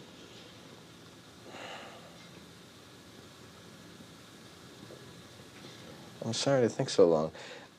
What frightens me really is loss of sensation, I think, is the only thing, is not to feel.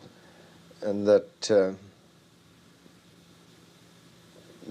seems to me for everyone to be the single thing to avert and avoid. But as long as you're feeling, I mean, to be feeling lousy is also very interesting. You know, nothing wrong with that sometimes. But I think the only thing that really would worry me is to begin to withdraw, to cease to feel. I have one goal, really, which is to be a good movie director, because I love making movies, and I would love to know how to do it better and better. And I love the idea of what I feel about movies, which is that if you come into movies, you're really apprenticed to giants, because there are people who have done extraordinary things in movies, I think more practically than in any other field right now. Who are your giants? Oh, Fellini and Truffaut and David Lean and endless people. The great thing about movies is there are about 100 very, very talented people. And that interests me immensely, because that's a much greater feeling to see how far you have to go. And again, I don't mean this modestly, it's just that movies are a very big thing. That interests me more than, say, working in a field where you think, oh yeah, well, I'm as good as anybody else. What kind of movies do you like to see? All kinds. I'll see any movie, and do. Why do you have a picture of Charlie Chaplin upstairs? I like him. Not because he's an idol, but just because he's a man you like? Yeah, he's as close to an idol as I get. I don't idolize people exactly. I admire them, and I admire him a lot. If someone were writing about Mike Nichols, let's say in, in Russia, where you might not be known, and they had to do a little squib, the kind of thing that they do in a playbill, and someone said, give us the facts and tell us what is most pertinent about you, what would you say? This guy, very boring. This guy who directs plays and movies. Sidney Lumet has made some 39 movies in 4 decades as a film director. His first was the stunning 12 Angry Men, Dog Day Afternoon, Prince of the City, Serpico, Network, and The Verdict followed, among others. A D.W. Griffith Award winner, Lumet has just published a memoir of a life in the film business called Making Movies, and I am very pleased to have him here. Welcome. Thank you, It's great to see you. Nice to see you. take this is the upcoming, with all the power we have, we can get an upcoming New York Times Magazine review. New York Times review. Actually, we got it because it's out early. Roger Ebert says about you, making movies is a sane, even invaluable book about the job of being a movie director. From the creation of the screenplay to the final previews, Mr. Lumet explains every step in the process, drawing examples from his own career with startling honesty. This is not an autobiography, but it is a more revealing than most memoirs, discussing with complete frankness the technical, practical, financial, and artistic decisions a director makes. He ends by saying, I am sometimes asked if there is one book a filmgoer could read to learn more about how movies are made and what to look for while watching them. Excuse me. He concludes by saying, this is the book. Why did you write this book? I mean, obviously, if you thought you were getting these kind of reviews, then you have achieved the goal of making a book that would be a companion for everybody who wants to enjoy movies. I never expected that kind of reviews, or the kind of success it's been meeting with Charlie, where we're in our second printing, and we haven't been out that long, which is terrific. I wrote it, Charlie, because I was so tired of the theories. I was so tired of students not knowing their work. You know, I taught a postgraduate course at Yale many, many years ago. Movie course. Film, it's tough for me to say the word film. Cinema won't pass my throat. And then I did another one in Columbia about 4 years ago. I was amazed at the ignorance of the students. And then also in terms of the general public, you know, that perennial thing that happens when you, people passing when you're shooting in the city and they're passing a location, and the first thing you say is, well, what's everybody standing around for? You know, and the fact is very real work is going on. And then the second thing that happens, which is when, if they come to the studio and see some of the work there, I never knew movie making was so hard, is what they inevitably say. So I thought that there'd be kind of a value on all levels just to really get down to how is a movie made? What are the steps?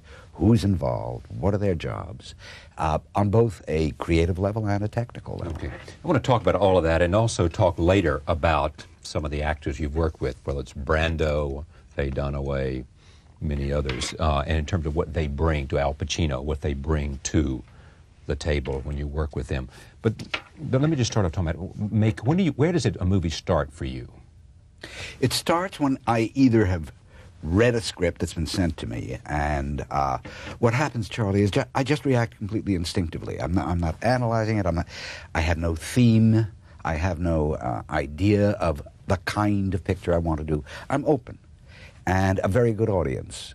And what to me is interesting is that almost every time I've accepted a script, it's been on the first reading. If I've had to read it more than once, chances are I've said no.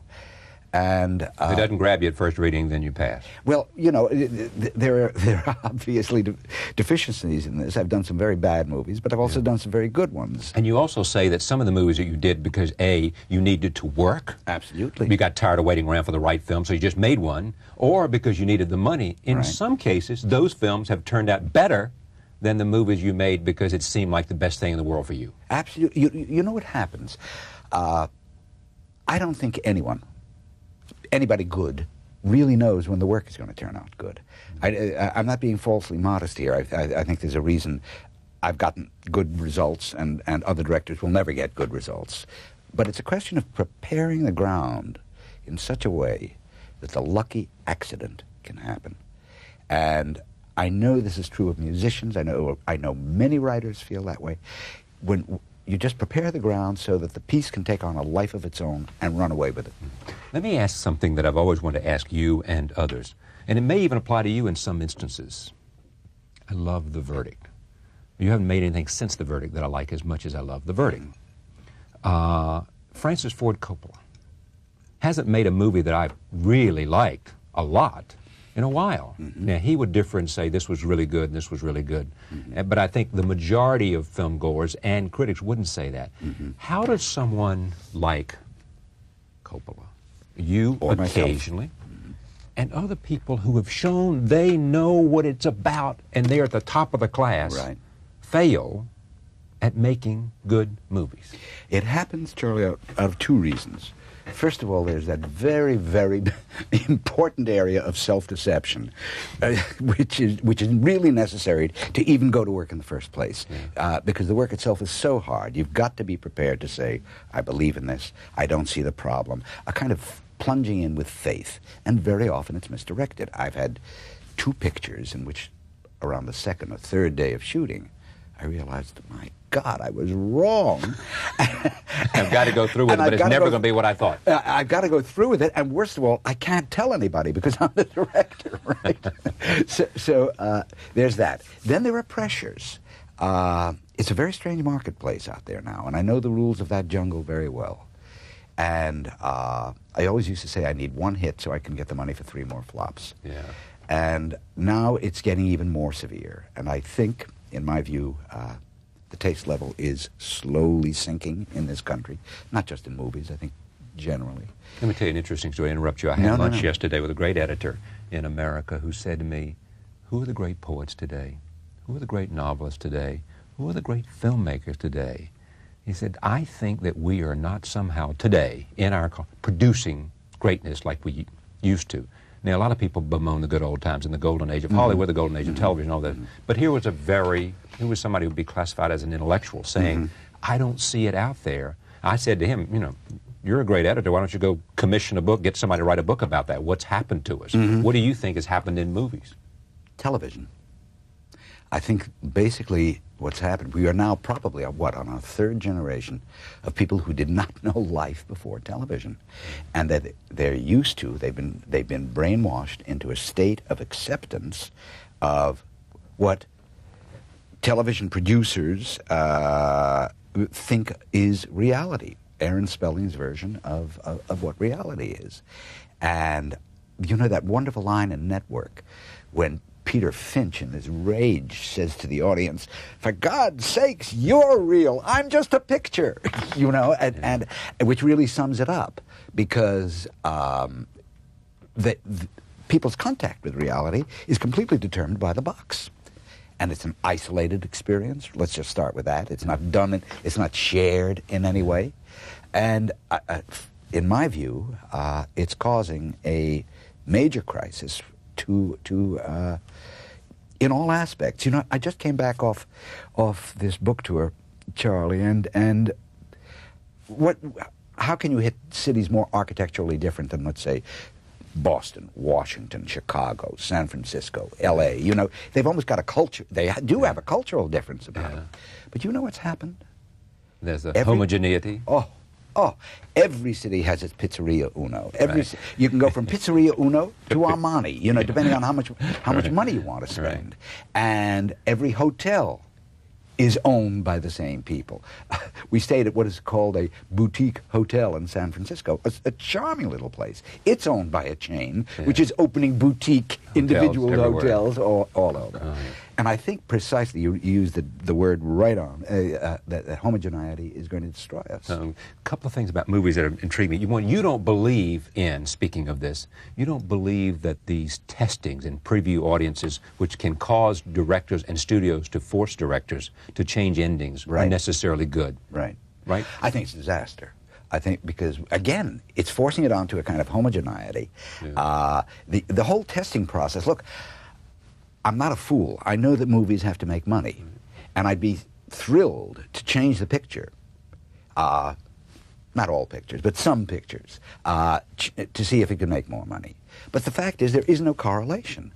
I once asked the man who conducts the research group, what is the correlation between your percentages and the cards that you break down in demographics that make the mind boggle, and the eventual performance at the box office? Right. And he said, we don't have those figures. No one's ever done a study. No, well, of course he's lying. Of course he has the figures. The fact is the figures just don't work out the way he would like them to work out so that he can get hired more. The other thing, another incident from the book, Brando. Brando will give you, on separate takes, separate performances. One is he's reaching deep inside as an actor and going for what is inside of him that gives expression to the idea that he wants to convey. The other is a more studied, in which he is simply acting the performance. It looks identical, Charlie. It's just empty inside. But on the surface, it looks as if it's exactly like the other he, take. as an actor, if you, the director, choose the wrong one, not the one that genuinely comes from inside, he won't give you anything from inside for the rest of the film. You've had it. Now, you know, a lot of people say, well, listen, what right does he have? That's so arrogant. What right does he have to test a director? I don't feel that way. And maybe it's because I passed the test, but the point is that acting is about self-revelation, and that's a very painful process. And he, in my view, has a right to want the person watching it to be able to tell the difference between when he's doing it and living it and when he's simply indicating it. I don't think it's invalid. A good director can't screw up a great script. True or false? False. A great script can be screwed up regardless. Funnily enough, in my view, great scripts can get screwed up more easily because the demand that they make is so much greater. I don't have to tell you, is there anything more boring than a bad Hamlet? Well said, yeah. And nothing more powerful than A brilliant Hamlet. Well, that's what it was for, right? Yeah. So acting then is 75% of the game. The performance. Certainly in the theater. Certainly it is in the theater. In the movies, you've got a great helper. That camera. It can do an awful lot of things that can compensate for even a bad performance. Right. It can't create a good performance, but it can provide an element that the performance should have provided. Okay. I want to take a look from 12 Angry Men. What an appropriate film. I remember once going to a class about, and it was part of management training or something like that, and they had us see it. Some psychologists wanted to see this as a group, as an example of group dynamics, right, exactly. Certainly appropriate now as we are fascinated by what's happening in the jury room of the Simpson trial. But take a look at this. This is 12 Angry Men starring Henry Fonda and others. Here it is. Tell me about that movie and directing that scene and the way the camera pulled out so that you could see all of the people leaving the table. Well, clearly it's a scene in which a man takes off on a racial attack, juror number 8 or whatever. I loved it. They never had names, only numbers. Mm-hmm. And slowly a protest evolves. One of the things that was very important, because it has to be completely believable, and it is very tough to make that believable, that 10 other people would be so, there'd be such a unanimity in an opinion, especially on a racial level, that they'd make this step of protest. But if you noticed, Henry Fonda, our hero, was not the first one to get up. The first one to get up is actually a character who has come from a very similar background. So he's the one that starts it, and then others get up out of, I hope, out of character, out of what their characters were. But the interesting thing, Charlie, is that doing it in one shot, doing it as a slow pullback, prevented it from becoming obvious and sentimental. In fact, it isn't for about till 3 or 4 people, till about the 4th person get up, that you even realize it is a protest.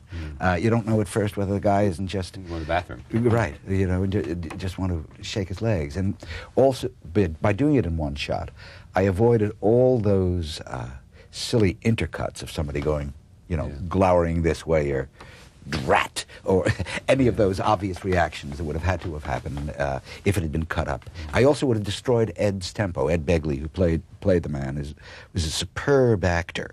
And the very fact that he could gauge the performance by how and when people were getting up and moving away from, as you saw, the way he runs down in energy is quite moving. Fonda to work with. You know, there are certain actors, Charlie, who are so pure that, for me at least, they become a barometer of truth. I can measure the truthfulness of myself, of my own work, and almost every other person's work on that set by what they are doing. Fonda was one of those. And I don't know of a greater compliment that you think you can give anyone. Pacino, speaking of actors, Dog Day Afternoon. There was that long scene on the phone. I think that's as extraordinary a piece of movie acting as I've ever seen. It was very complicated, the way I set it up, because I wanted him to do both phone calls, the phone call to his male wife and his female wife, in continuity, and yet the two scenes together ran 14 minutes. I don't know if you're aware, but a magazine of film only runs 10 minutes. So I had to, from a technical point of view, I was using 2 cameras, starting the second camera when the first one was almost out of film, and so on. The thing about Al is he also has this purity mixed with this incredible, undeniable anger. He's so dangerous up there on the screen. Even in a moment of complete vulnerability, you have a feeling that he can just turn around into something. I'll never forget that amazing moment in Godfather when, I think it was Godfather 2, when Diane Keaton tells him that she's had an abortion. And he's just been pacing up and back, very still in that inner stillness that he's got. And all of a sudden he flies across that room and hits her. It's an explosion that's absolutely terrifying. And he has this in him, I think, this sense of rage. What does a director give an actor like Pacino? Two things. First of all, you give him a person who understands what he's doing, the thing that we were talking before about Marlon, which is very important to him. Second of all, once you've got that, you can find sources of stimulation for those feelings that he may not have been aware of in the performance of another actor, in the physical staging of the scene, or in the instance of the 2 phone calls in Dog Day Afternoon, in the way that I shot it, so that by the end of it, it got very complicated, Charlie. You know, the story was they were in that bank by then for 9 hours, and I just wanted him in a state of exhaustion beyond. Now, that state of exhaustion does another thing. It opens up emotions. I'm sure you've found, and most of us have found, that when we're tired, we weep more easily, we laugh more easily. We get angry easier. That's right. We're just wide open. And when we finished the first take, I said, Al, don't cut camera. I said, first, don't cut camera. Al, I want to go back and do it again. And he looked at me and he said, you've got to be expletive deleted kidding. And I said, I am not kidding. We have to go again. Action. And he started again from the top. And in the meantime, while that the exchange went on, they had changed a magazine of film. So that when he finished the second take of it, he literally didn't know where he was. I mean, the exhaustion was so complete. The amount of emotion. Did he then recognize that the second take was better? He didn't know. When we talked about it afterwards, he said, I didn't even know. I forgot that you told me to go again. I didn't even know we did a second take. Yeah. But when he saw Rushes the next day, he sure did. Network. This is a Howard Beale when he's giving his speech and has a heart attack. Take a look at this, and we'll talk about the scene when we come back. Programming you've seen yes, it does. Tell me about the scene, though, with Peter. Well, you know, he is a magnificent actor, and as you know, part of the point of that whole speech is that the show always ends on him having a fit. Right. I mean, he's in no real danger. He just has a fit, and the fit is the music cue. He's a consummate actor. Interestingly enough, the same thing that I did with Al on his Dog Day speech, I did with Peter on his first I'm mad as hell, won't take it anymore speech. 2 cameras so he could go from one take to another. He wanted that part as badly as any actor I've ever known. I felt it was very, very important to get an American for it. And Peter was living in the Caribbean at the time. I don't remember which island. And said, look, I've got with me, he flew up to New York, he said, I've got with me a tape of Walter Cronkite, a tape of John Chancellor. I am going back down, and I'm going to work for 2 weeks, and I'm going to come back up to New York, and I'm going to read this whole part for you. And he did, Charlie. He did, and he read, my reservation was only about the accent. I mean, as an actor, he's magnificent. And he came back up and read 4 lines, and Patty and I said, it's yours. Pat Chayefsky. Yeah. And it was, did he win an Oscar for that? He did, posthumously. Posthumously, that's right. It was it's extraordinary. We were, you know, before the Oscar, while the voting is still going on, the company flies you out there and you hustle like crazy trying to pick up votes. And Peter and I were scheduled to do a radio show that morning, and at Beverly Hills Hotel, there's a small staircase down from the 2nd floor, and literally as I came down the staircase, he was sitting below, and I saw him go over. And that was it. That was it, yeah. Knowing what you know and putting a lot, as Roger Ebert says, if you want one book on making movies, this is it. The title is Making Movies. What do you wish you had learned earlier? I mean, what have you learned that's important that you wish you'd known from the beginning? I wish I'd had a little, I don't know if you can learn this, I wish I'd had a little better taste. Taste, yeah. I think I tended to overstate an awful lot.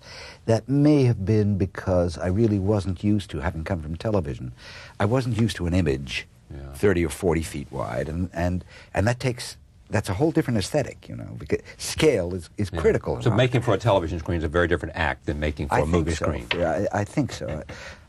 You have to tell the story differently. You have to use the camera differently. So I wish I'd had a little more restraint. But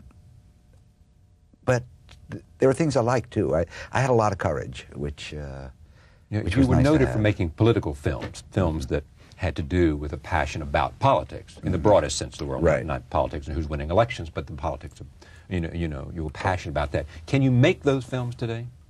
I think it'll be very tough. I don't know, I haven't tried. But my guess is that they are running so scared, and the cost of production is up so enormously. You know, Charlie, if a picture doesn't gross 9 figures now, by that I mean over $100 million, they really look at it as a flop. Notwithstanding how much it costs. Yeah, exactly. But the reason I look at it that way is because most films now cost over $30 million to make, I guess. I think that's the average cost has gone up to there, and the prints and advertising are now equal, if not greater, than the cost of the movie. What's your favorite film that you made? That I made? Yeah. Charlie, I wish I could tell you. I'm ducking the question, and as you know, I don't duck many. Right. I duck it because, in a way, it makes an orphan out of the others. Yes, indeed. What film that you have seen do you wish you had made? I couldn't have made it, so it's safe to say that I think the best movie of the last 10 years is Hoop Dreams. Do you really? I think a documentary. I think it's an astounding movie about America, about people. There's no way of saying too much about that movie. Sort of missed it on the Oscars, didn't it? I think they made a great error by trying to. Well, it wasn't a great error. I would have loved to have seen it nominated for Best Picture because to me it was. All right. Making Movies by Sidney Lumet. It's gotten good reviews. It really is an understanding of how the business is made. You'll learn a lot about cameras. You'll learn a lot about how actors approach their craft. It is not about a gossipy book about actors and actresses. It is really a book about one man's love for the craft of making movies and how he goes about it. And when you come away with this experience of reading this book, you'll understand more about movies, which all of us love. You never really get an opportunity. You take an opportunity.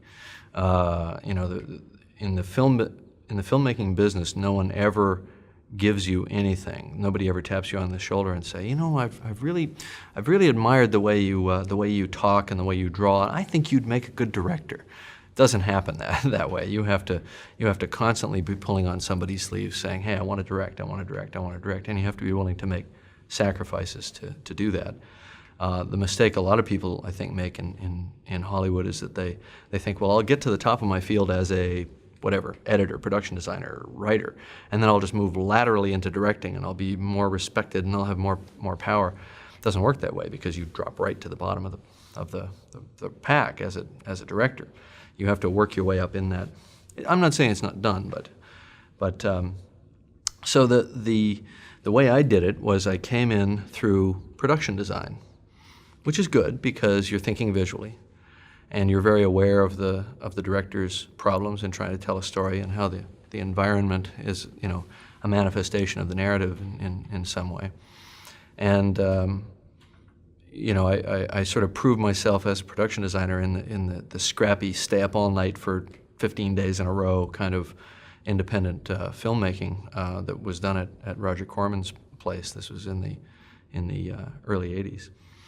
And when they see that you have the creativity and the stamina and that you basically understand filmmaking, it's not a ridiculous leap in that environment to say, I now want to try my hand. I want to direct. And I just basically went up to Roger one day and said, I'd like to direct second unit on the film that we were making at the time, which was a low-budget science fiction horror picture. And he gave me a camera and 2 or 3 people, and we started a little second unit, and the second unit basically became this steamroller that wound up shooting about 1/3 of the picture because they were falling way behind on first unit. So they'd give me the actors and say, well, do scene 28 and scene 42, and all of a sudden I was working with actors, and that was terrifying because I hadn't really thought that part through yet, that in order to direct you have to work with actors. It's not just about sets and visual effects. And so it was simultaneously a shock and a joyful discovery because I found that all actors really want is some sense of what a writer can bring to the moment, some sense of a narrative purpose. What am I doing? What am I trying to do here? What's the scene about? And it's really pretty much that simple. So that was the next epiphany, if you will, which is this part of it is fun too. The part I didn't expect to be fun, the part I didn't expect to be good at, turned out to be, in a way, the most fascinating part. I wouldn't say I was good at it right away. It took me a long time to realize that you have to have a bit of an interlanguage with actors. You have to give them something that they can act with. You can't tell them a lot of abstract information about how their character is going to pay off in this big narrative ellipse that happens in scene 80. That doesn't help them. You know, they're in a room. They have to create an emotional truth in a moment, and you know, they have to be able to create that very quickly. So they need real tangible stuff, and that's a learned art, I think. But coming from writing and understanding what they're feeling and what they're thinking, what the character's feeling and thinking, and having thought about that a lot for months in advance is the way that I get enough respect from the actors that they trust what I'm saying, they trust what I'm giving them to do.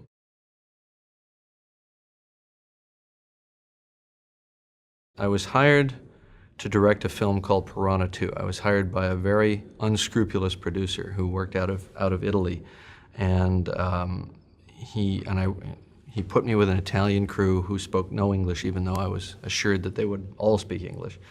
And I actually had to learn some Italian very quickly, and I'm talking about in 2 weeks, because that's all the prep time I had, because I was actually replacing someone else. And I was put into an untenable situation, and then fired couple of weeks into the shoot, and the producer took over directing. And it turns out that he had actually done that twice before on his 2 previous films, and that was his modus operandi in order to get the financing and then axe the director.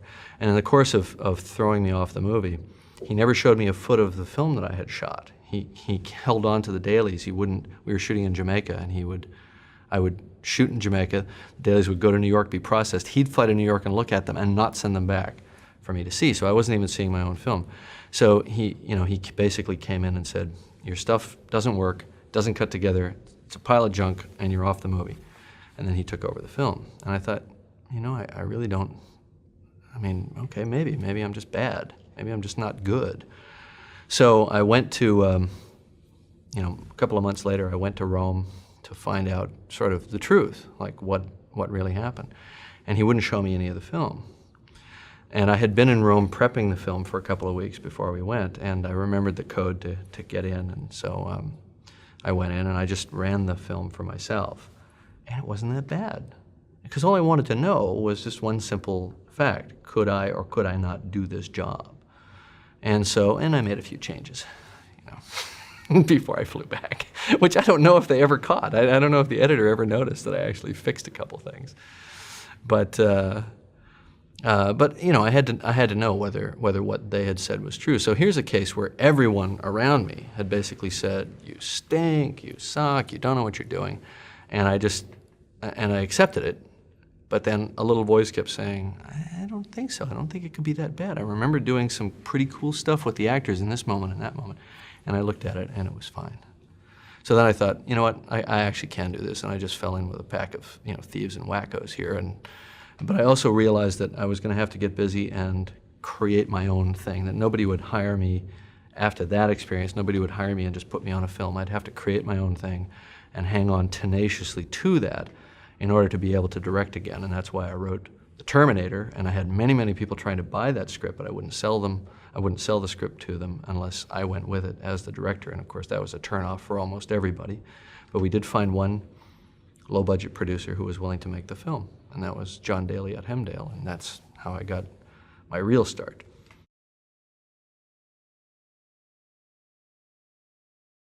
The road to success is like Harold and the Purple Crayon.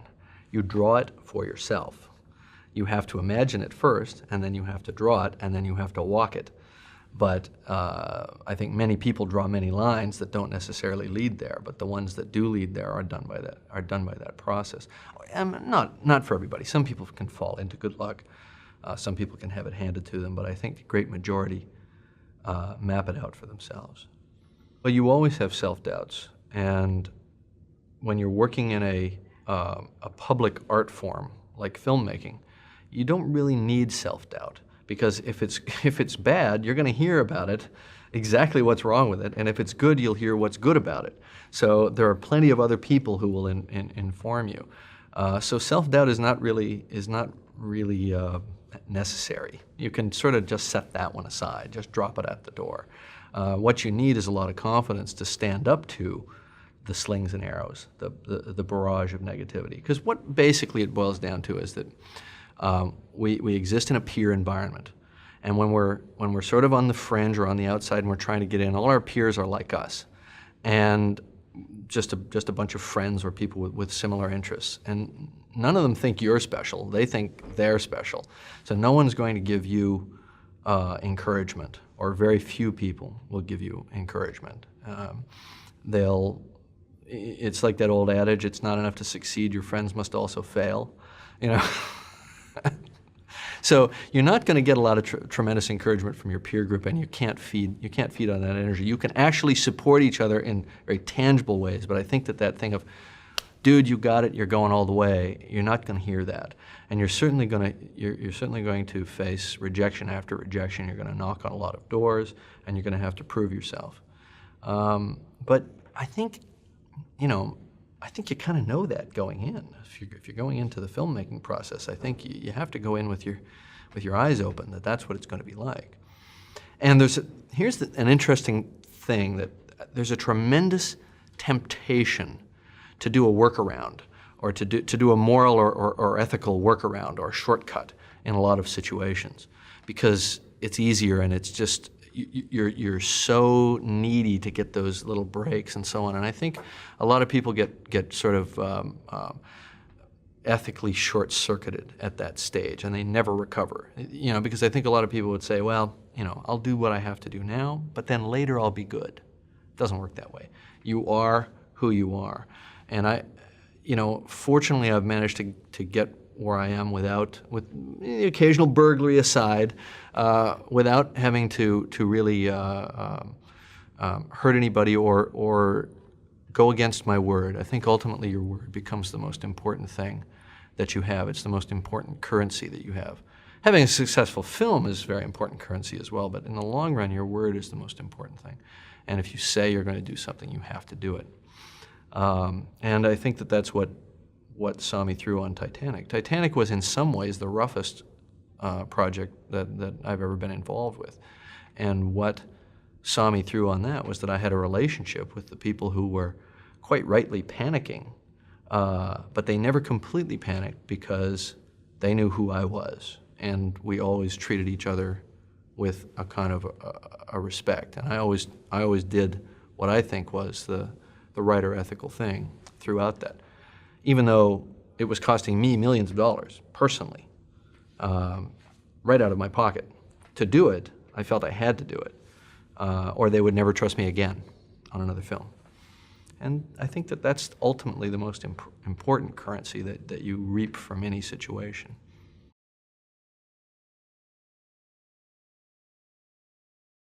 Pretty much every day.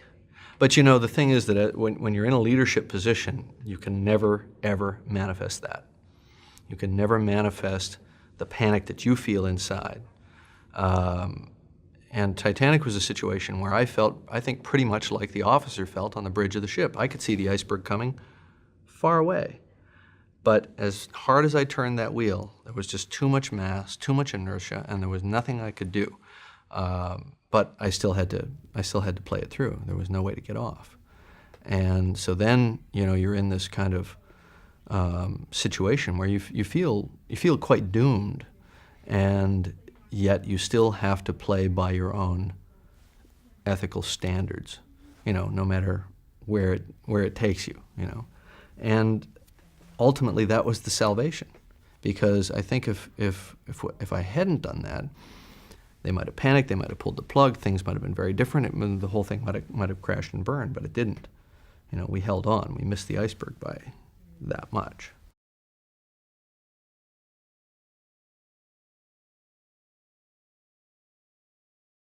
Well, Titanic was conceived as a love story, and if I could have done it without one visual effect, I would have been more than happy to do that.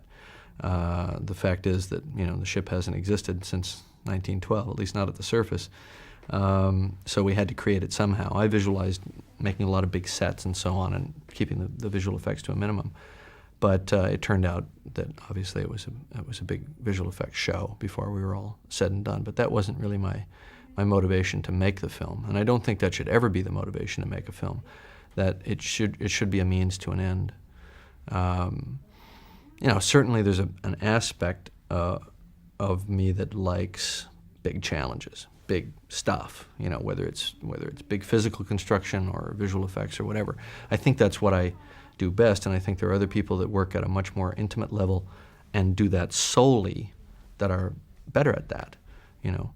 But I think that it was definitely a goal of Titanic to integrate a very personal, very emotional, and very intimate filmmaking style with spectacle and try to make that not be kind of chocolate syrup on a cheeseburger, you know, make it somehow work together.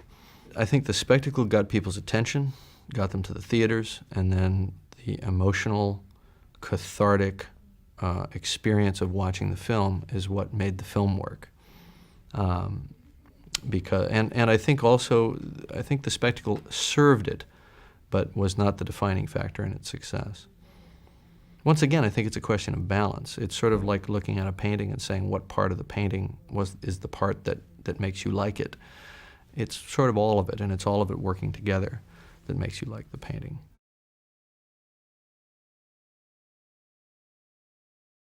I didn't know for a long time. I was fascinated by the sciences. When I was a kid, I used to spend all my time out collecting pond water and looking at it through my microscope and trying to identify the various protozoa, or I'd be looking through a telescope trying to find the great nebula in Orion or whatever, you know. My brain was going in all these different directions. Art was always sort of there, I was always drawing, but it hadn't really manifested itself as the main thing. And all the way through high school, even into college, I majored in physics. I hit a kind of a wall with the maths. And, you know, possibly with a bad teacher who kind of turned me off to calculus at a critical moment. And even though my grades were very high in astronomy and physics, I switched to English because I wanted to write. So it was sort of going in two different directions. It was a long time. It was about, I would say I was 25 or 26 before I really settled in and said, this is it, this is the decision, I'm going to work in film in some capacity. And what finally attracted me to film in such a definitive way was it was the only place I could reconcile the need to tell stories and to work in a visual art medium and the desire to understand things at a technological level and my fascination with engineering and technology. It's one of the few media that are you know, so dependent on technology. So it was a way to fuse those interests. I didn't know where I'd wind up within film. I actually started as a model builder and quickly progressed into production design, which made sense because I could draw, I could paint, and so on. But I kept watching that guy over there who was moving the actors around and setting up the shots, and I had never quite pictured myself as a director. I'd pictured myself as a filmmaker, but I had never pictured myself as a director, if that makes any sense at all. I mean, I had wanted to make films, and I understood at some intellectual level that the director was the person who was most in charge creatively, but I'd never sort of pictured myself in that role, kind of standing up there, the guy with the monocle and the megaphone, you know, had no meaning for me. But then I watched a couple of really bad directors work, and I saw how they completely botched it up and missed the visual opportunities of the scene when we had put things in front of them as opportunities, set pieces, props, and so on. And they had these great actors to work with, and they just blew it. And there was a moment where I said, I may not be very good at this, but I know I'm better than that guy. And that was kind of a critical moment, because when you realize that you can at least be better than somebody else who's already doing it, then you can visualize yourself doing the job.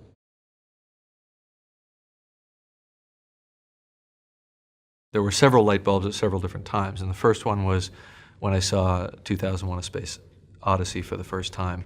And the light bulb there was, you know, a movie can be more than just telling a story. It can be a piece of art. It can be something that has a profound impact on your imagination, on your appreciation of how music works with the images and so on. It sort of just blew the doors off the whole thing for me and at the age of 14, and I started thinking about film in a completely different way and got fascinated by it. It's also, to my knowledge, one of the first films that really had a definitive making of book. It was such a fascinating film that they actually, they made a book about the making of 2001. It's the first one that I knew of that was available, and I read it from cover to cover 18 times and didn't understand half of it until many years later. But it started a process of projecting myself into the idea of actually creating images using these high-tech means. Of course, I did all my low-tech analogs of those means, you know, by buying models and gluing them on pieces of glass and moving them around, but it was good training to think spatially and to think, you know, in terms of storyboarding and so on. So I was already a filmmaker, but I hadn't really realized it yet. And then, ironically, that was happening in Canada, thousands of miles from Hollywood, and we subsequently moved at the age of 17 for me to Los Angeles, which is very close to, you know, the black hole of Hollywood itself.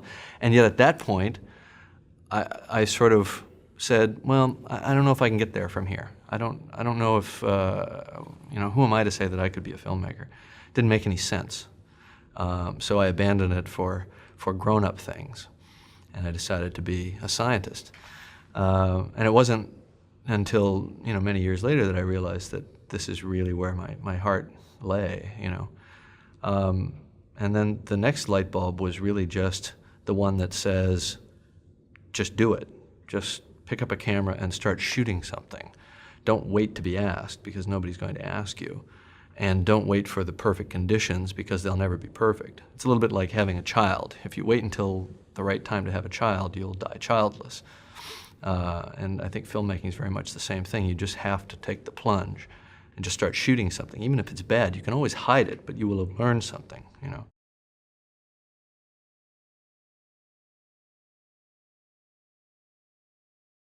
I didn't really have anything to say, but I had a lot of images, a lot of things crowding into my mind visually. I had read tons of science fiction. I was fascinated by other worlds, other environments. For me, it was fantasy. It was not fantasy in the sense of pure escapism. It was, as Isaac Asimov used to say, science fiction readers are people who escape from reality into worlds of pollution, nuclear war, overpopulation, and you know, it's a way of modeling the future or the present through the future. So, you know, growing up in the '60s, coming to my kind of intellectual awakening in high school at a time when the world was in complete chaos between the war in Vietnam and civil rights and all of the upheavals, all the social upheavals, you know, free love, you know, everything that was happening in the late '60s. It gave one an interesting perspective, being a science fiction fan and looking at a world that was coming apart and thinking in very apocalyptic terms about that world. And I've never lost that sort of almost a fascination with apocalyptic themes, and Titanic is just another manifestation of that, because for me, that film was just a microcosm for the way the world ends. However it ends, we don't know, but if it ends by the human hand, it'll end in the way that Titanic ended, which is through some casual, simple carelessness.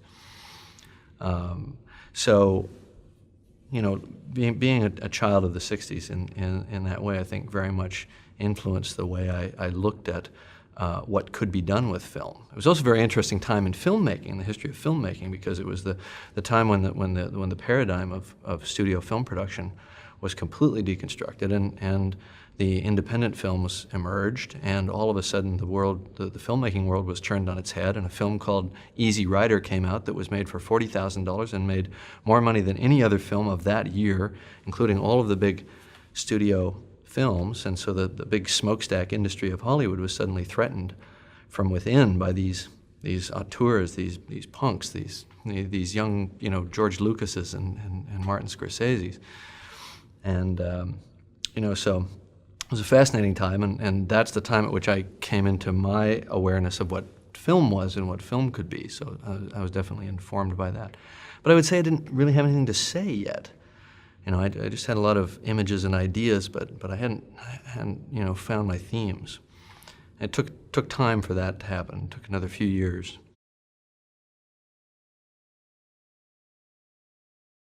Never give up, because it's going to be unbelievably hard. It's going to be a ridiculously brutal uphill fight all the time. And you just have to have tremendous stamina and self-confidence to power through it. You have to not listen to the naysayers, because there will be many. And often they'll be much more qualified than you and cause you to sort of doubt yourself. But you know, what I learned from those early days was to trust my instincts and to not back off, because when the hour gets dark, your instinct is to, or your tendency might be to say, well, this is just too hard, and you know, nobody should have to go through this in order to accomplish X, whether it's a movie or whatever.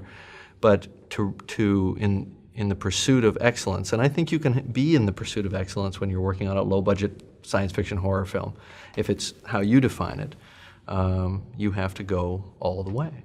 It's that simple. Now, I don't mean trample over people. I don't mean turn into a screaming maniac. I mean you have to have made that commitment within yourself to do whatever it takes to get the job done and to try to inspire other people to do it. Because obviously the first rule is you can't do it all yourself.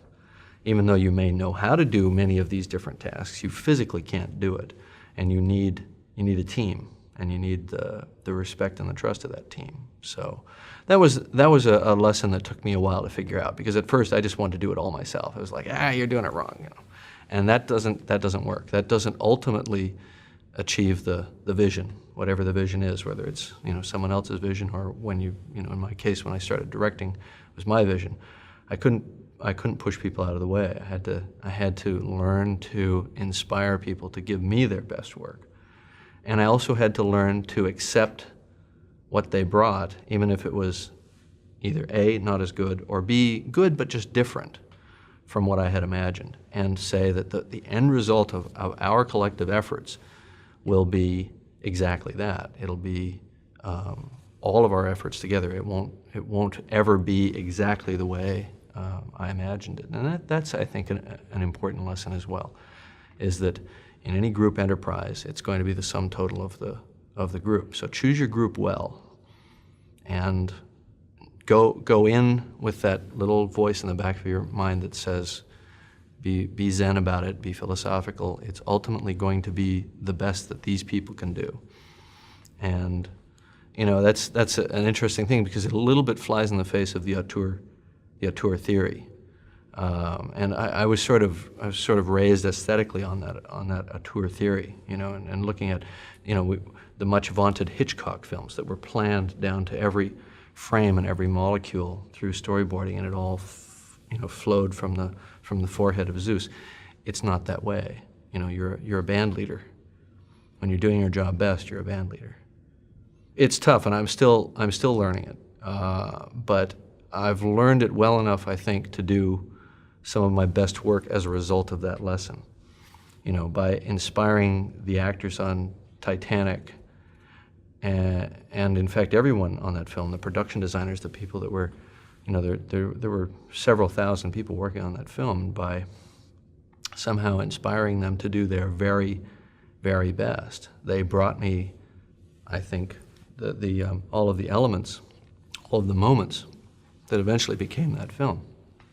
I couldn't have done it all myself. Couldn't have done a fraction of it, you know.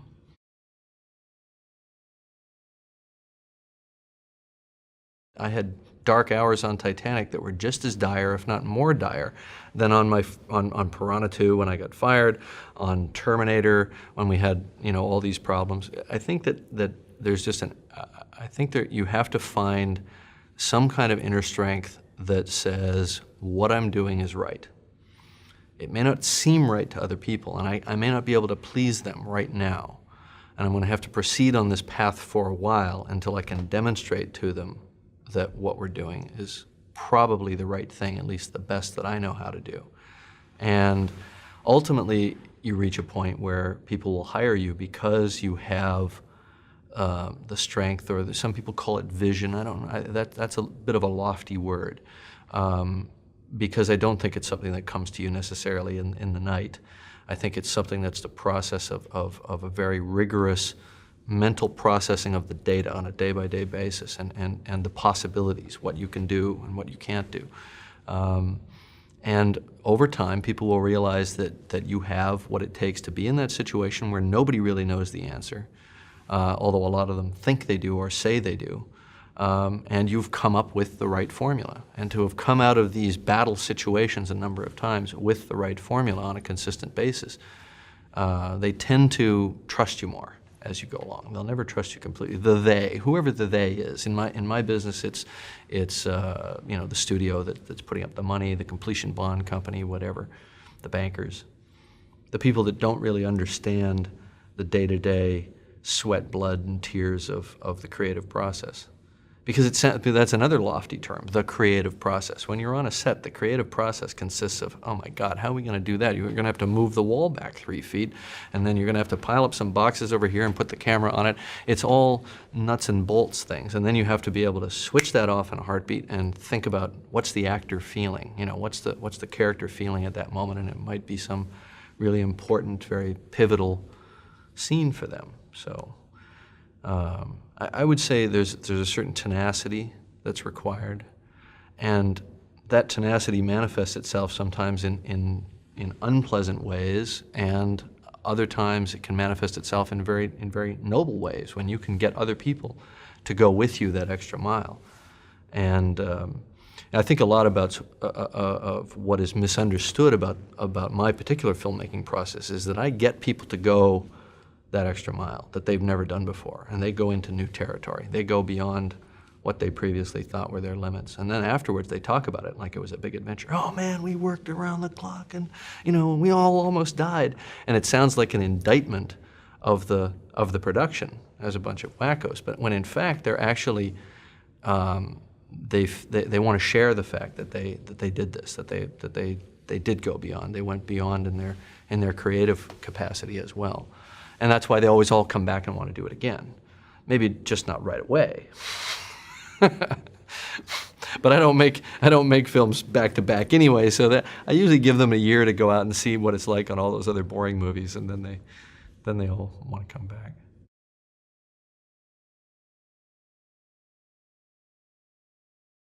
I lived in a small town. It was 2,000 people in Canada. Little river that went through it, and we swam in you know, a lot of water around. Niagara Falls was about 4 or 5 miles away, the Niagara Falls. And so, you know, I've always sort of loved the water, possibly as a result of that. And that's manifested itself, obviously, in my work and in my own private time. I do an awful lot of scuba diving. I love to be on the ocean, under the ocean, live next to the ocean.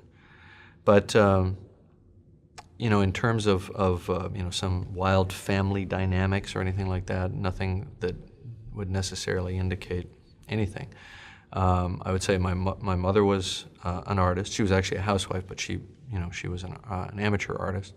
My father was an electrical engineer. So right there, you have a collision of you know, left and right hemisphere thinking, and I think I got sort of equal parts of both. My mother was definitely an influence in giving me a respect for art and the arts, and especially the visual arts. And I used to, you know, go with her to museums and so on. And when I was learning to draw, I would sketch things in the museum, whether it was an Etruscan helmet or a mummy or whatever. I was fascinated by all that. You know, I think out of you know, an attempt maybe to get my father's respect or interest or whatever, you know, I was, or maybe it was just a genetically passed through love of technology. I was always fascinated by engineering, always trying to build things, definitely a builder. And sometimes being a builder can put you in a leadership position when you're a kid, because then it's like, hey, let's build a go-kart. Well, you go get the wheels and you get this, and pretty soon you're at the center of a project. I think that certain things must just be genetic, because I look back at who I was at 10 years old or 9 years old, and I'm the same person now, and in essence, wanting to build things and wanting to get a lot of people together and do some grandiose thing, whether it was build a fort or a tree house or an airplane. Once we built an airplane, not intending it to fly, just hang from a tree, but that sort of thing. And I realize I'm just doing the same thing now. I'm just getting a bunch of kids to help me build a fort, except that now it takes $100 million, and the kids are all my age. Yes, good student, mostly because of curiosity. I mean, a real natural curiosity. I wasn't trying to please anybody. I wasn't trying to, for me, it wasn't competitive against the other kids. It wasn't about trying to please my parents so much as I just wanted to know things. The sciences, history, even math, to an extent. I was just switched on somehow. And I think, that's the most important thing when I look back to that formative period, and I'm thinking junior high through high school. That it was a 6-year period. It was curiosity, and I spent all my free time in the town library, and I read an awful lot of science fiction, and the sort of the line between reality and fantasy blurred. I mean, I was as interested in the reality of biology as I was in reading science fiction stories about genetic mutations and post-nuclear war environments and distant interstellar travel and meeting alien races and all that sort of thing. I read so voraciously. I mean, it was tonnage. I rode a school bus to school for an hour each way each day in high school. Because they put me in a program, an academic program that could only be serviced by this high school that was much further away. So I had 2 hours a day on the bus, and I tried to read a book a day. And usually it averaged a book every other day. But if I got really interested in something, it was propped up behind my math book or my science book, all during the day in class.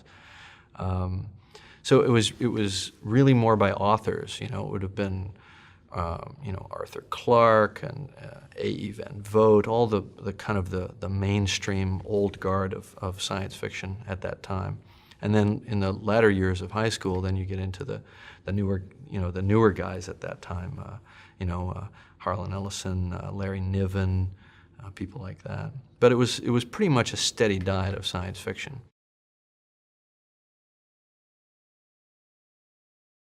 A critical moment for me, I would have to say, was in my we didn't call them sophomore, senior year sort of things there. It was in the 11th grade. My biology teacher, Mr. McKenzie, decided that what our school needed was a theater arts program, and we didn't have it. There was wrestling, basketball, football. It was a very jock-oriented school, and there was no theater program whatsoever. So we started a theater program from scratch. We bootstrapped it. He taught it, and I think he might have done it for nothing. And we took the class, but we really had to build the props and the scenery and the costumes and just do everything ourselves. And we had to turn the stage into a proper working stage. And it took a year, but we started putting on our own productions. And I think that was really a pivotal moment. And so my biology teacher was our muse at that time. And I think the fact that we were having to do everything, that it wasn't handed to us, may have created a kind of a work ethic that paid off then in independent film production, because it's the same thing. You're finding scraps and bits and pieces and putting it all together and putting on a show. And it's that sense of being able to create some moment of glory, some showmanship out of nothing, out of baling wire, that is maybe the lesson that was learned there as a result of this man who just decided to have a theater arts program. Otherwise, I would have been just, somebody who was marginalized by the fact that it was a very athletically oriented school. And now I've gone back to the school recently and found out that the theater program is the thing that the school is most proud of. Their teams are doing terribly, but their theater program is doing great, and they're winning in all these, dramatic awards around the province. This is back in Canada. So that's his legacy. But anyway, I think the point is that a teacher can be absolutely critical at the right moment in your life, and they can be a mentor. And sometimes it's only just one comment that they can make. And I remember I was talking to this man, my biology teacher, and he said, you know, I've seen your aptitude tests or whatever kind of testing they did back then, 30 years ago in Canada, and we believe that you have unlimited potential. Now, I don't know if he'd ever seen the tests, and I don't know if any of the data indicated that, but hearing that and knowing that somebody somewhere believed that I could go accomplish something was a big contributor to the self-confidence necessary to overcome all these things later, because you're going to have 10,000 people telling you why you can't do something. Sometimes it only takes one person to tell you that you can do something, and you take it to heart. Otherwise, I wouldn't have remembered it all these years, and I remember where the conversation took place. I certainly didn't think of myself as gifted. Certainly the standards for being gifted in my environment were if you were good in Little League, or if you were good in football, or so I was more like the kind of the misfit, the outsider. And of course the misfits and the outsiders all collect together like this kind of pond scum around the sides, and that's where all I think the good ideas come from. I certainly never thought of myself as superior or gifted in any way. Just different, definitely different, and satisfied to be different. Maybe not always happy to be different, but satisfied to be different. Your defense mechanism becomes to be, contemptuous of people who don't think outside of the box, and I spent maybe a 10-year period in there, being in a way kind of intellectually snobbish and saying, you guys are just a bunch of jock idiots. And then I've spent the last 25 years trying to reintegrate myself into a kind of normal, being a normal person, and with limited success probably, but.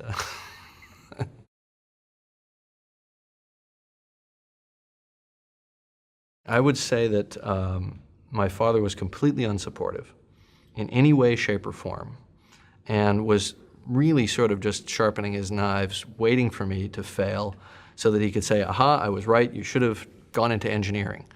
And it was always this sort of attitude of, well, one of these days you'll get a real job, and this film thing, will pass as a fad. And so there was zero support there, and I actually think that it made me angry enough that I had to succeed.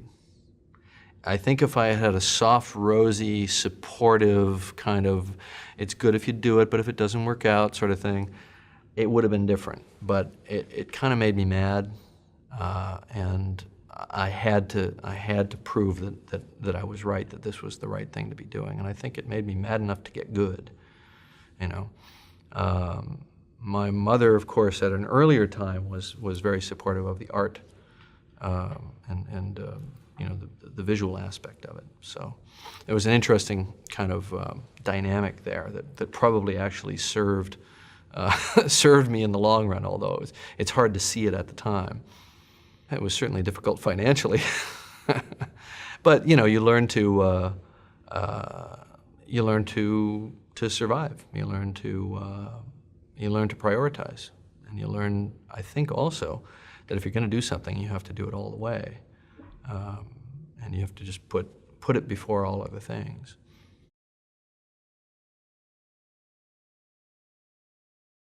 I think it's the old adage, the harder I work, the luckier I get. I think chance is not a big factor in the long run. It can be a huge factor in the short run, being at the right place at the right time. But certainly the critical factor, even with that chance, is being able to recognize a true opportunity and seize it the moment it presents itself, and not wait and overthink it because it will pass, And I think there are many talented people who haven't gotten to fulfill their dreams because they overthought it, or they were too cautious, and they were unwilling to make the leap of faith. I think there are a lot of people who are winos sleeping rolled up in a carpet remnant down in some alley someplace that also made that leap of faith and either made it at the wrong time or never had the skill to back it up. So it's necessary but not sufficient to have that as part of your makeup. But I think if you don't have the ability to make that leap of faith, it's going to be harder for you to accomplish something great, because there are going to be moments, there are going to be little windows of opportunity that open for a split second, and you either squirt through or you don't. But at the moment that you do that, you have to have prepared yourself. You have to have prepared yourself for that fight, because that's going to be the fight of your life. Whatever that opportunity is, when you grab it, it's going to be more energy than you can manage. It's going to be grabbing the tiger by the tail.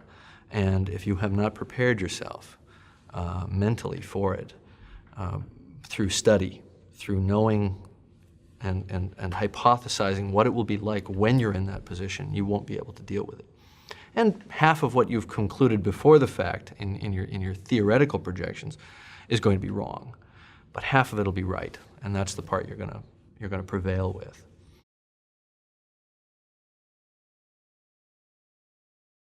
The films that influenced me were so disparate that there's almost no pattern.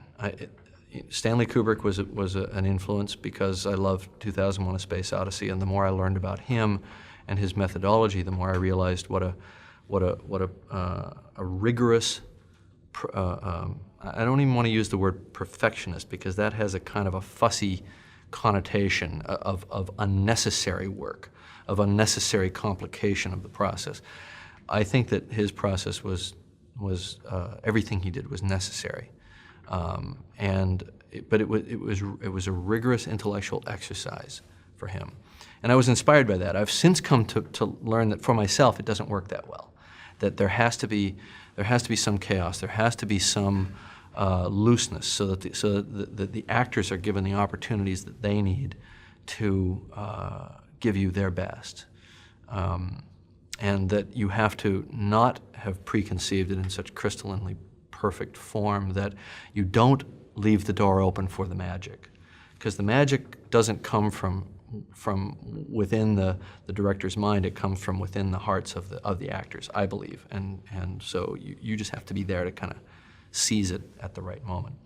But that was definitely an influence, and an important influence. Then the films, it was all the films that I saw in my last 2 years of high school. Those are the films that and maybe my first year of college. Those are the films that still burn very vividly for me, and they were everything from Woodstock to Catch-22 to Easy Rider to The Graduate. You know, it was such an amazing time. I mean, up through, let's say, The Godfather. You know, it was just such an amazing time in film production. Bonnie and Clyde. You know, just an amazing time, very eclectic and just breaking all the rules. Star Wars was very interesting because that was probably the film that galvanized me to get off my butt and go be a filmmaker. And the way it worked for me was that you know, I was an artist, I was fascinated by space, I was always painting spaceships and living in this world of these whizzing, you know, dynamic space battles and all that sort of thing. And I used to play, you know, we used to play Battleship when we were in class, where, you know, we'd just send coordinates to each other by notes and try to blow. Well, we turned it into Space Battleship, and we'd draw these elaborate spaceships and try to blow each other up. You know, that was, you know, my senior year in high school. So, you know, I was living in a Star Wars world in my mind, and all of a sudden I saw this film, and it was like somebody had reached into my hindbrain and yanked out a lot of stuff that was in there, and I was seeing it on the screen, realized. And not to take anything away from George's creation, because it's obviously a phenomenal milestone, but my reaction to it was not, oh, wow, that's cool, I want to see more. It was, oh, wow, I better get off my butt because somebody's doing this stuff, and it you know, and they're beating me to it. That was my reaction. So I basically quit my job and started you know, doing a little film with visual effects, and sucked my friends into that vortex, and we all quit our jobs, and fortunately we've all managed to successfully transition into filmmaking. of that little group of 4 people.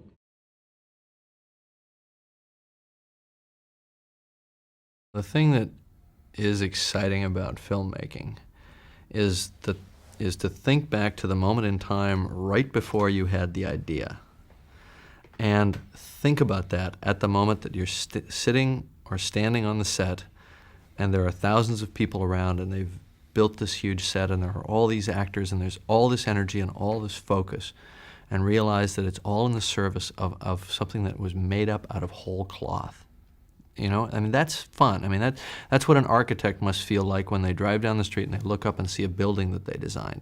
It's something that you imagined made tangible.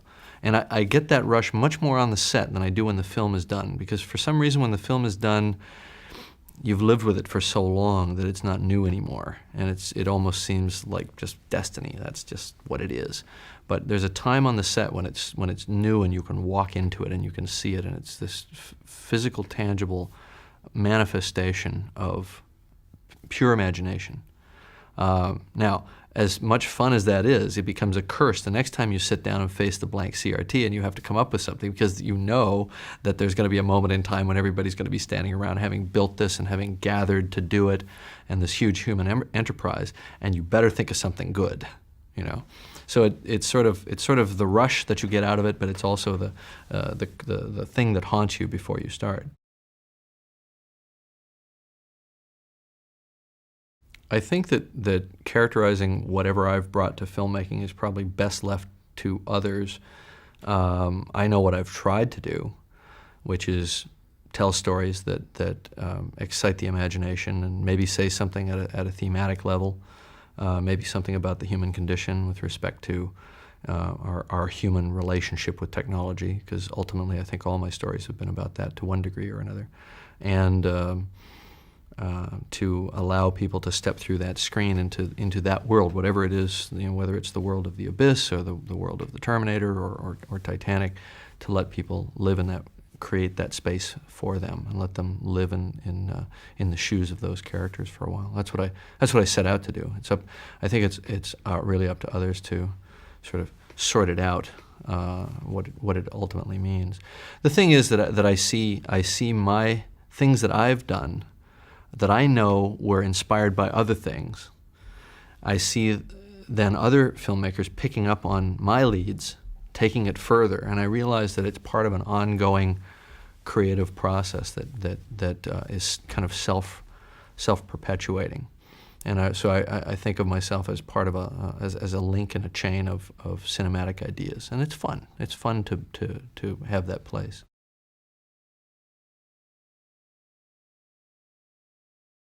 Ultimately, the frontiers of filmmaking have never changed. I mean, I think they change in the specifics of the technology and the technique. But ultimately, it's somebody sitting in a room writing, it's actors saying the lines in front of a lens, and that image being captured, and that little slice of life, those characters, those relationships, being made alive in the minds of other people all around the world. I don't think that is fundamentally going to change indefinitely. I think the specifics are going to probably change a lot. You know, we'll have electronic, digital presentation of the films, you know, projection of the films. That's going to then start to inform the entire post-production process, where ultimately we won't be working on film anymore. We'll call it film, but there won't be any film involved. It may be shot electronically. Film itself as a substance, as a thing, may be obsolete within 10 to 20 years, other than, you know, atavistic artists who choose to shoot on film because of some real or perceived artistic need, in the same way that people still make pots by hand, even though there are machines that make them beautifully. But I think that you know, from a visual effects standpoint, I think that visual effects it's happening now. It's not even the next frontier. Visual effects are just becoming integrated into the basic fabric of filmmaking, where they're not something other. They're not something that is outside of the normal filmmaking process. Now all directors are working with visual effects, and it's just become as basic to the technique as a light or a dolly or whatever. which is good, I think. This is good. It's good to think it's empowering, I think, to the imagination to let people create whatever it is they want to create and do it in a very easy and straightforward manner, which visual effects are now capable of doing because of the ease of digital compositing. In terms of computer graphics and animation, I think that's going to continue to have an increasing role, and I think that very real characters will come out of that. I don't think we're going to replace actors. They're going to have to be non-human characters. I think there has to be a reason to do a CG character, and the reason is it can't be you or I. It can't be somebody that you cast and stick in front of a camera. It's got to be something different. But the traditional techniques of putting rubber on people's faces and making rubber puppets and moving them with hydraulics and so on, I think are going to fall by the wayside. Actors will still be empowered within that process because it'll ultimately still be a performance created by an actor in some way. They just won't have 5 pounds of makeup stuck on their face.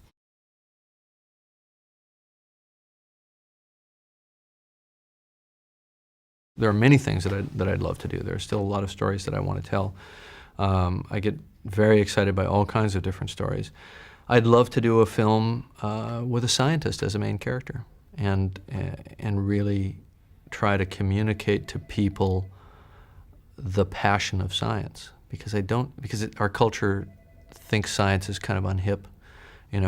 Scientists get it, but I think that the greater community doesn't understand how scientists think, what drives them, and how their passion can be as great as the passion of an artist or the passion of a great athlete, which our culture respects much more, unfortunately. I'd love to be able to crack that nut, because I don't think it's been done well. I don't think Hollywood has served the science community well. They're usually stereotypes, geeks, bad guys, or distant, unemotional people. And of course, none of that is true, or it can certainly be true of individuals, but it's not generally true.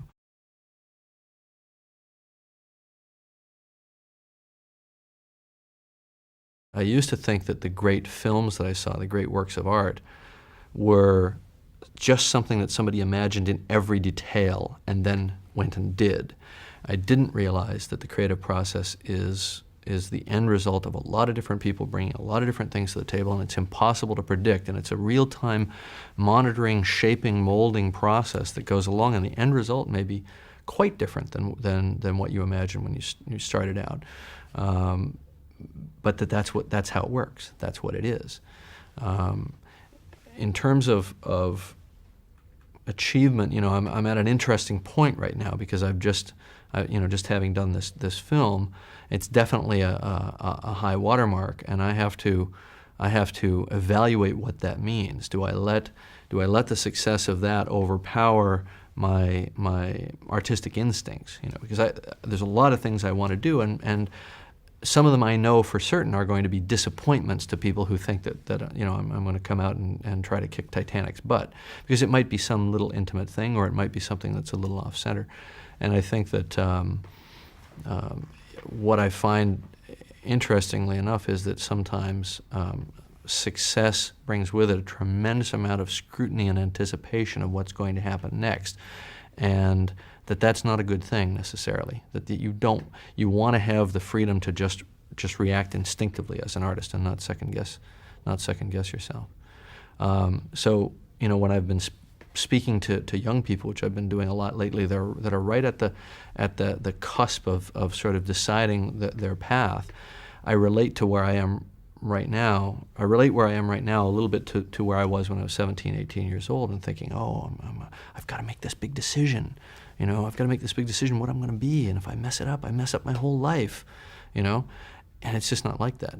It's an evolving process. So I think the illumination that I might be able to share that might mean something to people that are 17, 18, 19 years old and right in that point where they just think they've got to make this big decision is, you've got time. As long as you follow your heart, you'll be going the right direction for you. It may not be the direction that everybody around you thinks you should be going, but it'll be what's ultimately right for you. And I think the problem for a lot of people, especially when they show great potential, is that all of a sudden you got 50 people in your hip pocket telling you what you should be and what you should do. and that sometimes people need a push. Other times that those voices can be deflecting you off your true course. And I didn't find my true course until I was 25, so you've got time. I don't think you have till you're 45, but I think you have at least until you're, you know, in your mid-20s. And of course there are stories are legion of people who don't find their true calling until they are in their 40s or 50s. I had the great opportunity to become briefly friends with a woman who died recently at the age of 105. She's an artist in California named Beatrice Wood. And she was a little bit the inspiration for the character in Titanic.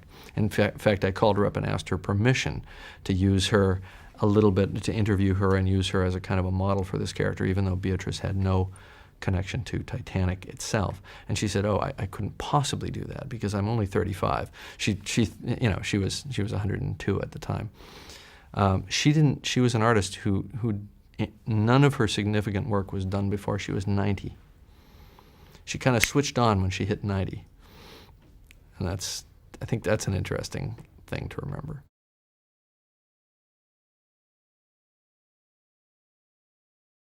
What people call obsession or passion, for me, is just a work ethic.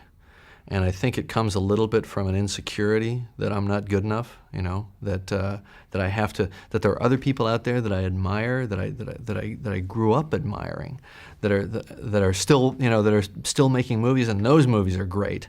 And you know, I've got to compete with these guys and these women, and you know, have I thought of everything? Have I thought of every detail? Is this the best the scene can be?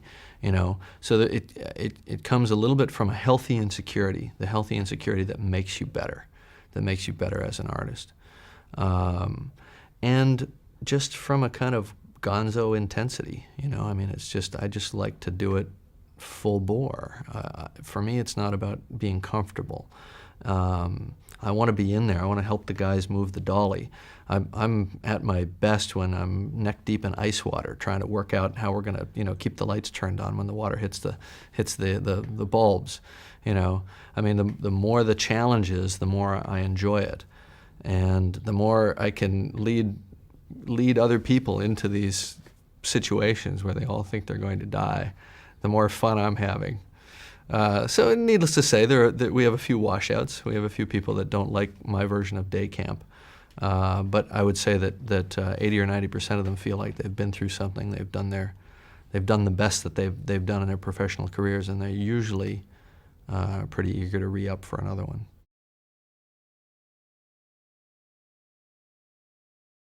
Well, as a Canadian, the American dream had a very negative and pejorative connotation when I was growing up, because it was this kind of, you know, cultural imperialism. You know, I grew up in a border town on the other side of the border in Niagara Falls, Canada.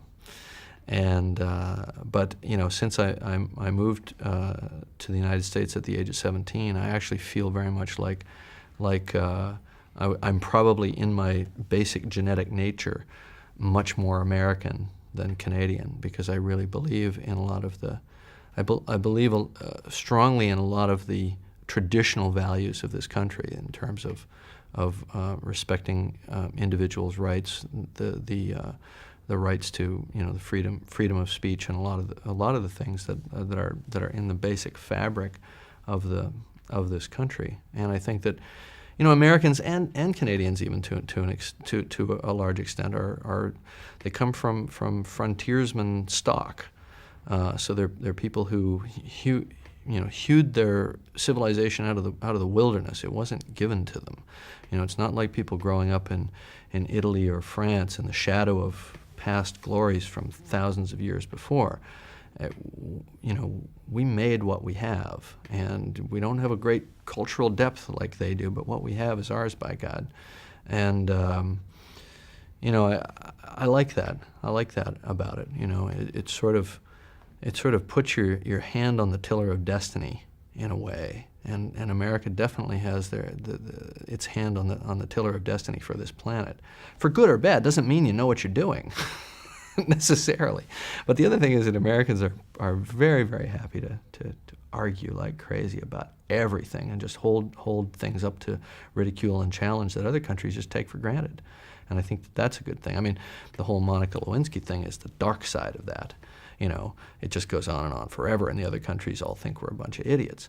But it's a manifestation of a good thing, that everything has to be examined and challenged, and that's a great thing. I mean, certainly, you know, from an achievement standpoint, anybody can come here from anywhere, and if you've got the goods, it's a meritocracy. You know, yes, there are inequities, just like anywhere, but we challenge the inequities. We're trying to evolve. Other countries aren't. Many other countries, certain other countries, aren't even trying to evolve. They're not trying to challenge those inequities. You know, so I think that there's something that can happen here that's unique, and certainly because America has embedded within it this this thing called Hollywood or the movies or whatever, which is this kind of mecca to which filmmakers from all over the world come and participate. It's become a kind of entertainment / pop culture leader for the world, and so there's a grave responsibility in that as well. I'm not sure that responsibility is necessarily being that mantle is being worn well necessarily right now, but it's the place to be, you know. I could go on for hours about that. The Hollywood studio system collapsed after World War II. It made way for a new breed of independent filmmakers. They included, and think about this list, Martin Scorsese, Brian De Palma, Steve Spielberg, George Lucas, and especially Francis Ford Coppola. With the Godfather trilogy and Apocalypse Now, Coppola developed his epic yet very personal style within the major studios. And then he started his own company, Zoetrope, and even bought his own movie studio in the early 1980s. Welcome. Thank you. What was it like growing up in your household? And when did all of this sort of sense of feeding this now legendary Coppola imagination begin? It was I think, very magical childhood. In fact, for years, I thought my father, when I was little, was a magician. And it was only when I was a little older that I realized he was a musician. Yeah. But I very much remember the sound of the flute as a little kid, because being a symphony musician, he practiced, and prepared and warmed up. And I always used to hear this kind of beautiful sound. And to this day, when I hear a flute, it brings back my father to me. I lost him a couple of years ago.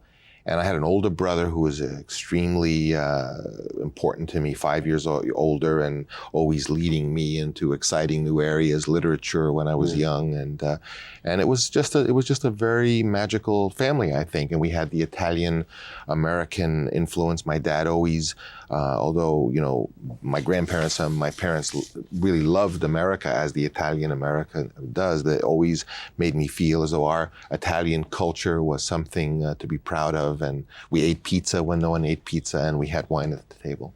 They used to call you science. Yes. Why was that? Well, I was a boy scientist. I loved, more than anything, technology and learning about the lives of the scientists. And I always had in my life, I do now, a little shop where I would build things and try to make inventions. And ultimately I was always involved in the radio club or the science club, or I could make little bombs that would blow up a remote when I was little, and I just loved science and puppets. And I think ultimately, and it's because puppets are sort of scientific a little bit, you have a string and the mouth opens, and that ultimately led me to participate in the lighting of the school plays. Yeah. And the love of movies? I always loved movies. My brother used to take me. My first impression of films were the Korda films. The Thief of Baghdad, The Man Who Could Work Miracles. To this day, I adore the work of Alexander Korda and that unique style that they had. But we went to the movies. I always went with my brother, and but I first became involved in theater before really thinking that I might be a film director. From being the person who did the lights and worked on the tech crews of high school shows or what have you. Ultimately, I became, in my college career, kind of interested in directing, mainly because I was always up on a ladder hanging a light and watching the the professor direct the actors, and after a while I got the confidence that I could do it, and I started to do that. Other than Alexander Korda, who influenced you? I mean, who was shaping the way you thought about film and the way you thought about what you wanted to do with your life? Well, first I have to say that it was the theater and the work of Tennessee Williams and Elia Kazan, being a drama student of the 50s. These were the magical names. Of course, Marlon Brando. I really loved and responded, as many people, to Tennessee Williams plays, and read them very young. And in fact, I did a production of Streetcar Named Desire when I was 17 in college. I became a little bit of the boy wonder of Hofstra College. I in fact started the drama club that's still there, the one that I did. And I even tried to start a Hofstra cinema workshop, which in those days, funny how it is now, but I think 2 students came. But I had a very... Did you merge something, though? I mean, was it something you created, something called the Spectrum, or you merged the Spectrum? Yeah, what it was is there were 2 big organizations. One was the drama organization, one was the musical comedy organization, which I was... and I discovered that the funding for the plays was really coming from the student activities fee. And what I did basically was become president of both of them at the same time and merge them together and issue a decree that only students could direct the major productions, of course, and that's how I got my chance. Was being at Hofstra shaping influence? Totally. Hofstra was a wonderful place. I had wonderful teachers, some of whom are gone, Professor Beckerman, who later went to Columbia. And, you know, this was precedental to let young students take over normally in a school, the faculty directs the shows, the big shows. And Hofstra had a beautiful theater, still does. And, you know, partly my own political maneuvering, but also, I think, under a proud eye of the faculty, we took on some enormous production as kids and musicals, original musicals. And it was, I think, the encouragement of you know, a young artist needs to know that they can even do it in order to aspire to do things. And I got that at Hofstra. Well, I read a story about you going to the movie and seeing Sergei Eisenstein's 10 Days That Shook the World, based on the John Reed book, and that somehow it changed your outlook. Well, I wanted to go to the Yale Drama School, and I really wanted to be a playwright in those days. And it was, you know, it takes years to make a writer, and certainly my efforts as a playwright, although I had a playwriting scholarship at Hofstra, I just was, you know, I just didn't feel that I had any talent, and talent was a big commodity in my family. I mean, my father was, you know, very tough on whether you had the gift of talent or not. At any rate, I didn't feel I had any writing talent, although I would write every day and try. And so I sort of became a director in school almost by default, because I seemed to have ability to get the show on and to get the sets built. But one afternoon around 4 o'clock on a fall day, the little theater, I saw a poster that said they were going to show this Eisenstein film. I had never heard really of Eisenstein. And I saw 10 Days That Shook the World with 3 other people in this room. And I was so impressed. I'd never seen, of course, it's a silent film. I'd never seen film that worked like that. And it was on that day that I said I wanted to be a film director and not a theater person. And it's funny because Eisenstein himself, who was a theater designer, in his autobiography refers to the fact that on a certain day, equally, he said the cart broke and the driver fell into cinema. Yeah. So he had a kind of, and for a while, Eisenstein became a little bit of a guiding influence, because I felt it was very good that I get a good theater basis in theater craft and acting, and then go on to movies. And to this day, for young people, I would very much recommend that they work in the one-act play form and with actors and in theater before they get involved in the movies. And a lot of directors don't have really the experience with working with actors that they might get if they started. Because what, they go to film school and then go directly to working in movies and never hit a theater experience? So even in film school, it's amazing. Really, all over the country, there could be a film department and a theater department, and the students don't mix. They don't know each other.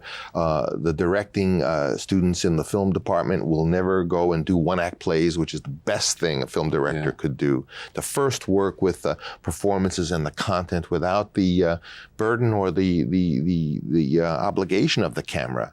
and then having done some one-act plays and really have a sense of how you help an actor get to what you want, then go on and start to see what's the best way to put a camera to it. But how did you get from being influenced by Sergei Eisenstein to working for Roger Corman, who everybody knows is the king of the B movies, yet at the same time has touched the lives of a lot of people?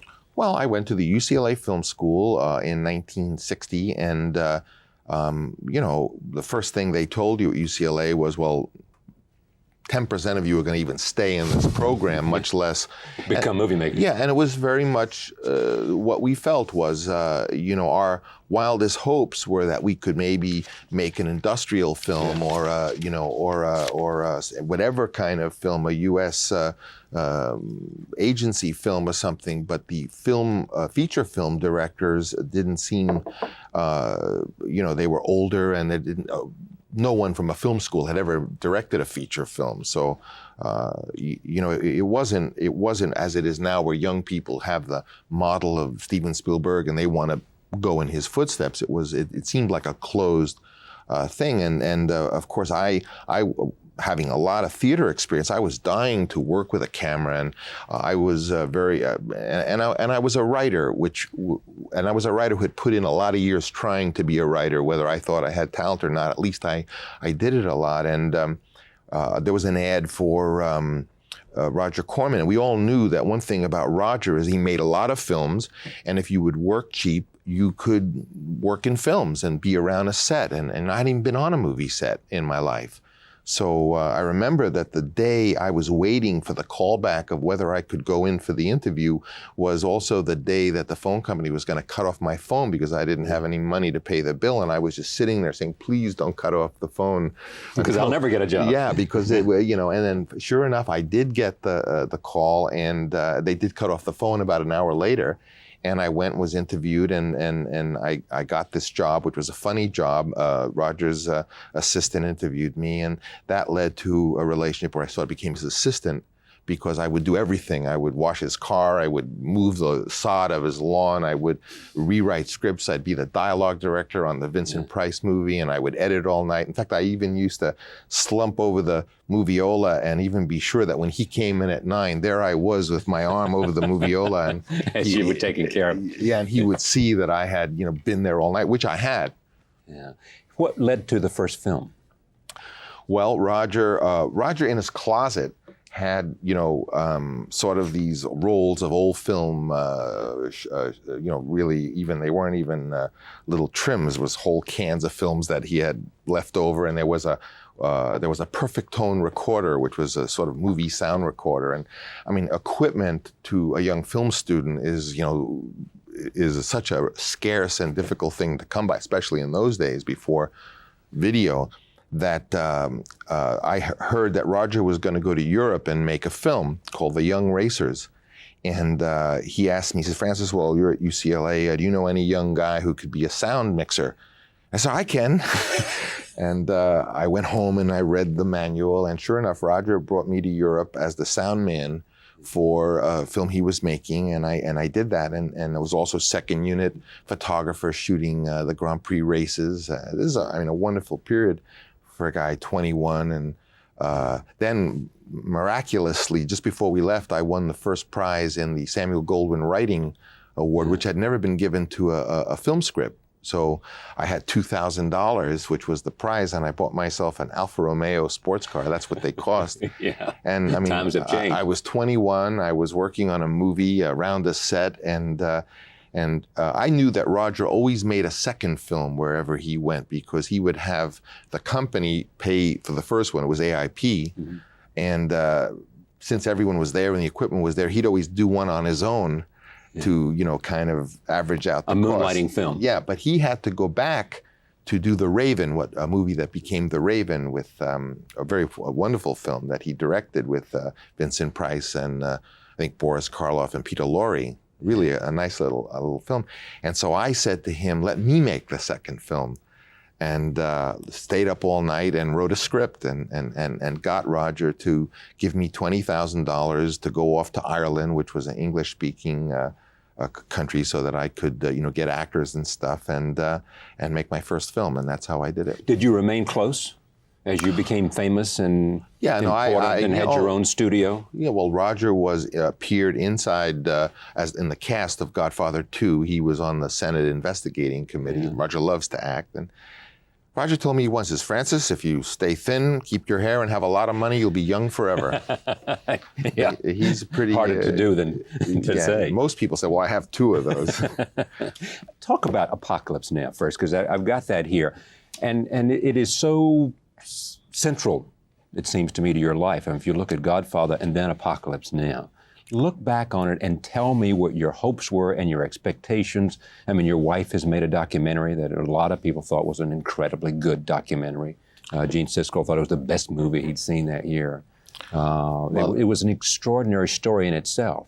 Well, the origins of Apocalypse really, in a way, don't begin with me. I had become at a very young age, a director of big studio feature film. Probably I was the first film student to get that opportunity. And I was actually making feature films at Warner Brothers, and around me began to collect through an association with a young USC student who was a kid and who came, one thing led to another and became a kind of assistant at first. And this is George Lucas. George Lucas, and I recognized his intelligence and know-how right away. And he became sort of my friend. I didn't have a friend, a little bit like a younger brother. And so George, it turned out, I didn't even know this when I had met him, but George was really an extraordinary USC student, had won every student award. He was really a heavyweight even in his own world there. And a lot of young people gathered around or were George's friends. And since George was now working for me at that time and with me, they sort of would come in to get inside the studio. And our office was filled with people who later became the famous directors of that period. And they included? Well, specifically John Milius, but it was John Milius. Who's also a writer. And well, he was a writer. Carol Ballard, Caleb Deschanel, what's his name?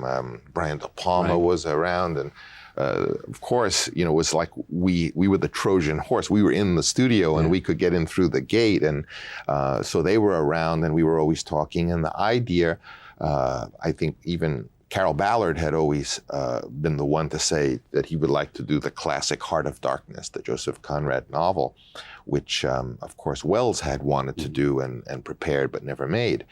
And also around was John Milius, who was beginning, he's a great storyteller, Milius, and he was telling about these young guys, surfers who came back from Vietnam, and the vision of Vietnam was different than any war. I mean, it was guys on LSD looking at the rockets in the air and of course the use of drugs as an element in that war, and these extraordinary anecdotes that were coming back, guys surfing on the breaks in Vietnam. And this collection of impressions and stories he had heard, he wanted to work up into a piece that originally I thought was called A Psychedelic Soldier. And the idea was that George was going to direct it and John was going to write it. And Carol Ballard was in there also talking about Heart of Darkness and stuff. And at one point, not my idea, but at one point, Milius and George decided that they would somewhat borrow the idea of the boat going up the river to attach all these vignettes that John was talking about to something that he would write. And I was interested in getting George the chance to direct a feature film, and in fact, I succeeded, and George made a film called THX 1138, which was his first film. And the idea was that George would make as his second film a script that John would write, and at that time, I was able to wangle from Warner Brothers some funds to give all these young people money so they could do it, including George. And John Milius began to write a screenplay, which finally he called Apocalypse Now. And it was done, and it was a very good script, we thought, and George was going to do it. And then we had a lot of, setbacks, and the administration at Warner Brothers sort of dumped us. I think they saw THX 1138, which was so far out in their minds that it wasn't what they thought they wanted to get into. And ultimately, all these scripts and stuff, because I had had the success with The Godfather, Warner Brothers made me buy back, which is sort of, I mean, that's outrageous. When have you ever heard of a studio head that when he leaves has to pay for all the projects in the development? Well, that's what they did to me. And I ended up with all these scripts, and I went to George and I said, well, George, let's do Apocalypse Now. And by that time, George was already going on and doing other things. And I think he was even, I forget what he was doing. I don't know whether he was writing Star Wars, but he had already made Graffiti. But at any rate, George couldn't do it. And then I went to John Milius, who directed a fabulous picture, I thought, his first picture, Dillinger.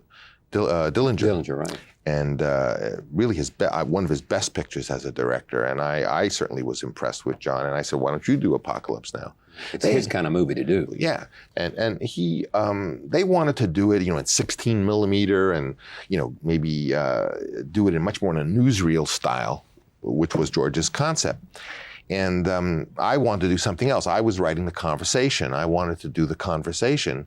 And the film later starring Gene Hackman. Years later, I got to do. Right. So also another thing was happening is my entrepreneurial spirit, which had been honed at Hofstra College, was in action. And I realized that we could we always wanted to be independent and control our own destiny with film, and against the idea of the big company that would kind of just use us and tell us what to do.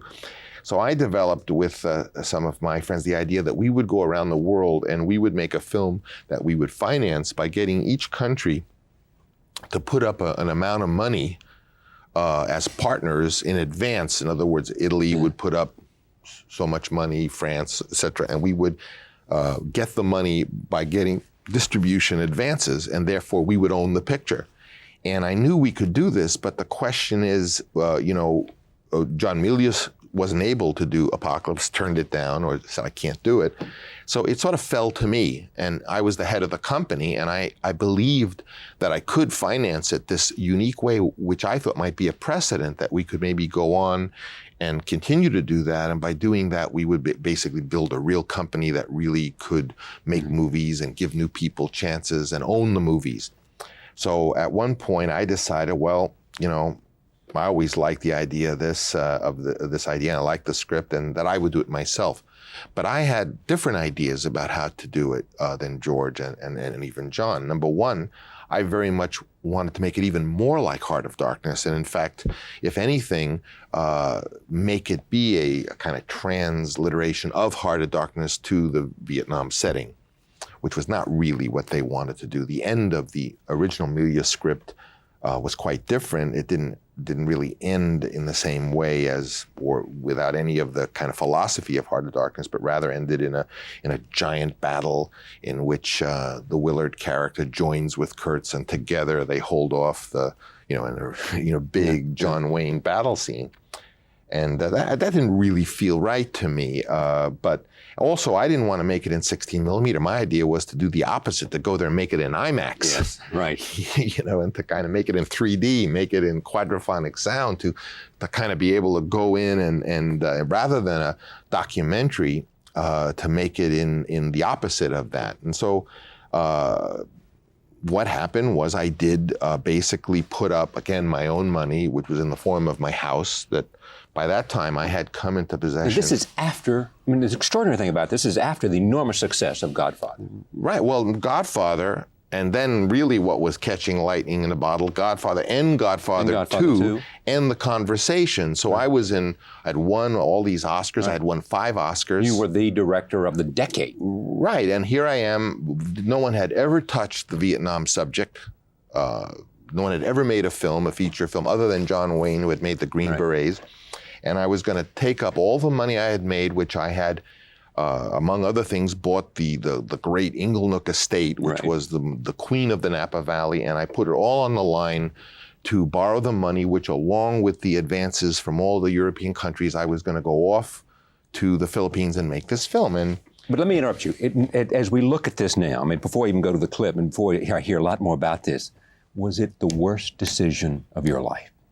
Oh, not at all. Not at all. I wouldn't say that at all. I think it was I think it was a great decision. I mean, when else is it the time to go on an adventure when you're, kind of what was I, 34 years old? Yeah. I don't think it was a bad decision at all. But you had all this going for you, and some have said that it marked something, that it was a turning point in your life, in your career, and that you rolled the dice. Yeah, but that was and you didn't.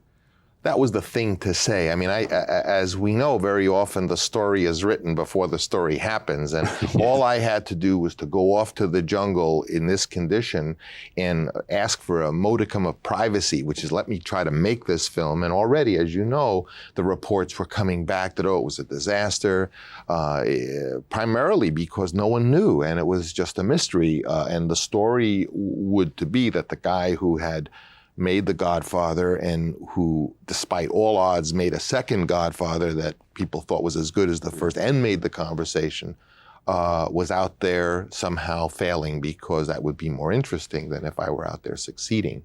But it was a controversial project for all the reasons you just said. I mean, you didn't want to do it in the beginning, and then, Harvey Keitel was hired on, and then he was fired by you over whatever differences or whatever happened. No differences. It was none at all. Harvey's a great actor. It was purely that as I saw the material, the kind of actor Harvey is. Harvey's like a magnetic guy in that school of acting, which is the focus is on Harvey. Right. And the character was a kind of witness who just was passive looking at this stuff. And that was basically, in my mind, also Harvey was uncomfortable in the jungle.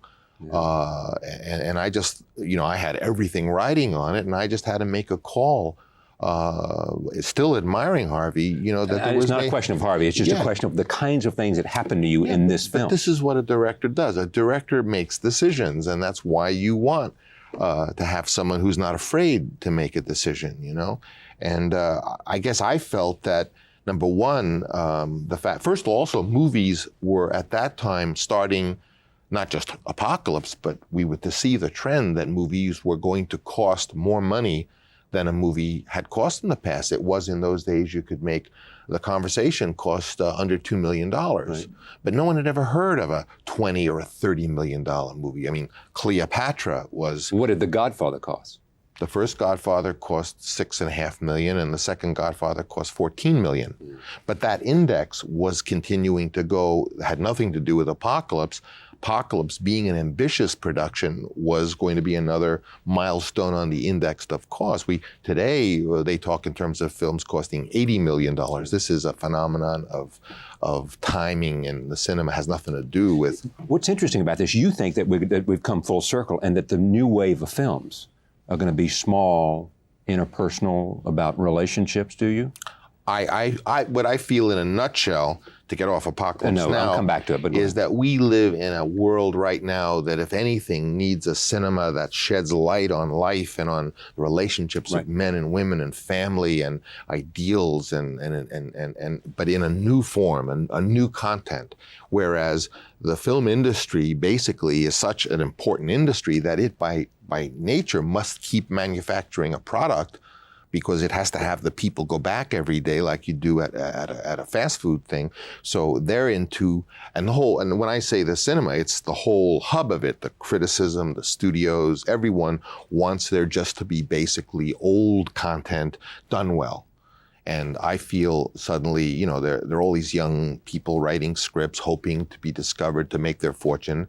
And I just feel that sooner or later, some, God knows, 19-year-old is going to write a script that's really about life, and that is new, because once again, it's about something real. You think that's going to happen. I would assume that there must be 50 scripts around. No, the young people, they're all writing scripts that's the next Sleepless in Seattle or the next film noir, or no one writes a film about what they think about their brother. But are they doing that that's what Marty started doing too. He went back and wrote a film, Mean Streets. Right. Was about just that, the kind of thing you're talking about, But that's why it was so welcome. Even then, now all the more, as we live in an age where basically each year, whether it's a sequel or not, it's basically a recycled, and the name of the game, even the critical establishment doesn't want anything really new, because then they have to say whether it's good or bad. They would rather have something. This is always what happens in art. The painters back then wanted a picture that looked like a picture. But is the piano something new?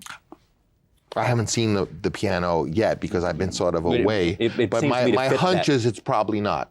Probably not. Probably not new. I don't know. Have you seen anything that represents what you're talking about that's really new? Nothing. No. I kind of took a year off from film, from seeing films, from really everything. Just since I'm 16 years old, this is the first year I took off, just to be able to look at everything with new eyes. And so you spend a year not watching films, not. Right. Maybe Reservoir Dogs is new. I haven't seen that. My kids tell me it is. It is. Yeah. You know. So, but that's what I think is going to be the next exciting. Do you want to be part of that?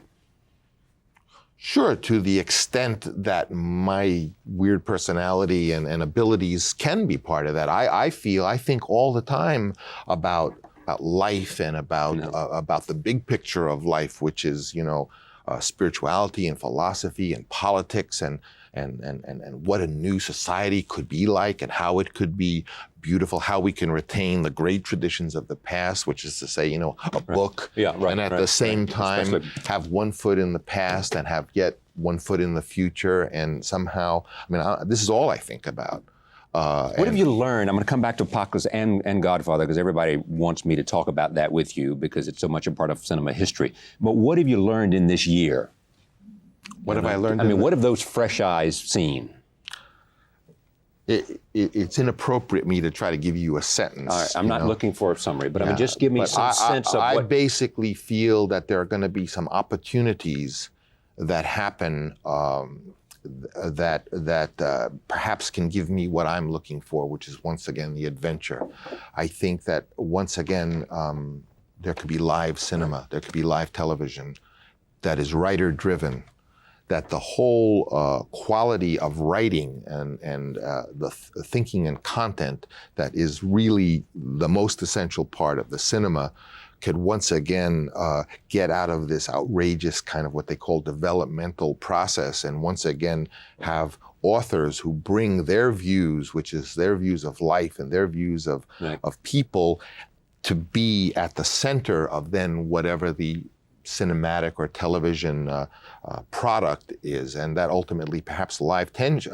Think about it. Everyone's talking about television and the incredible interconnectivity and the telephone channels the telephone, the cables, but yet live television, which is an art form of its own, which we demonstrated in the United States in the 50s, which is writer, which starts with the writer and which can go out live with live performance and in a way that is less easy for the so-called corporate mind to control, because when you go out live, you're in the hands of the artist.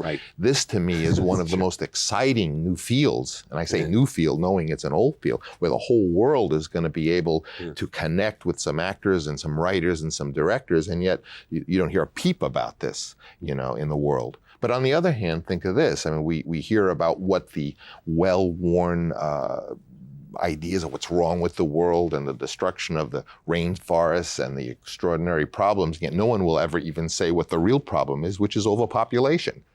The problem is not that they're destroying the rainforest. The problem is that the planet was not created to house more than 4 or 5 billion people.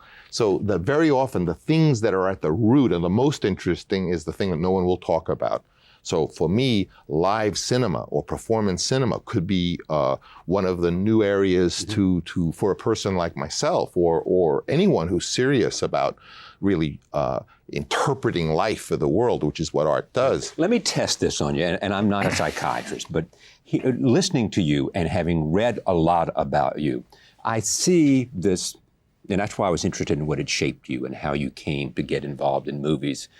It's an interesting combination because I have talked to so many directors on this broadcast, and most of them on their short list of great directors is you. At the same time, there is this question in the public arena, whatever happened to Francis Ford Coppola? How did someone who did such sort of seminal films like The Godfather, why isn't he making great films? Steven Spielberg just made Schindler's List. He's continuing to grow, let's say.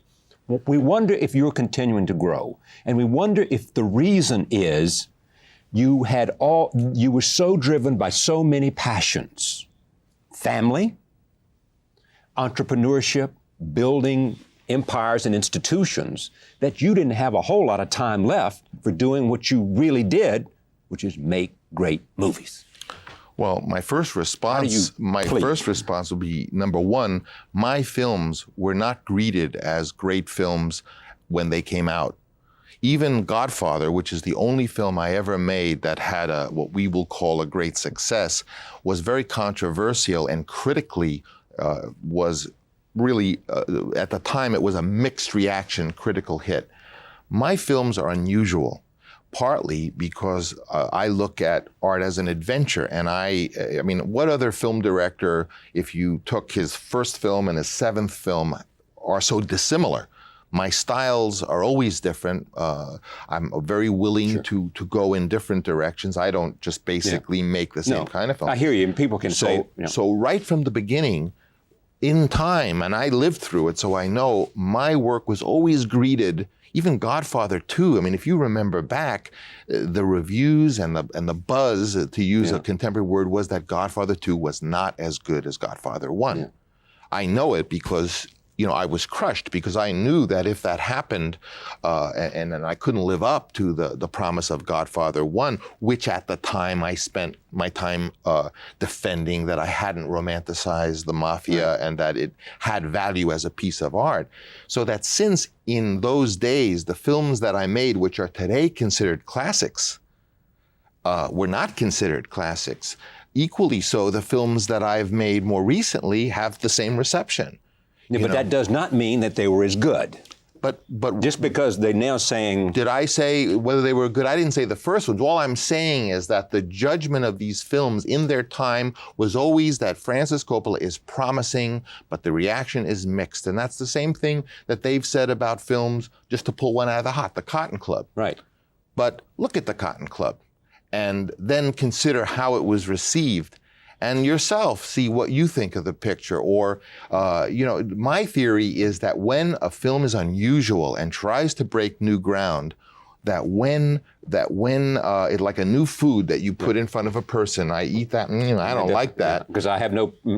But 6 years later, I remember that stuff my mother used to make. Wow, I like that better than Hershey bars. So my only point is, first of all, it's not important whether a person is making great films or not, because as we know, what really makes a great film is one thing, whether it lives. Right. And that can only really be judged later on. So for me... But let me ask you, because it lives, do you think, just you, that the Cotton Club is going to live like The Godfather will live, or like Conversation, or even Apocalypse Now, which many people think was 2/3 brilliant and... Right, well, all my films were considered that way. In my opinion... Cotton Club is not in the same league, even close. When was the last time you saw it? It's been a while. Yeah, look at it again. The main thing is... No, but I'm interested in you, because I have not 1/10 of the ability to judge a film that you do. I'm saying, do you believe the Cotton Club is in the same league with The Godfather 1, Godfather 2? Forget Godfather 3 for a second. It's not for me to talk about my films as to what league, but I'll tell you this. Aside from the fact that many of the films I made post my studio were made more because I had to make a film and Bob Evans said, I want to make the Cotton Club, go make it. And I made one film after another, basically on demand. I would say that the reason you make a film is a very important ingredient in what that film ultimately likes. But to shock you, I think that some of the films that I've made in this period, when you look at it in the long term, will be viewed on the same level as those earlier pictures. And that's what I'm interested in. Name me those that you think that you think are every bit as good and that history will be kind to. Oh, I think Cotton Club for sure. I think Tucker for sure. Yeah, I agree with Tucker. I think a film that's really out there and weird, and people are just starting to understand that it doesn't work like a regular movie is Dracula. When I made Godfather 2, as I said, the first day, I remember going under my bed, on the floor, under my bed, because that's what a man does, because he can't just break out crying at the reaction to Godfather 2, with things that I overheard. You did what? I went under the bed, in the space between the bed, just to kind of hide, because I could We're talking metaphor here, aren't we? No, we're talking real space under the bed. because there are very few things a man is supposedly allowed to do to express how he feels. But because I sat in a room after a screening and could hear people discussing the picture that didn't know I could hear it, and heard the things they said about Godfather 2, which was... And you just wanted to go hide, get under the bed. And in fact, you did get under the bed. I did, because I felt secure under the bed. So a filmmaker, you know, basically puts something out there on the table and the people judge it. And usually with me, I have never had a wild hit except for the first Godfather, which was based on a wild hit of a book. Yeah, that's right. People were very critical. They went to see it because they loved the book. People were very critical of that movie. Marlon Brando mumbles. They said that, but there was a great praise of his performance in Godfather 1. Sure, and as time went by, the praise got greater and greater. To me, you know, what can I say? I don't care. But I am saying that when you make unusual films, that you do not tend to get the praise in time that you get 5 or 10 years later. And I already hear people telling me things about movies that got that same mixed reaction.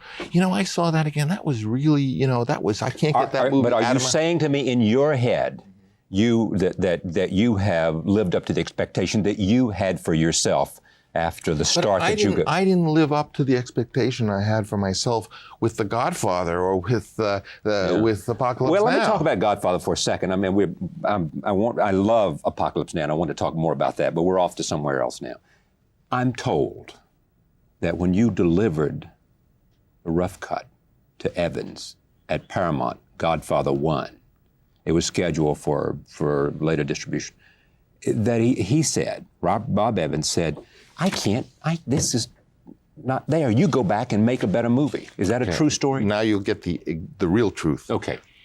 I was editing Godfather in San Francisco. Paramount was in LA. Bob Evans told me that when you bring me the film and show me the film, if it's over an hour and 15 minutes, we're not even going to talk about it. The movie is getting brought to LA and you're not going to work in San Francisco. Just for the benefit of the audience, Bob Evans is at that time head of production for Paramount. I was told that if the picture was longer, because they did not want a long picture, if you want to retain your privacy and edit the movie in your own studio, which is partly why I had done Godfather, was to being able to keep all these young film directors alive, and it was very important to me to be able to finish the film in San Francisco. I was told if I brought the film down to Paramount and it was over this length, that it was going to be edited down in LA where they could supervise it. So we made the film, we made a cut of the film. It was an hour and 45 minutes, and it was the movie. I mean, I have it on tape. Even in those days, I was editing using tape. Yeah, you were always into the what technology. Are we going to do? We have a movie that's an hour and 45 minutes. Evans says if it's over an hour and 15 minutes, it's going to LA. So for a week, we sat down and we cut out this scene or half of this scene, and we brought a movie down that was was an hour and 15 minutes. Right. Evans looked at it and he says, "You have destroyed the picture. You have taken all of the texture, the family stuff out of it." He says, "You're bringing it down to LA." Which translates into, he was bringing that film down to LA where he could kind of be all over it, no matter whether I brought it down at 115 or 145. So then we brought it down to LA where we put back all the film that had been before we brought it down, and we made it up to 145 minutes. And he looked at it and he says, "See, now it works." Yeah. I mean, this is what it's like in Hollywood, you know. And this is why you wanted to create your own studio. Of course. It was to be able to allow artists to have freedom from that kind of mentality. And you got it, but then you had to take all these risks, and you lost it, right? I didn't lose anything, really. I mean... you don't have the studio. I don't have the one in LA, but I have the one in San Francisco. Yeah. I mean, do you have the freedom now and the resources to make the kind of movies you want to make? Well, that's tricky because the kinds of movies that I really want to make cannot be easily classified by what was successful 2 years ago. So I really wonder if anyone other than Steven, can make the kind of movies they want to make, if those kind of movies are really new and that really break a lot of what the wisdom of the distribution business and the industry says. In other words, I don't think anybody can. Yeah, you haven't seen Schindler's, right? Not yet. No. Yeah. He said an interesting thing. He said, if I'd made Schindler's before, I don't think I would have wanted to make a dinosaur movie. You know. Look, I always felt that Steven was a prodigy, and when people used to say that his subject matter was infantile or what have you, I say, hey, he's 45 years old. Every year he gets older, he's going to bring his talent to new subject and get his confidence. And you know, it doesn't surprise me at all that he's made a distinguished film. He's made a lot of distinguished films. Yeah. Go back to you, Godfather. Why? Tell me in your mind what it was about. Everybody wants to talk about that the mafia is an American corporation. They want to talk about the family and all of that. What was in the director's mind? Okay, we'll change from what we were talking about, which was Apocalypse, that we kind of were halfway there, but we'll go to The Godfather. To me, when I read the book, The Godfather, it seemed to me that, and those of you who remember the book, there was this story of a family that seemed classical, almost, you know, kind of like a Grecian or certainly of that or Shakespearean. And at the same time, there was this kind of Irving Wallace novel about a woman whose vagina was too big. I mean, half the book was dedicated to a doctor who made a woman's genitalia smaller. People don't remember that now. But when I looked at the book, in fact, I didn't like the book at first because I thought it was sleazy. But this story of a man who was a king, who had 3 sons, and each son represented an aspect of him, and there was going to be a question of succession. That is what I saw when I looked at the film, whether it was Joseph Kennedy and his children's or someone who lived. About a patriarch. Yeah.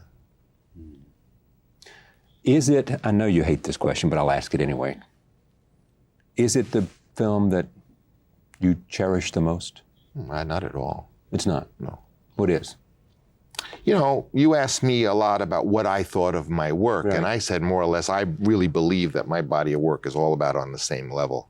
I mean, I have never, my flops, of which every director has, are probably among the more interesting flops than people have. And did you learn from them? Sure. Every film I make is an experiment in preparation for the next one. I never really did what it was I intended to do, which was to be really a writer of original material, original stories, original scripts, because I can, that I direct. The only ones who ever done that's Woody Allen, and to which I take my hat off. I, being a well-trained theater director and versed in musical comedy and you know, the feeling that I could do a comedy, I could do Shakespeare, I could do anything, that worked against me, because what I really wanted to do was to write original material for the cinema and then direct it. And I only did it on 2 occasions, The Conversation and The Rain People, much earlier. And for that reason, I haven't lived up to my expectations. And if I am to live up my expectations in this period of my life, it would be because I do that. Yeah. And you're a young man. It's still time to do that. I mean, my sense of you also, and I don't want to impose my projection of you onto you, but it is that, you know, you had a huge appetite. Yes, you'll give me that. And secondly, that huge appetite was directed towards creating, you know, a vehicle that could do the kinds of things without the interference. I'm a builder. That's exactly what I would like to build a city. If someone said to me, what do you want to do? I would say, I want to build a new city. I want to build a new society. I mean, I'm just a builder. So whatever I'm going to get to do shy of that is going to be what I do in these next years.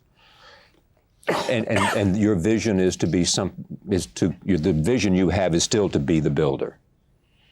It's what I am. So I'm really pleased to be able to introduce to you the director of the Living Dead trilogy, George A. Romero.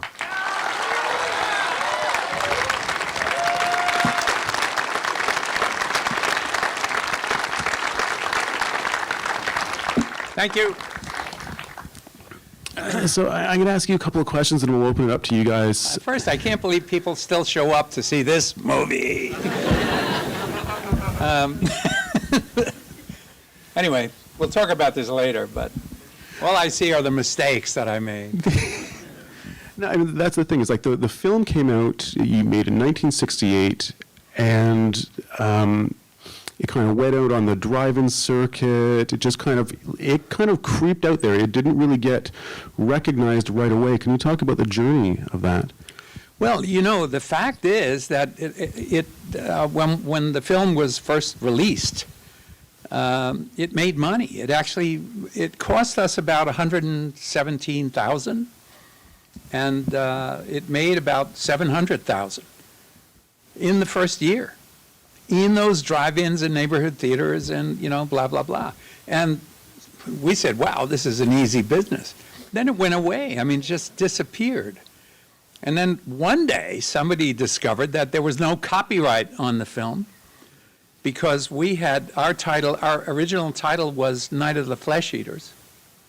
And we stupidly, as young filmmakers, put the copyright bug, the little C with the circle around it, on the title card. And when they changed the title, that bug came off. And all of a sudden there was no copyright. They didn't notice, we didn't notice, nobody noticed, It was one of those things that just the one that got away. And all of a sudden there was no copyright on the film. So, the moment that people realized that, everybody was selling it on VHS, and, everybody could release it without having to pay any royalties or anything else. And that's really the journey of that film. Then all of a sudden, the French discovered it. A magazine called Cahiers du Cinéma, which you may know, wrote this huge article about it being amazing, important American cinema. And I wasn't thinking of it as that at all.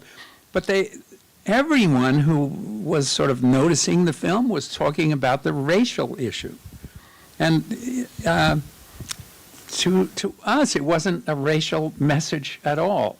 In fact, when we cast Dwayne Jones, when Dwayne Jones agreed to do it, we didn't change the script.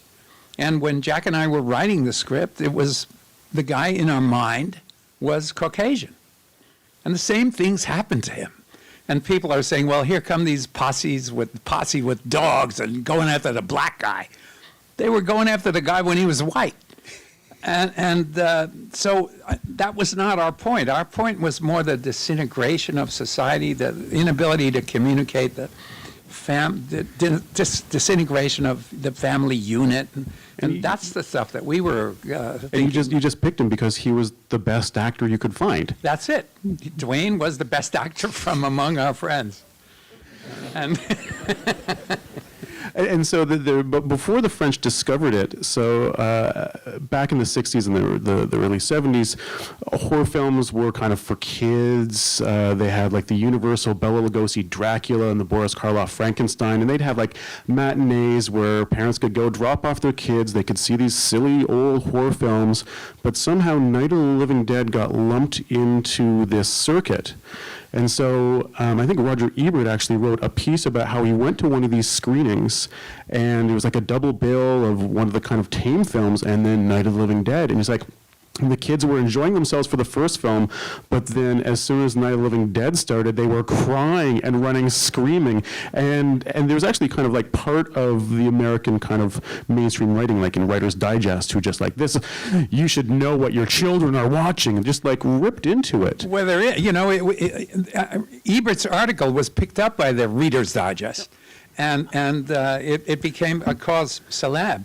It was one of the 3 films that were cited when people were arguing that we need to control these guys. We need to control filmmakers. It was one of the films always cited when the people were arguing for an MPAA or for whatever the MPAA became. I guess it still is the MPAA, but it was the equivalent of kind of like an Oprah Winfrey social scandal. Yeah, basically. But then it was really the acceptance, and this is kind of often the case. Once the French say it's okay, everyone jumps on board. It's okay, man. Yeah. I started to watch Jerry Lewis.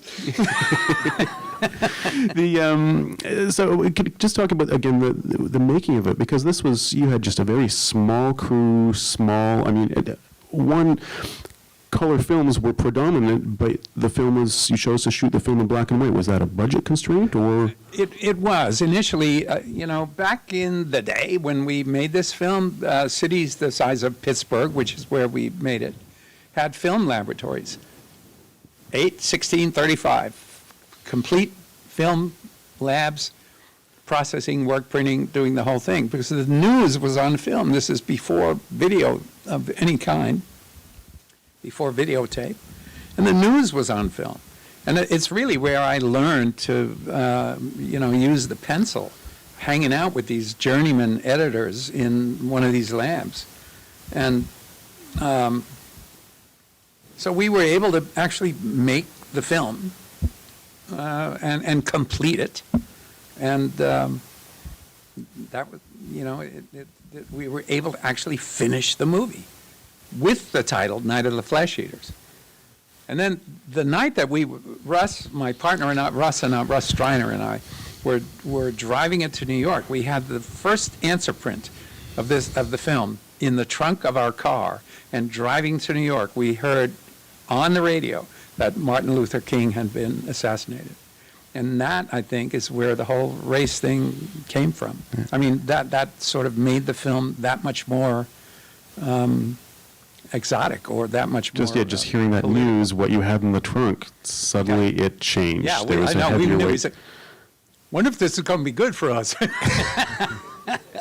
I mean, you hate to say that, but, it's obviously the thing that occurs to you. People would read, it was very rare to have, like, a black lead hero. And sometimes with the way it was, America was still segregated to some extent in the South, and some theaters down in the States and in the drive-ins wouldn't book this because of the color of the hero's skin. Yes, that's right. That's right. And you know what? Even when I made Land of the Dead, which was, 4 or 5 years ago, I don't remember when it was, Universal would not let me. I had this convention. I had used African American leads in all of the Dead movies up until that point, and I wrote the character again as an African American, because I said, well, hey, if I can do this little bit to help, great. And Universal wouldn't let it happen. Even then, even as recently as that, they said, can't do it. And so I said, so as a result, I made the lead zombie an African-American. And, I thought that was sort of my retaliation. And the interesting thing, again, of like the time period that this was shot, and there's an amazing, really great documentary called American Nightmare that you should try and seek out, because it's just about horror films in the 1970s, Texas Chainsaw Massacre, Dawn of the Dead, and it looks at how these filmmakers were making films, but at the same time, they're a reflection of like the cultural and social political time that they were made in. And the beginning of this documentary starts off with intercutting scenes between news footage of Vietnam, the racial strife in the South, and Night of the Living Dead, and Texas Chainsaw Massacre, and you can't tell the difference between news and the horror films. And it's just really remarkable. Yeah, it takes a minute to recognize which is what's Memorex. and that's one of the magic things about the film, is that there's a realism to it. And like I said before, horror films were considered to be like, just, for kids, for trick-or-treaters. Yeah, well, to a great extent they were benign then, but it wasn't really. It was like the Beast from 20,000 Fathoms. It wasn't so much Dracula and Frankenstein and the early stuff. It was when we were out. It was the 50-foot woman and stuff like that, and they were of course much more benign. They basically had no message except that atomic energy might destroy us all. And that was it. And so we were trying to, number one, push the envelope a little bit on the gore, even though today it's nothing. And your question about black and white, originally, I actually argued when we were making the film, because we came to a point about a week into the film, shooting the film, where we had some investment, and we tried to decide, well, we could switch to 16 millimeter and go color and reshoot that week, or stick with 35 and stay with black and white. And I argued at the time that the most brutal scenes that I've ever seen. One of the most gory things is the image of Brando after they beat him up on the waterfront, and he's got blood all over him. And I felt that it was more gruesome, and I think that had something to do with news, because the news was all black and white at that time. There was no color TV yet, and I always felt that that black and white, the blood looked more real, and in color, most of the color blood was John Wayne blood, and not very realistic, a little too bright, a little too red. And I honestly felt that black and white blood looked gorier, and so I decided to stick with black and white. Because when you look at the blood and gore in Dawn of the Dead, it's cartoonish. And I mean, as gruesome as it is, it's still laughable. Yeah. So. Oh, it's meant to. Exactly. It's supposed to be. It's meant to be funny. Do we have any questions from you guys? Let's see. We have people with microphones here. Okay. So I can't see anybody. Yeah, so. We've got some people. Here we go. We've got someone over here, I think. So they're going to run a mic over.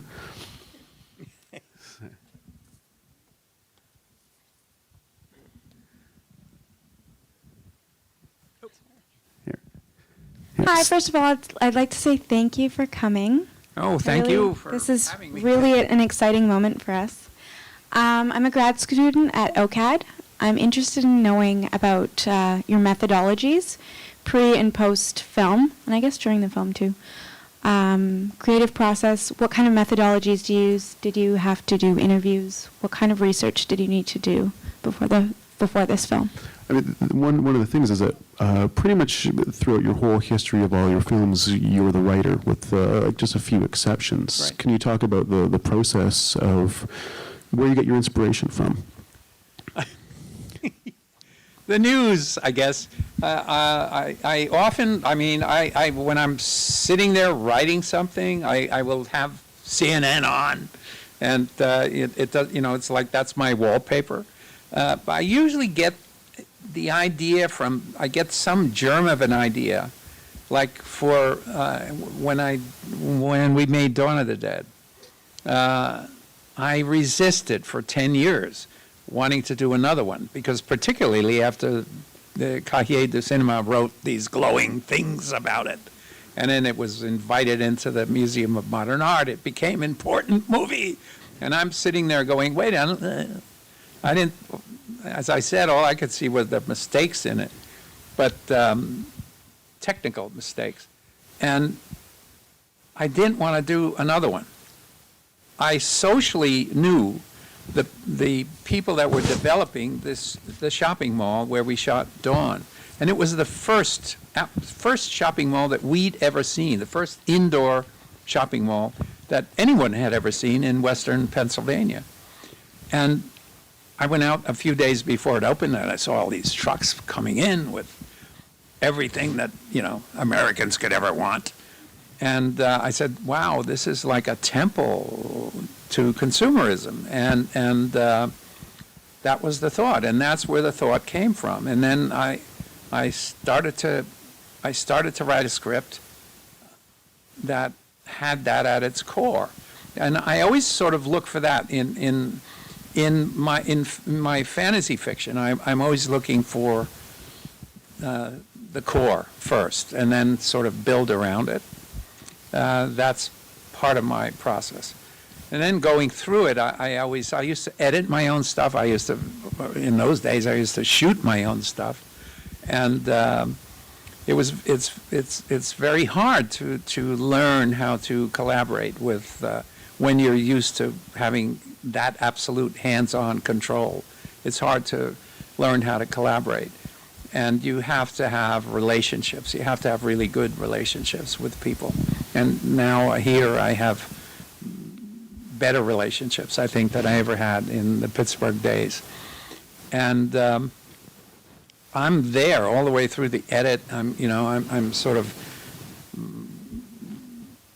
making sure, being the guardian angel, sort of watching over that part of the process all the way to the end. As far as the scripts, the idea always comes first. It has to come from some sort of a germ of an idea. It's like I know a lot of people, Colin, you were saying the other day that, people come to you with movies that young people with movies that they've made, they're all zombie movies. Something, but it has to have something in its soul, right? I mean, you have something like Let the Right One In had something, it had a little something different instead of, the other vampire junk that's around. And so that's what it is, yeah. I mean, you should see, we actually screened it last night. George did do a vampire film called Martin, which is a very different take on what the vampire is and whether or not he's even a vampire. But that's what you've been special at. You've been always kind of taking a convention and kind of twisting it around. Turning it around, yeah. Sometimes that's where the idea comes from, to go back to your question. Sometimes it's just a twist on an idea. When I started to do Martin, I wanted to do a comedy. I wanted to do something silly about how a vampire would have to always, be changing his driver's license and, making him look older. Things like that, silly things. And then I said, wait a minute, I could do something a little more creepy with this. And, some point somewhere when I'm in the shower, the idea comes and it pops. And then when I'm actually doing the writing, I basically just sit there and write. I don't get up. I just get up to, eat, sleep, drink, and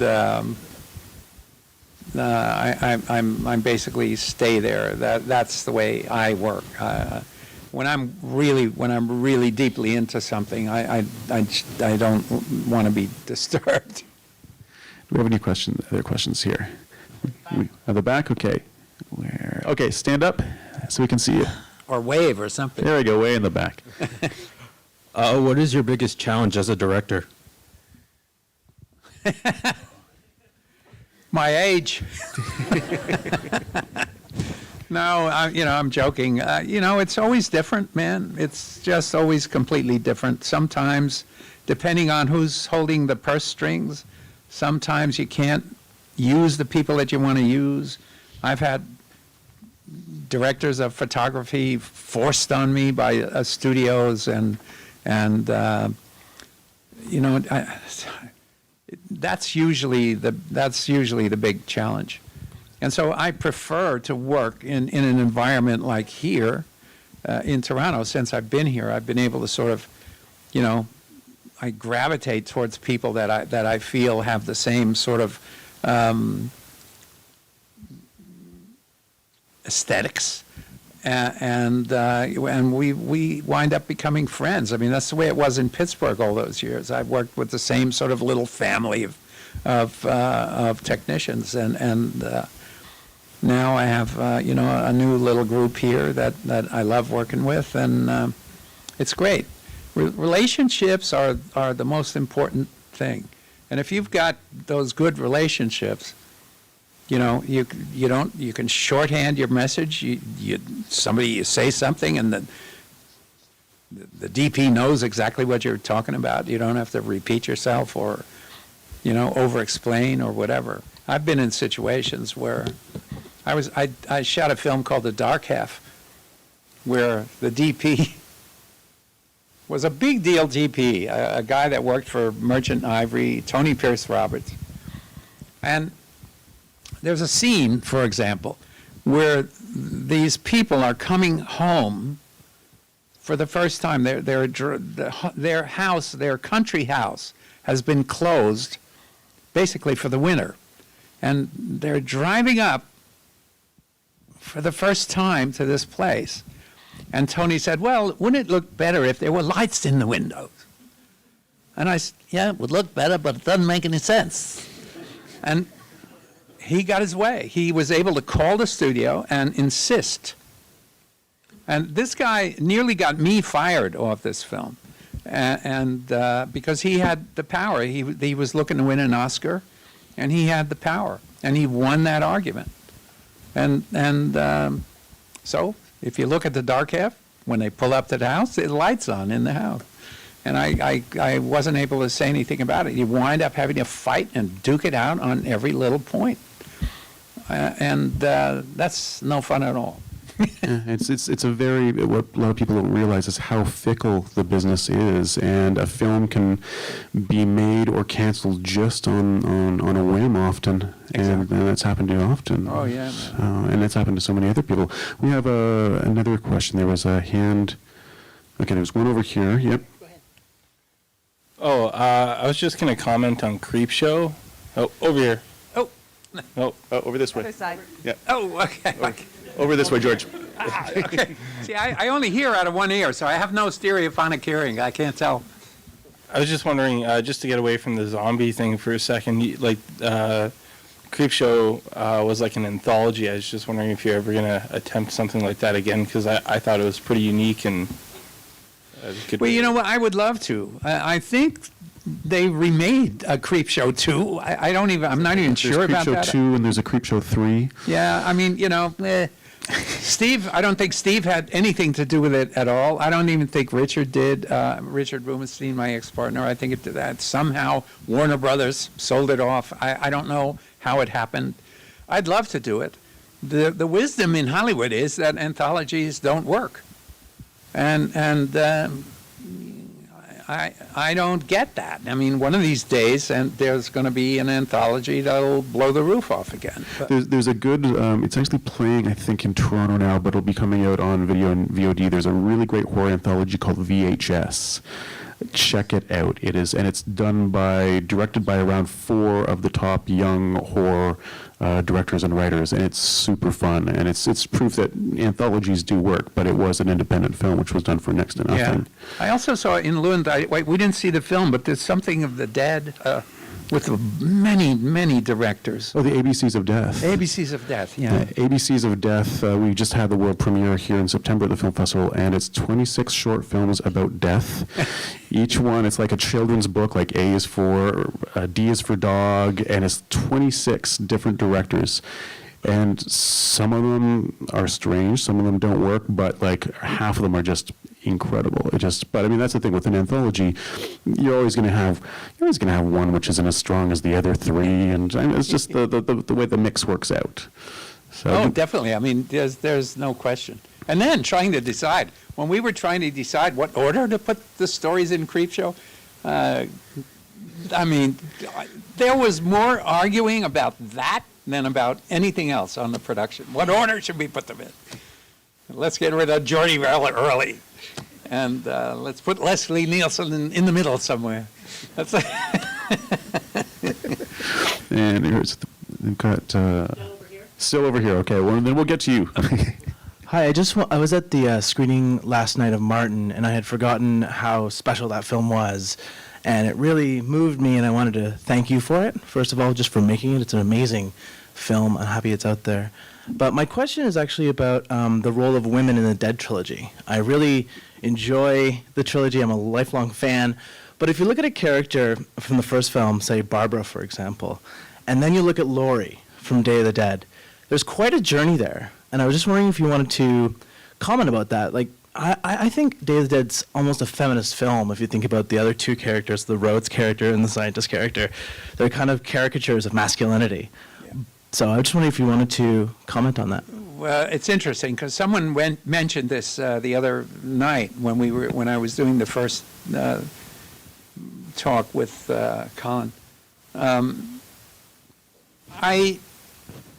When I made Night of the Living Dead, I was as unaware of Barbara's problems as a woman as I was about Dwayne as a black man. I mean, I just said, come on, I just thought with Dwayne, I said, come on, it's 1968, man, nobody's going to care about that. And with Barbara, I fell into the old trap of the damsel in distress. She breaks her shoes, she breaks her heels, she falls, she does everything, and she winds up being catatonic and ineffectual all the way through the movie. And it took me a while it only, when people started to talk about the film, no one mentioned that. Nobody mentioned that, oh, this is not very nice to women. Everybody was just all about, what a racial statement. No one ever mentioned it. But I noticed it. I said, wait, that was wrong. So when I did the remake, when I wrote the remake of Night of the Living Dead, the one that Tom Savini directed, I made her much stronger. I made Barbara much stronger. And then I've sort of been apologizing ever since. And I think that Sarah is maybe the strongest. Maybe Asia in Land of the Dead, but she's also a bit of a victim, but she's pretty strong too in the end. Anyway, I've tried to apologize. I think you have. I mean, in Day of the Dead, Sarah is like just as strong as like Sigourney Weaver's Ripley in Aliens. Like, it's a good, sharp character. But I mean, the interesting thing is, in these films, everyone they think that they're doing the right thing. Yeah. And it's always either the wrong thing or that's not the only choice. That's not the only choice. And that's it. Sarah in Day of the Dead is wrong about a lot of, as much as she forgives Frankenstein and she's just wrong about it. She's too easy on the situation. She should have shot Rhodes, so I was also trying to stick a little of that in there, that because Ben in Night of the Living Dead is wrong in the end. He was wrong. He was wrong about arguing. He was wrong about the basement. He's wrong. And in the end, he's proven wrong. But I was trying to do a little bit of that irony there with her, too. And just to let you guys know, tomorrow, Saturday, we are doing a triple bill. We're going to be showing Night of the Living Dead, then Dawn of the Dead, and then Day of the Dead. And I'm sure those sighs are from people who aren't in Toronto. And also, actually, Day of the Dead. You can take it. Day of the Dead, beautiful 35 millimeter print, and it's actually uncut because when the film first came out in Ontario, the Ontario Film Review Board, our censors, cut the hell out of it.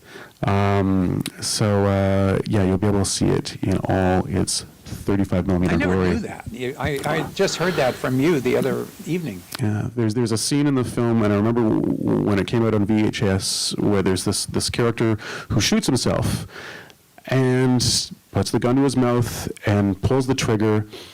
But in the Ontario cut, you heard the gunshot, but then you just see him slump down to the wall, and there's something missing. And that's like a very integral part. It's not an integral part of the film, but it's a very elaborate special effect. It's not real. We could spin off on that. Yeah. I mean, when people say there's a great quote by, and I don't like to. I'm sorry to interrupt. Go ahead. Well, the quote is, there's a quote from Godard, and I hate dropping this because it sounds really poncy and pretentious, but talking about film and talking about blood, Godard says, it's not blood, it's just the color red. And that's anytime you see someone screaming, getting squeamish and really upset, I'm like, no, that's not blood. It's just the color red. You're interpreting it as blood. Right. Yeah. So we've had someone who's been very patient here with a question. Hi. I was just wondering, your zombies, every movie, look a little bit different. They get scarier and more gorier. And I was just wondering, when you made Night of the Living Dead, if you kind of had that vision of what your zombies look like now in your more recent Dead films, or if it's that something that you build on every movie, you kind of give them a different look. And it's always interesting to see every movie they're going to look different, or it's creative. Well, no, and actually when I made the first film, Night of the Living Dead, I didn't call them zombies. I didn't think of them as zombies. To me, zombies, I was doing dead people. And zombies, according to The Serpent and the Rainbow, and these guys that write about voodoo, they're not dead. They're given some sort of blowfish powder that makes them subservient and makes them slaves. They're not dead. And so I thought, I'm going to make the dead, for some reason, stop staying dead. And I thought I was doing a new creature. And I don't know, Carl Hardman and the people that did the makeup, because it was black and white, it was very forgiving. It was basically just pasty looking and sunken eyes and, really very simplistic. There were only a couple of makeups that were a little more elaborate. And that was it. And then all of a sudden, when people started to write about this film and started to call them zombies, I said, maybe they are zombies. And so I called them zombies in Dawn of the Dead. I finally used the word zombie. And what happened there, basically, was not much of an advance, because Tom Savini was in his early days of doing makeup special effects, and basically those zombies are just gray. I mean, if you look at them, there's nothing special about them. And it wasn't until Day of the Dead that Tom had come a long way with prosthetics and with being able to, do the effects work. And that was the first time that they sort of really advanced. And then after that, by the time we got to Land of the Dead, we had all the benefits of, everything, all the best prosthetic makeup and the best CG and everything else that we were able to use. And so you use what you can. And so that's really, it was almost an accidental process. We were growing up as the techniques were growing up. And just to note about Your Undead don't eat brains. That's something which other people have run with. Before we did we had a discussion here the other night, and I heard someone in the audience go, brains. I'm like, that had nothing to do with this gentleman's work. Your zombies, your undead don't eat brains. My zombies have never eaten brains. They're this misconception. They could never crack it open. It's like a coconut, They could never crack the skull open. So I mean, where that came from, there's actually kind of a fun film, Return of the Living Dead, Dan O'Bannon's film, which is kind of looking at, it's like a postmodern fun take on the genre, and that's kind of where it came from. But I mean, the great thing is that your zombies, they all have personalities, and I mean, if you look at Day of the Dead and Land of the Dead, you've got one that's just enriched with a story and character, and is one of the main focal points. One of the main characters in the movie, in both of those films, Day of the Dead and Dawn of the Dead. But I've always tried to give them character. Even in Dawn, when I first realized that they were zombies, I didn't want them to just be these sort of faceless. I wanted them to have a past. And so, there's a nun, there's a softball player, there's, I try even just with wardrobe to make them familiar, to that extent, familiar.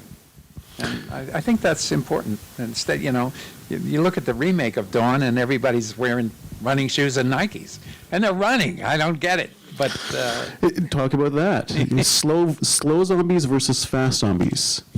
Slow, for sure. If they're dead, they're slow. So they run. Automatic. Yeah. If they're dead, they're slow. If they run, their ankles will break. That's right. That's what I always say. All right, we got time for two more questions. Let's see. We're following the beacon over here. Yes. Hi, Mr. Romero. Okay, so I was born in '89, and I'm from Hong Kong, so zombies aren't actually a thing I grew up with on a regular basis, but I saw a few other horror movies, and the trope I actually grew up with was that in horror movies, no matter what the adversary, it's always either the black guy or the woman who dies first. And so when I watched Night of the Living Dead, that was actually what stuck out for me, was that you had a hero of color and that he got it. He died last. Yeah. So that was just an observation about how, that piece of work is obviously translating through time and over space. My question is, despite you receiving a lot of Midnight Madness zombie movies, and apparently most of them being terrible, can you comment on the fact that we still seem to be undergoing some kind of zombie renaissance in pop culture? I don't get it. I honestly don't. First of all, I'm a little pissed off because I used to be the only guy. Now everybody's in my playground, you know.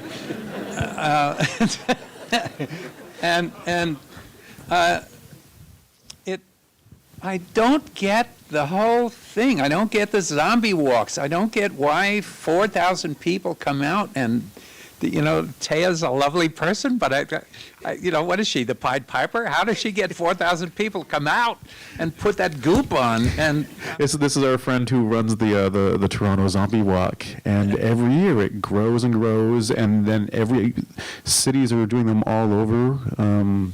Yeah, but I mean, unbelievable. We were in Strasbourg, France, and my wife Suze went out and all of a sudden encountered this zombie walk. I mean, she couldn't get across the street. It was like the marathon, you know, the New York Marathon. You have to wait. And there was a festival in Slovenia where you were able to judge the films, and you did it by phone. And they were like, they were so excited. They were like, tell George we're doing the first zombie walk in Slovenia.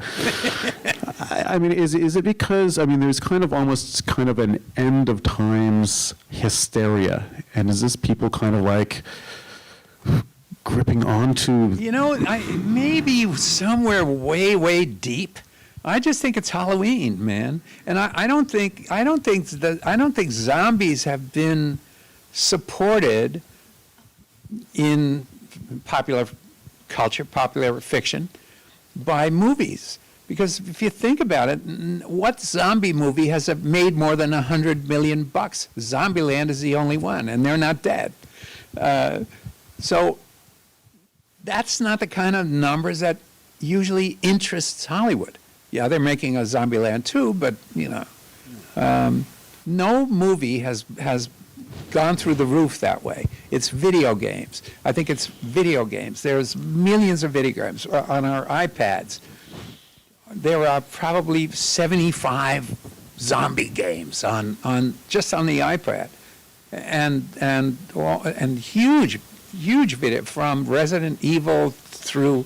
I mean, there's a House of the Dead. There's a million big best-selling zombie games. Yeah, and I guess a lot of that is just kind of a different context for the shoot 'em up, for like a first-person POV. It's like, okay, well, we've done army games. Well, you can get away with shooting humans if they're zombies. If then it's just kind of another kind of conceit for that. I think that's exactly right, and I think that's really what's kept the zombie so popular over the years. And I frankly, I don't understand. I mean, if you can talk about, well, the end of days, you know, are people worried about the end of days? I'm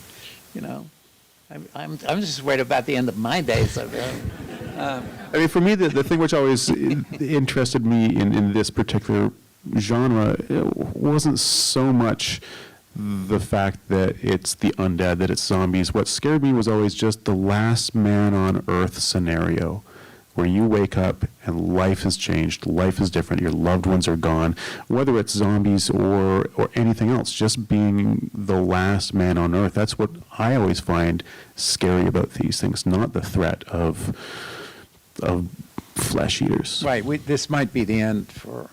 Yeah, well, you know, The Last Man on Earth is the name of Vincent Price, the Vincent Price version of I Am Legend.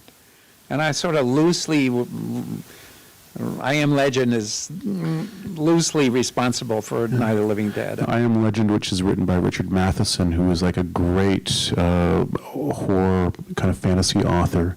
And so, yeah, there was kind of inspired, Night of the Living Dead was kind of inspired from that in Loosely, yeah. I mean, I wanted to do something about, I wanted to do the first day instead of, I Am Legend is about the whole world has become, everyone in the world has become a vampire, and there's one guy left, and that's the last man on Earth.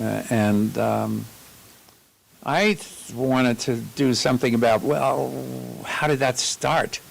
And go back to the first night. And that's the only sort of loose thread that was inspired by I Am Legend with Night. But. We've got time for probably one more question here. Okay, there's up there. Sorry, the people with the beacons, they're the ones who are picking there. So where is it? Or what? Wait, up. Yes, here, this gentleman here. Make it good. A lot of pressure now.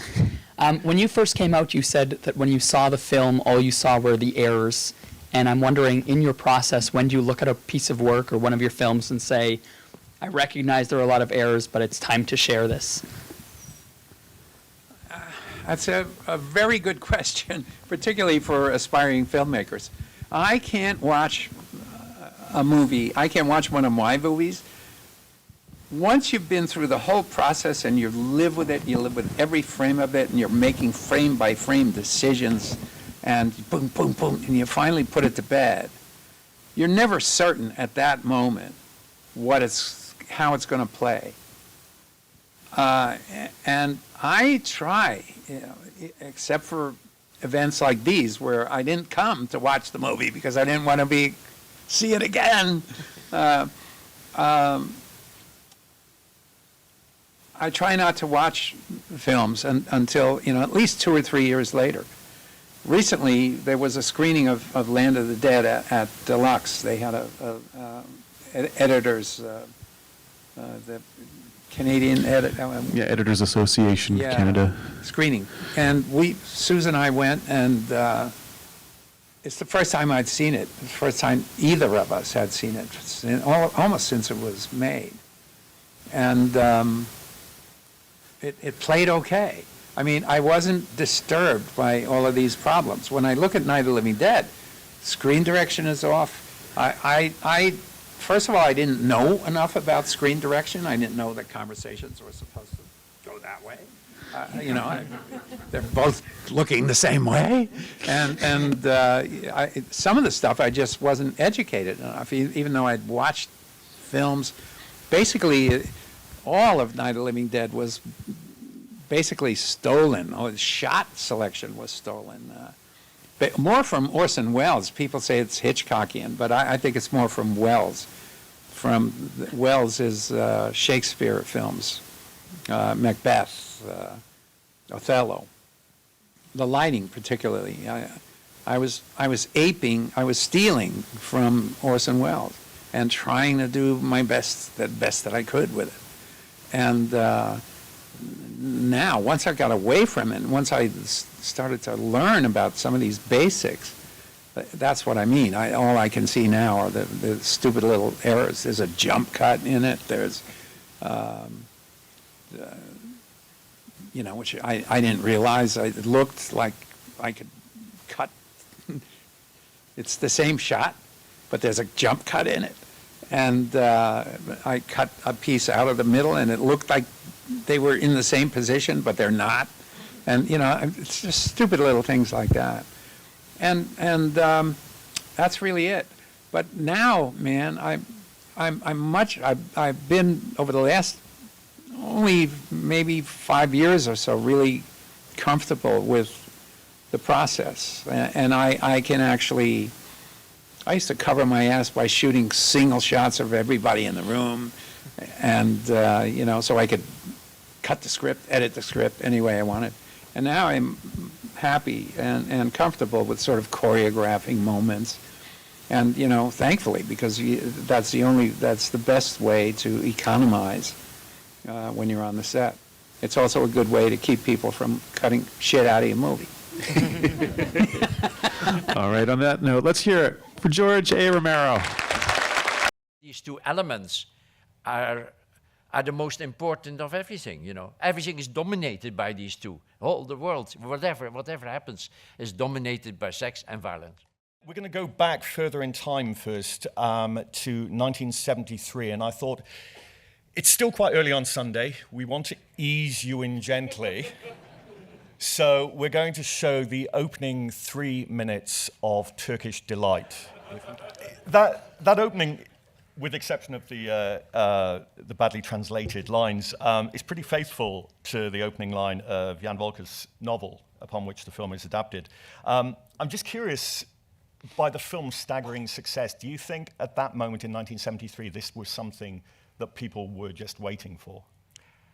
Yes, I think there was what you would call probably a certain sexual revolution in Holland, much more, let's say, being open-minded towards sex. And of course, the writer of the book, Jan Wolkers, was one of the persons that introduced an extremely realistic and direct way of writing a novel. I mean, the realities that he describes in his book are based on his own life, mostly. He takes these elements from memory. It's all things that happened. And he put them in a certain order, and at the end, the girl dies. But it's really one of the two writers, Jan Wolkers, is one of the two Dutch writers at that time that led in this revolution, I think, you know, by their directness, by their the way they described, let's say, sex. The other writer is Gerard Reven, but he was, let's say, introducing being gay to the Dutch people. He got extremely popular by really in the 60s or so, marrying his boyfriend. So both writers in two different directions opened up the eyes of the Dutch. And this film was made in the same year as Marco Ferrari's La Grande Bouffe. It was made a year after Bernardo Bertolucci's Last Tango in Paris. Did you see this film as being part of a wider wave of filmmaking, or did you feel that this is something that's much more specifically about Dutch mentality at that time? Well, of course, I based myself on the novel, really. And I did not really take any cues from other movies. The style, of course, is certainly different than Bertolucci. And I felt that it was something that was possible to describe something so directly and so realistically in Dutch society that people were aware that these things were happening. In fact, we're all talking about how to describe reality and how far to go, isn't it? I mean, the reality of sex basically is often, especially when you look at nowadays American movies, it's all expressed in a completely cryptic way, elliptic. Whenever there is a sex scene, the woman keeps on her bra. That is, let's say, really exceptional, I could tell you. But I mean, they do that, and all that has to do with, let's say, making more money, because then the movie is not an R, and is a PG-13, everybody can go in, and it has certainly to do with a certain degeneration of the capitalist system, but we might go too far there. But I think in Holland, I felt that was the way we lived at that time, you know. I was in my early 30s, and promiscuity, having two lovers or three, that was really in the, let's say, the somewhat more elevated, quote unquote, artistic circles. It was a must. And I was forced to do that. Days. Yeah. But I mean, it happened at that time, you know, and it felt that way. And of course, the whole movie is, let's say, a pretty dark beginning. But I think there's a lot of romance in the movie and tragedy, in fact. But I think the whole the treating, let's say, nudity and sexuality in the way, in let's say, in an open-minded way was. Not only done by me, but many Dutch filmmakers at that time. So I'd say several of my friends, basically my friends directors, made movies where sexuality was, let's say, portrayed in a completely different way than 30 years before. And this period, your first feature was Business is Business in 1971, and then you follow this 2 years later with Turkish Delight. How difficult at that point in time was it to actually make a feature in the Netherlands? And what was the filmmaking environment like at that time there? Well, there was basically very little done in Holland. I mean, I think at that time they made 1, 2, or 3 movies a year. And but then they, let's say, they built a film school in Amsterdam. and so in the late 50s. And so the people started to look at movies, younger people start to look at movies in a more professional way. It was really not a profession. I'm a mathematician, in fact, and I became a filmmaker later. But when I announced to my father that I was, let's say, after my studies, that I wanted to become a film director, the first thing he said is, "But nobody makes movies in Holland." And which was true, but because there was this whole group of young people, included my later becoming director, but he was then my DP, Jan de Bond, who did Speed, and later in the United States, they all were, let's say, coming together, although we are all, of course, full of jealousy and animosity, but forgetting about that, we were still all trying to make movies, and there was certainly a help from the Dutch government that had also created this film school to allow young people to experiment with film, and they put money in that, you know. I mean, all European movies are made with government money, isn't it, in general? And so that started at that time, that the government was really giving it a push. Interesting enough, it was a right-wing, or perhaps not, it was a very right-wing government, but they had no problem at all with the kind of movies we were making. For them was important that people, that the money they invested would come back. And if that was done in the way of Turkish Delight or the other way, they didn't care, you know. That was in fact, that was, in comparison to the left-wing governments that came later, was much better, unfortunately. You mentioned that you studied mathematics. There are a lot of stories that swirl around your career, and I'm not sure how many are apocryphal, but there is this one wonderful story that as you're about to embark to America to shoot RoboCop, you received a letter from your father? Yes. In fact, my father was, of course, extreme.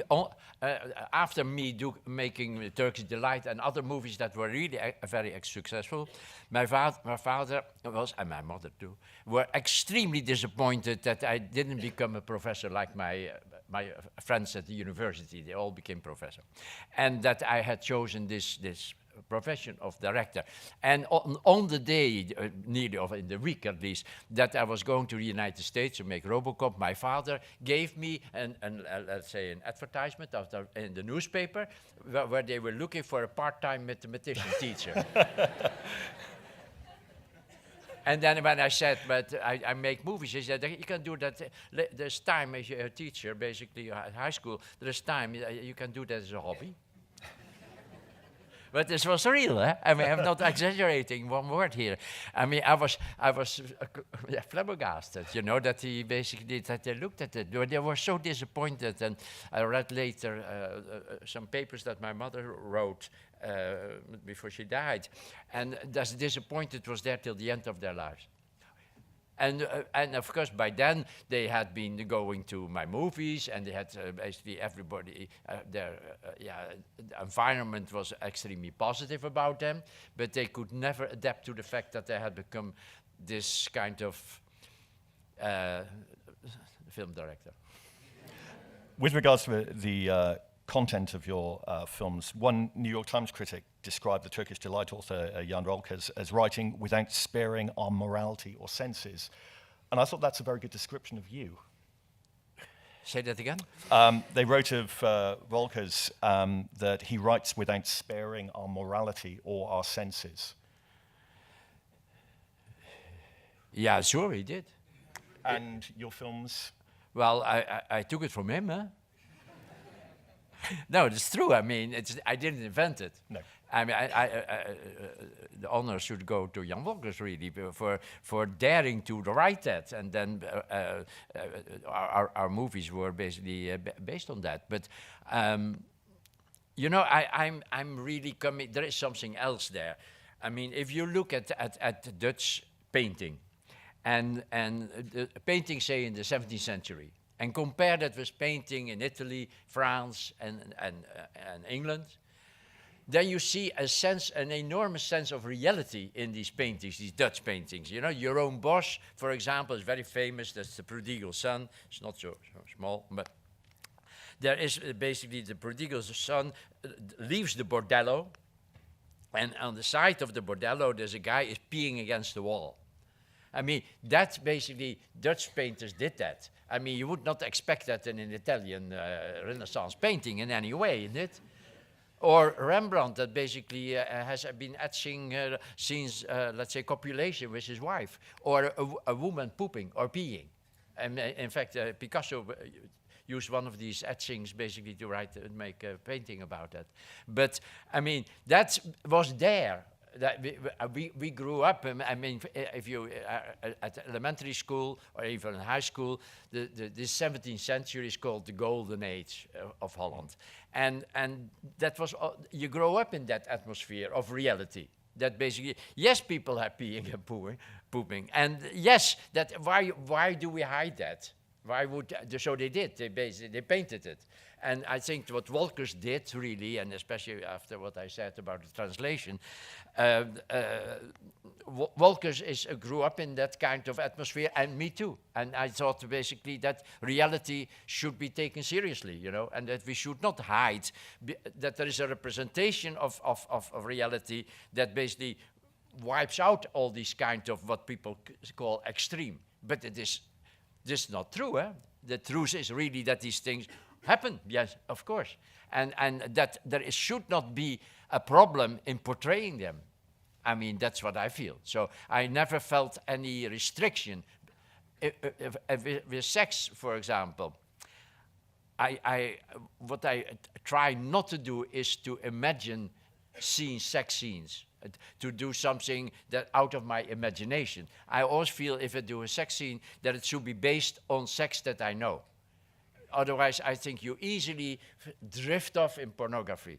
But if you know that what the actions you take with man or woman, that they are based on reality because you have seen it, you have participated, then I think you can use sex in a very interesting way. And then it's not so much about the sex anyhow, no, it's about what you see when you look in each other's eyes, you know, that's during the sex is more important than all the sex together, I think. I mentioned in the introduction about the fact that you've produced some of the most satirical films made in Hollywood, but something that people don't often recognize is how funny all of your films are, and there's such a warmth and humor in a lot of the characters. Yeah, so? I was going to go on to talking about humor with sex, and just the idea that scene is humorous. But the way that you represent sex in the films, a lot of people have always linked the sex with violence in your films, but it exists in many, many different ways.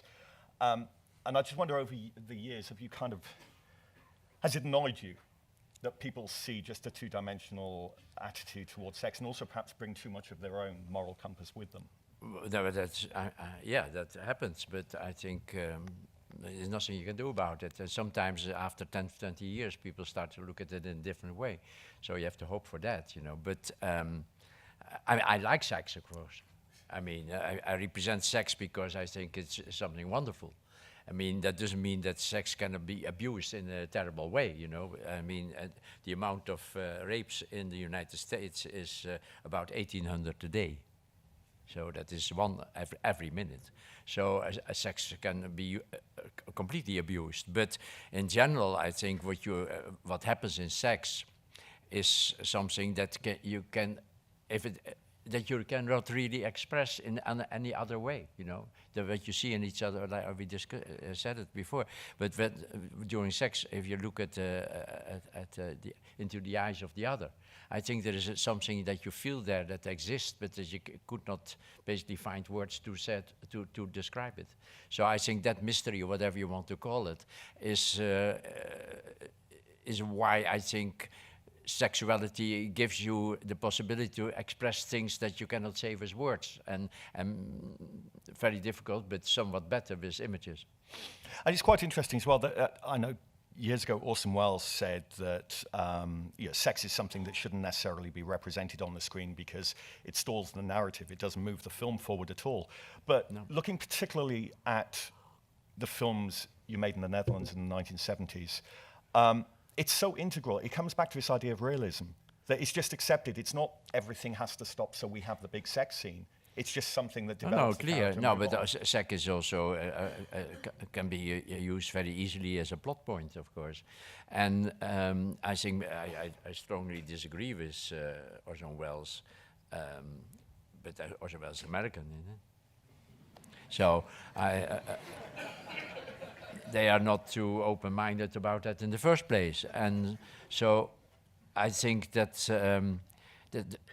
I mean, it's not so that movies are all about plot in it. Plot is important, and in American movies, plot is much more important than in Europe.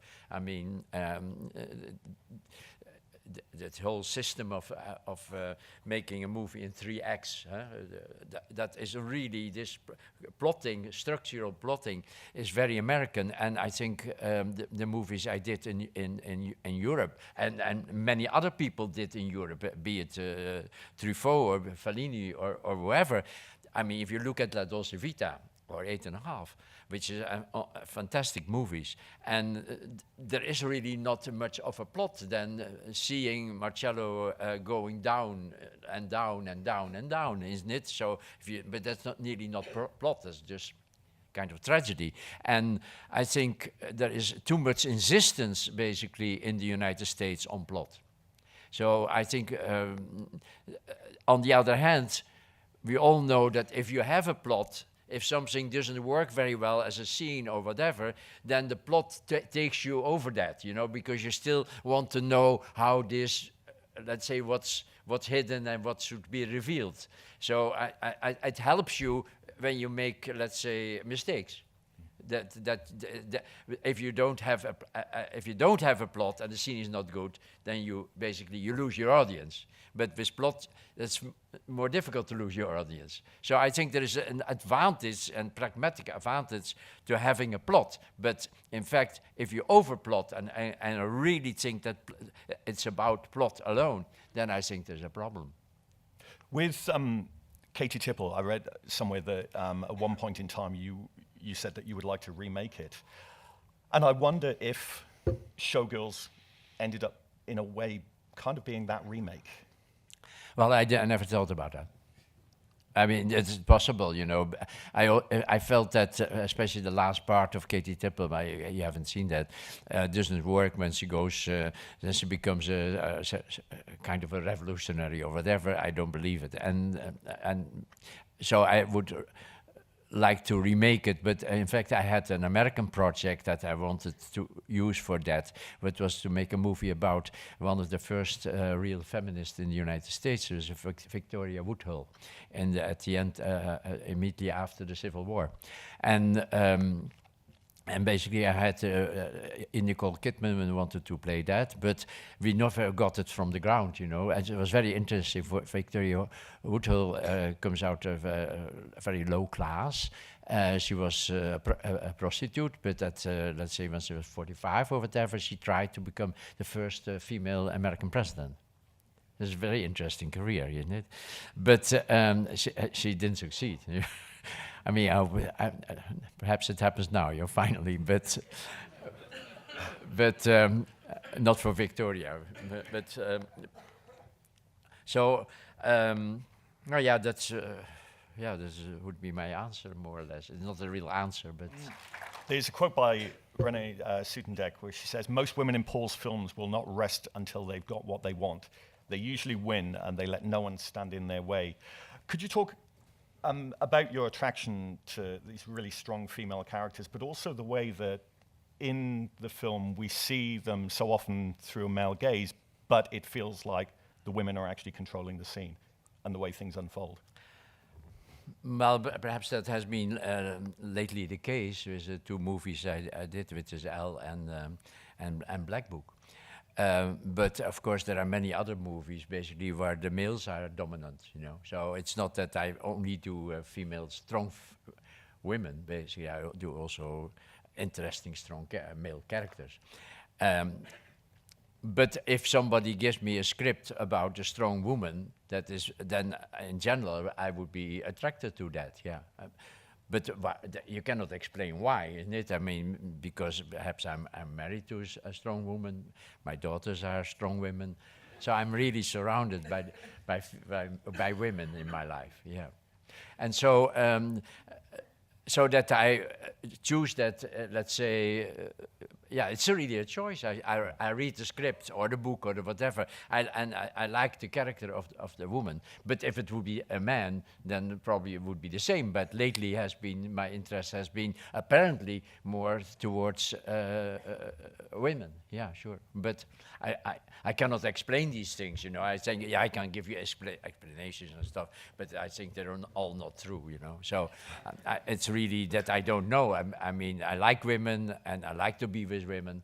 I feel very comfortable with women. For me, having coffee with a woman is more interesting than having a beer with a man. It's more, but perhaps that's what plays, you know. But I don't know. I mean, you know, this character, the character in The Fourth Man, it's a male character, of course, that is the protagonist. Yeah. I mean, Renee Soutendijk is probably a killer woman. She has probably, but it's not sure, killed 3 husbands. And he might be the fourth man. He would be the fourth. You see, but he escapes. But she gets more or less what she wants. That's true. I mean, Renee is right there, but yeah, well, I mean, it's always interesting when the protagonist at the end of the movie comes out more or less okay, isn't it? Especially nowadays. I mean, there were movies in the 30s and the 40s, which what they call film noir. I mean, Sunset Boulevard being one of them, and there are others of Billy Wilder, basically, and other directors that did that, where the hero, the protagonist, at the end of the story dies. But that's nearly impossible now to propose. There's a project that I have in the United States, which is what you would call a film noir. And it's still not made because the main person, the protagonist, dies. And that makes it really impossible to get financing. It's interesting that, I mean, what happened there is not clear. Let's say that it was kind of interesting and acceptable in the United States to have in the 30s, 40s movies where your main character dies, and that people would be going there, that they would like it and they would be interested. And now that basically that is excluded, you know, you cannot do that to your audience. Perhaps they might be upset or they might not like it. And I mean, that plays a part all the time. But I don't know what happened exactly, that you cannot make that movie anymore. There was one young British director a couple of months ago I was talking to, so I'm not going to say their name, but they had a pitch with a Hollywood producer, and the Hollywood producer was very unhappy because they found out, they hadn't bothered to read it, they just said, tell me it quickly.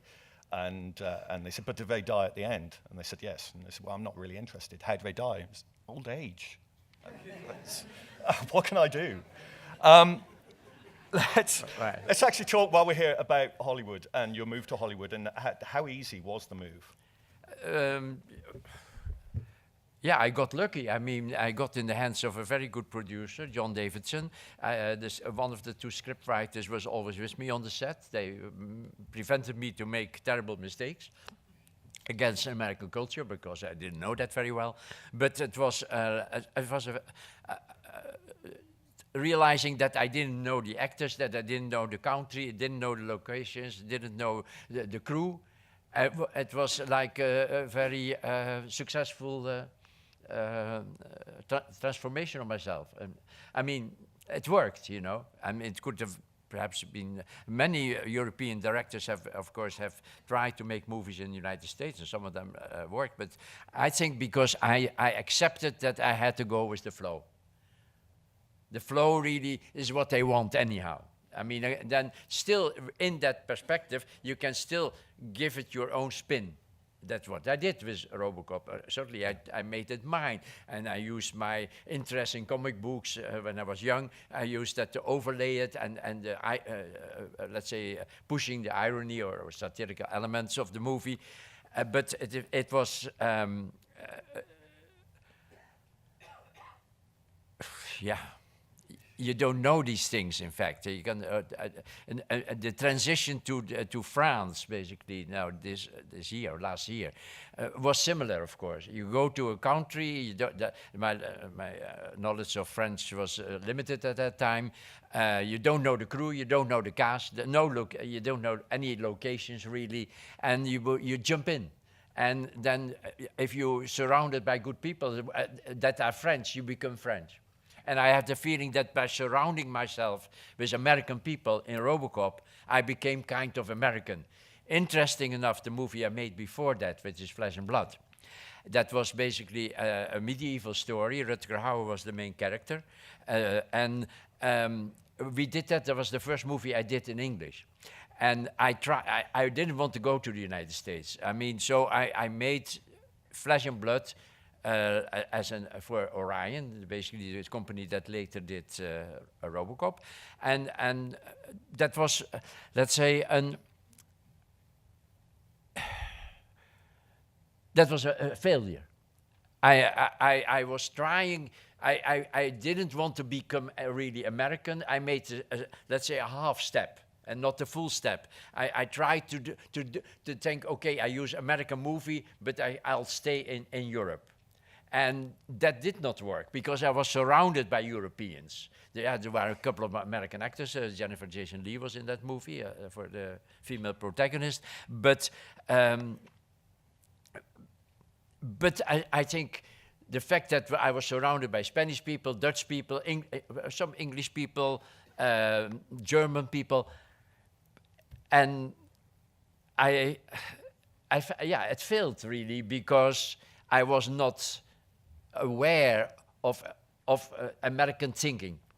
And basically in RoboCop, I came into really, I stepped into the unknown waters of the United States. I mean, if you want to use a nice sentence there. But I felt that after, let's say, after the failure of Flesh and Blood, the head of Orion, that was Mike Medavoy, said to me, let's say, yeah, we like the filmmaking, but it doesn't work. It's not American enough. And if you want to make an American movie, you have to really come to the United States and live there and be among Americans, and then you will be American enough.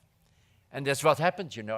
Ultimately, in fact, pushed by my wife, pushed me basically to accept the RoboCop that I didn't like in the beginning at all, and said, okay, I'll take care of the kids, and basically, and you go to see to make the movie. Situation in Holland had become very, very bad. In fact, this is my film situation, and she convinced me basically to do the movie and do that movie. And she was right. You said that you stepped into the waters of Hollywood, and it strikes me watching those films that you immediately became an Olympic swimmer. What is remarkable about these films, like so much of your other work, is the level of intelligence and wit that you bring, and satire, particularly in the case of Starship Troopers, on a level that I don't think Hollywood's really, rarely ever seen. Right, but sure, but that's not only me. That is really also Ed Neumeyer and the producer, John Davidson. So, I mean, we wanted to do this. I mean, especially in Starship Troopers, we were really fighting with the book of Heinlein, which is, if you read it, is pretty militaristic, and you could call it easily fascist. And so we were struggling with that because we didn't want to do that, but we found a way with the kind of the irony and the hyperbolic way we did the scenes to counter that, to counter by exaggerating this kind of fascist utopia. So I think that was something that Ed and I and John Davidson, that we worked on, really. We did it with 3 people, you know, so I cannot claim that as my own invention. It was also written that way, and by then Ed and I were really, we knew each other very well. So we had an enormous amount of fun in writing the script of Starship Troopers. We were laughing all the time when we invented the scenes, basically. And that was such a pleasure, basically, to work that way and feel that you that you were doing something that you were pleasing yourself, you know, that you say, let's exaggerate all that and show these heroes in Starship Troopers. Of course, they're heroes of the movie. The protagonists of the movie are all heroes, but tell the audience once in a while that they're also fascist. That was the idea. And that's why we used all this imagery of Leni Riefenstahl. I mean, there's really many shots in Starship Troopers that they copied from Triumph of the Will, which is the Nazi propaganda movie of Riefenstahl in 1934. Yeah. And to tell the audience that this was really not by us saying this is a wonder, this is wonderful, these people. No, say, yes, these are your heroes, but by the way, they're fascists. I think that was for us such a pleasure to do that. And of course, in retrospect, if you look at the development, especially the last half year, in the United States, then you could say that the intuition of especially of Ed, I say, but at least let's say of all the three of us, that some elements in American society could be going into a fascist direction. That was basically what we felt. And we took many examples basically from Texas, of the death penalty and other things. Of course, at that time, that was George Bush basically being the governor. And so we felt that there was a stream in American society, you know, talking about Robocop is more urban, isn't it? This is, but I think Starship Troopers is about foreign policy, yeah. American foreign policy. It's not, of course, about Buenos Aires, it's about the United States. Yeah. But I think that was also nice to put it in other terms and to play with that, not in a way like we're going to show the world how the United States is. No, it was really written down with pleasure. It was fun. We were light-hearted when we wrote these scenes and laughing, sitting over coffee and laughing and laughing. And I think in reality, of course, we used elements also in Robocop and in Starship Troopers. We used elements of reality and extrapolated them in a what you would call a hyperbolic way. So.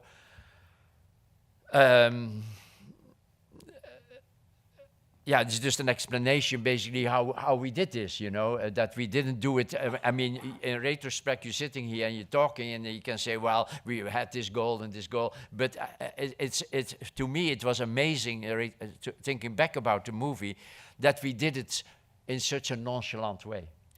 So really, like, let's do that. So, I mean, that's why there is this. With all the carnage that is in Starship Troopers and a lot, there is also something really funny all the time, you know. So I think we should certainly credit Ed Neumeyer as much as me for inventing this and finding this way of portraying, let's say, a big American movie in a way that you rarely see. And yeah. They take, in general, even in the remakes of our movies, they take everything much too seriously, really. And they're really, that's, I think we were like children, a bit, when we invented them. Of course, with Robocop and Total Recall having as its main antagonist the head of a company who then moves into politics, and tries to be a leader. Obviously, that's so far-fetched, it wouldn't really happen. No, that's at all. very far. But one of the reasons I wanted to group these together, I know normally you see Basic Instinct, Total Recall, and Robocop, the Psychosis trilogy going together. But the reason I wanted to group these three together is the violence in them. It is very cartoony, it is very comic book, but it's interesting compared to Marvel films today. That scene with the robot in Robocop is incredibly excessive, and I know you've attracted a lot of criticism for the level of violence, but it strikes me we shouldn't just be accepting violence. If there's violence on the screen, it should be presented in a way that perhaps jolts us. Perhaps sure, violence is, I'm against violence, yeah. You might say that I love it, but artistically, yes, but of course in real life, no. That's the difference, you know. Artistically, I think it functions within the framework of the movie that you're making, and then, especially in the case of L, I think if you the violence that with the rape that's there, you cannot basically. There's no other way to shoot that than as a violent scene, isn't it? And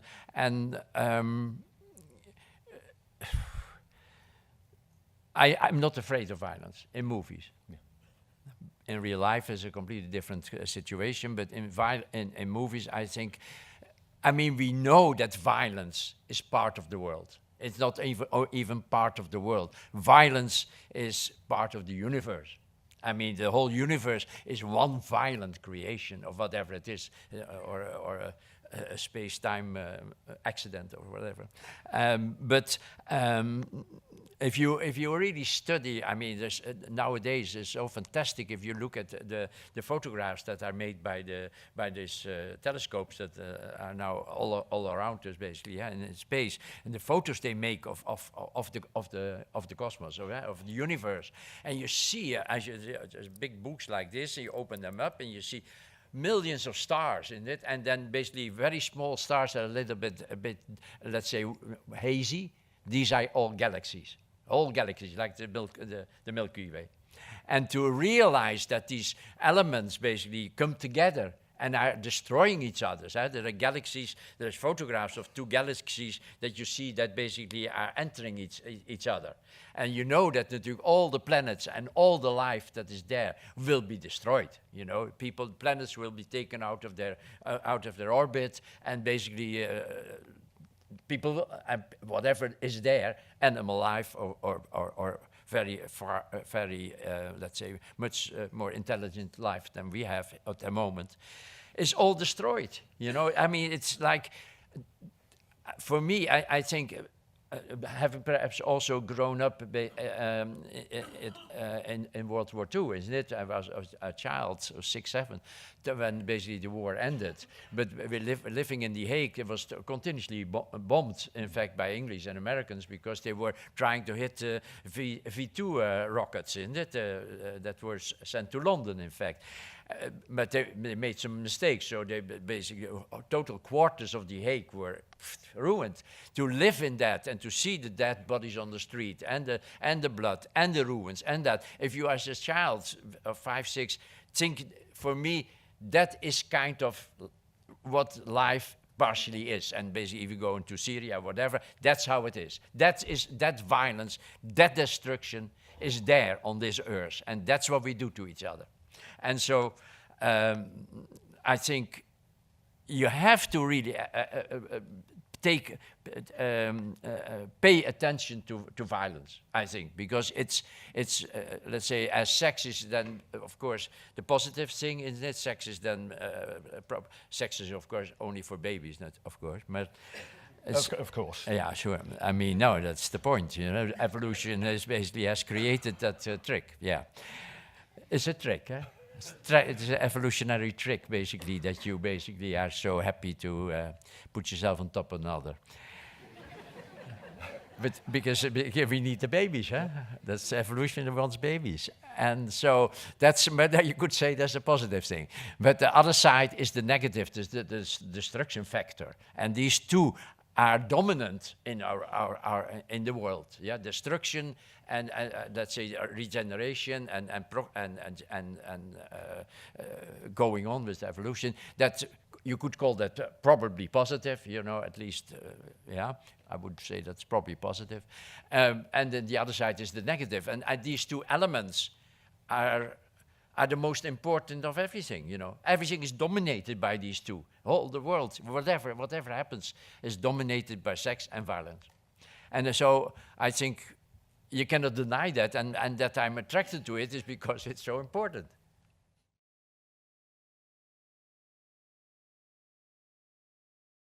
Well, I mean, I have been basically seduced several times to consider making a sequel, the sequel for RoboCop, and that was immediately in the aftermath of the RoboCop that we see here.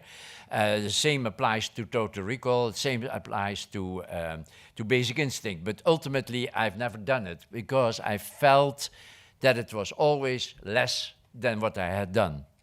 And I think if you make a sequel, then you have to do, at least you have to come close to what you did. And I think that's not possible because you know already what you're doing.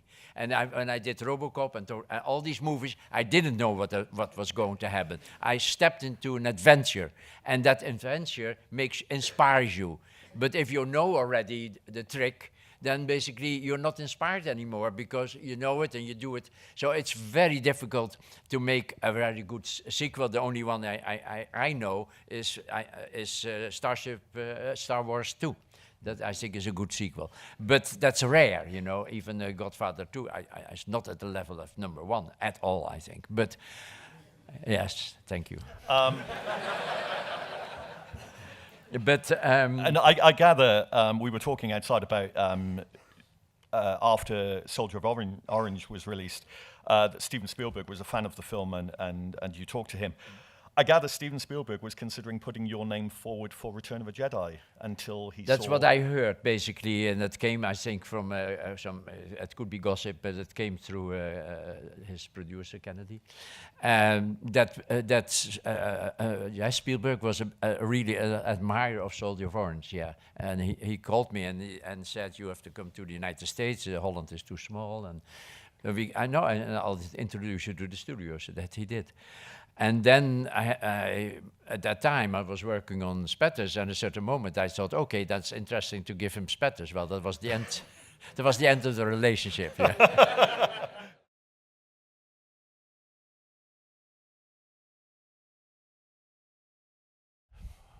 Well, entertaining for me. That I think, sure, I would change it if I think it's boring.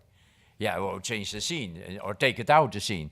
In fact, strangely enough, on this movie I just did, Al, that was 2.5 hours, we took out 25 minutes because I thought that the story didn't allow 2.5 hours.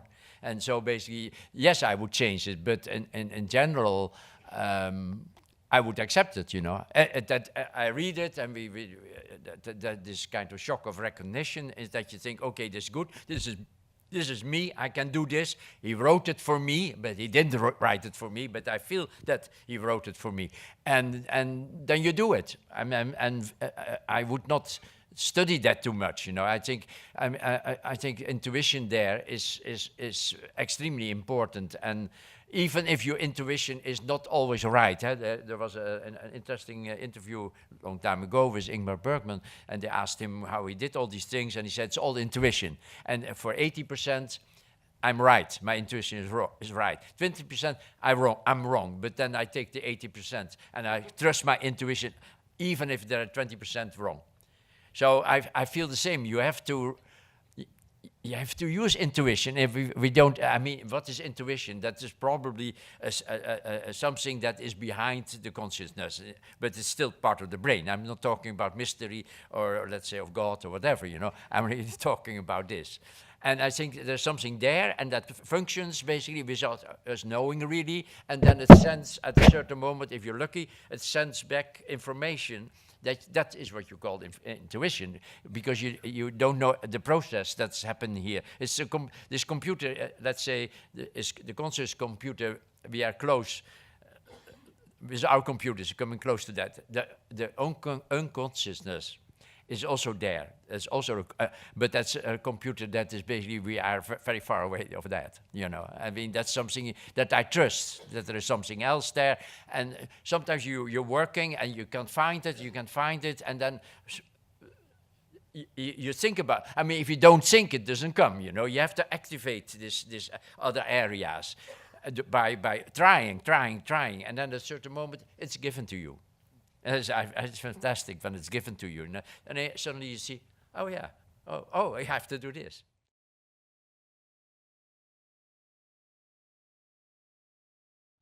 Well, I mean, I know that at that time when this slaughtering went on, you know, was really for many months was a kind of a very dark period, because there was so much animosity and so many criticism.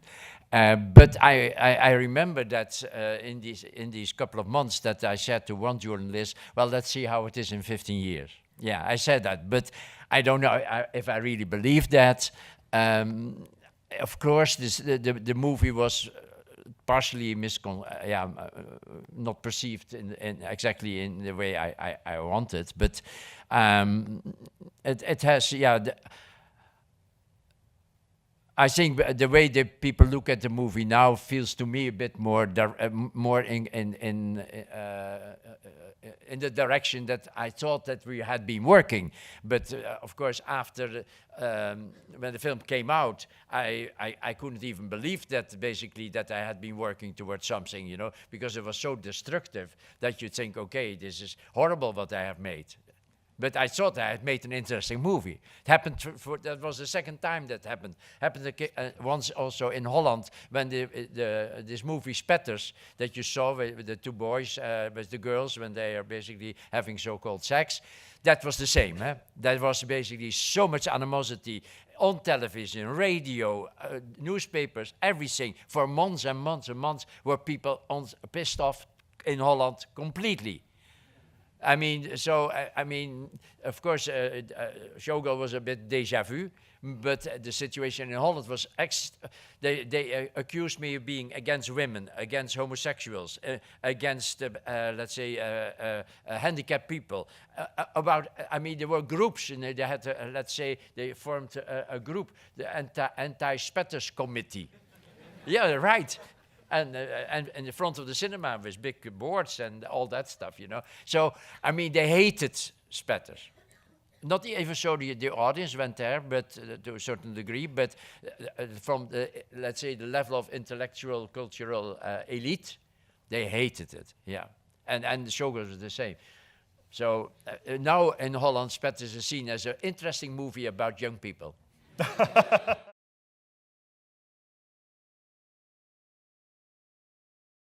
Well, I mean, I try to work with the same crew. I mean, but often, of course, when you go to the United States and then back to France, you can try to keep a couple of people with you, but in France it was really forbidden to everybody on the set had to be French. So although I tried to bring a couple of people or from the United States or Holland, that was forbidden. And what happens? Some people die. I mean, I had one. Not much then. Nothing big. But if you look, for example, in my American and Dutch movies, well, you don't know them so well, but look at the American movies. I worked with two composers, Basil Polidouris and Jerry Goldsmith.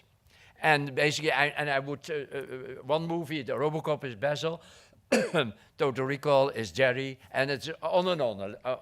It's half-half. And then both died.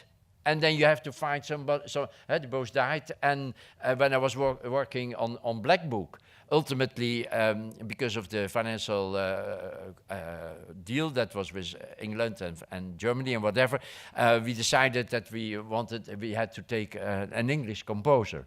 And then basically I looked at all the tapes, all the composers in the UK, that I listened to all of them, 10 or 15, basically, that are working for movies. And then I found Anne Dudley. And she did the Starship Troopers, she did Black Book, and she did Elle. So at a certain moment you have to move, because people are not there anymore. They don't they disappear. But if possible, and if I would always try to be with the same crew as long as possible. So as long as they are available. That does not exclude the advantage it can sometimes have to change. But my changes are were always based on the unavailability of the person that I wanted. So, but sometimes changing, you learn a lot, you know. I mean, I learned a lot basically when I was doing Elle from the French DP that I have, Stéphane Fontaine, basically. So you learn, and that I would not have learned in another way, you know. So I think it's good to change, but I try not to change. If I like somebody, I try to work again with them.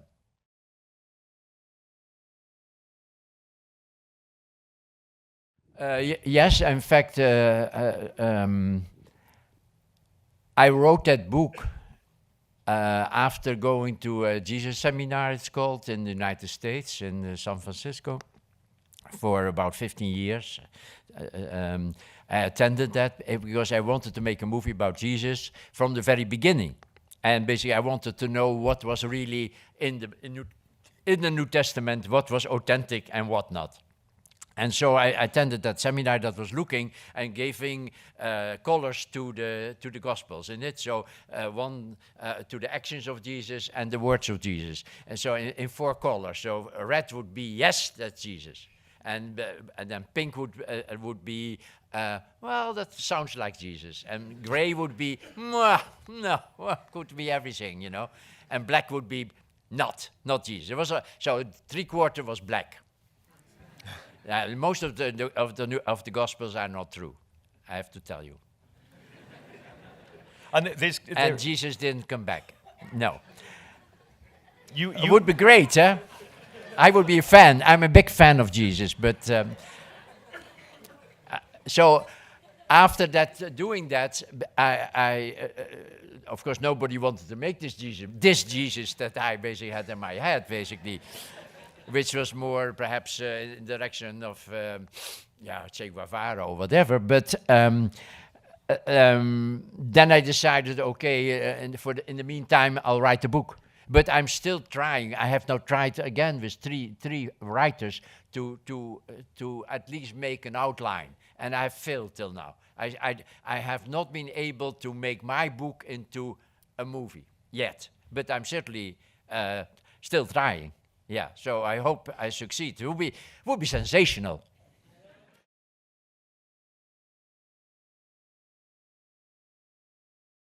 Sure, I would go back to, I mean, I'm still living in Los Angeles. So if there would be an interesting script, like the one we discussed in the film noir, where the hero dies, I would immediately do that, you know. But I have been a hard time to find something that really interests me. And basically, making movies all over the world is a little bit the same, you know. That's not on the set, is really not that different.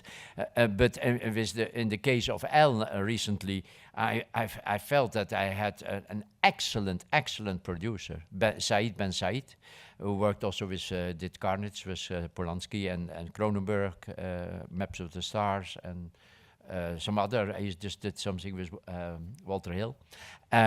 He is a really great producer, and I felt that I was completely protected, you know, more, some of the movies in Hollywood, basically, I felt also well protected.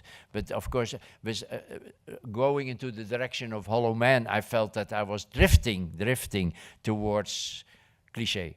And I felt that I should stop that.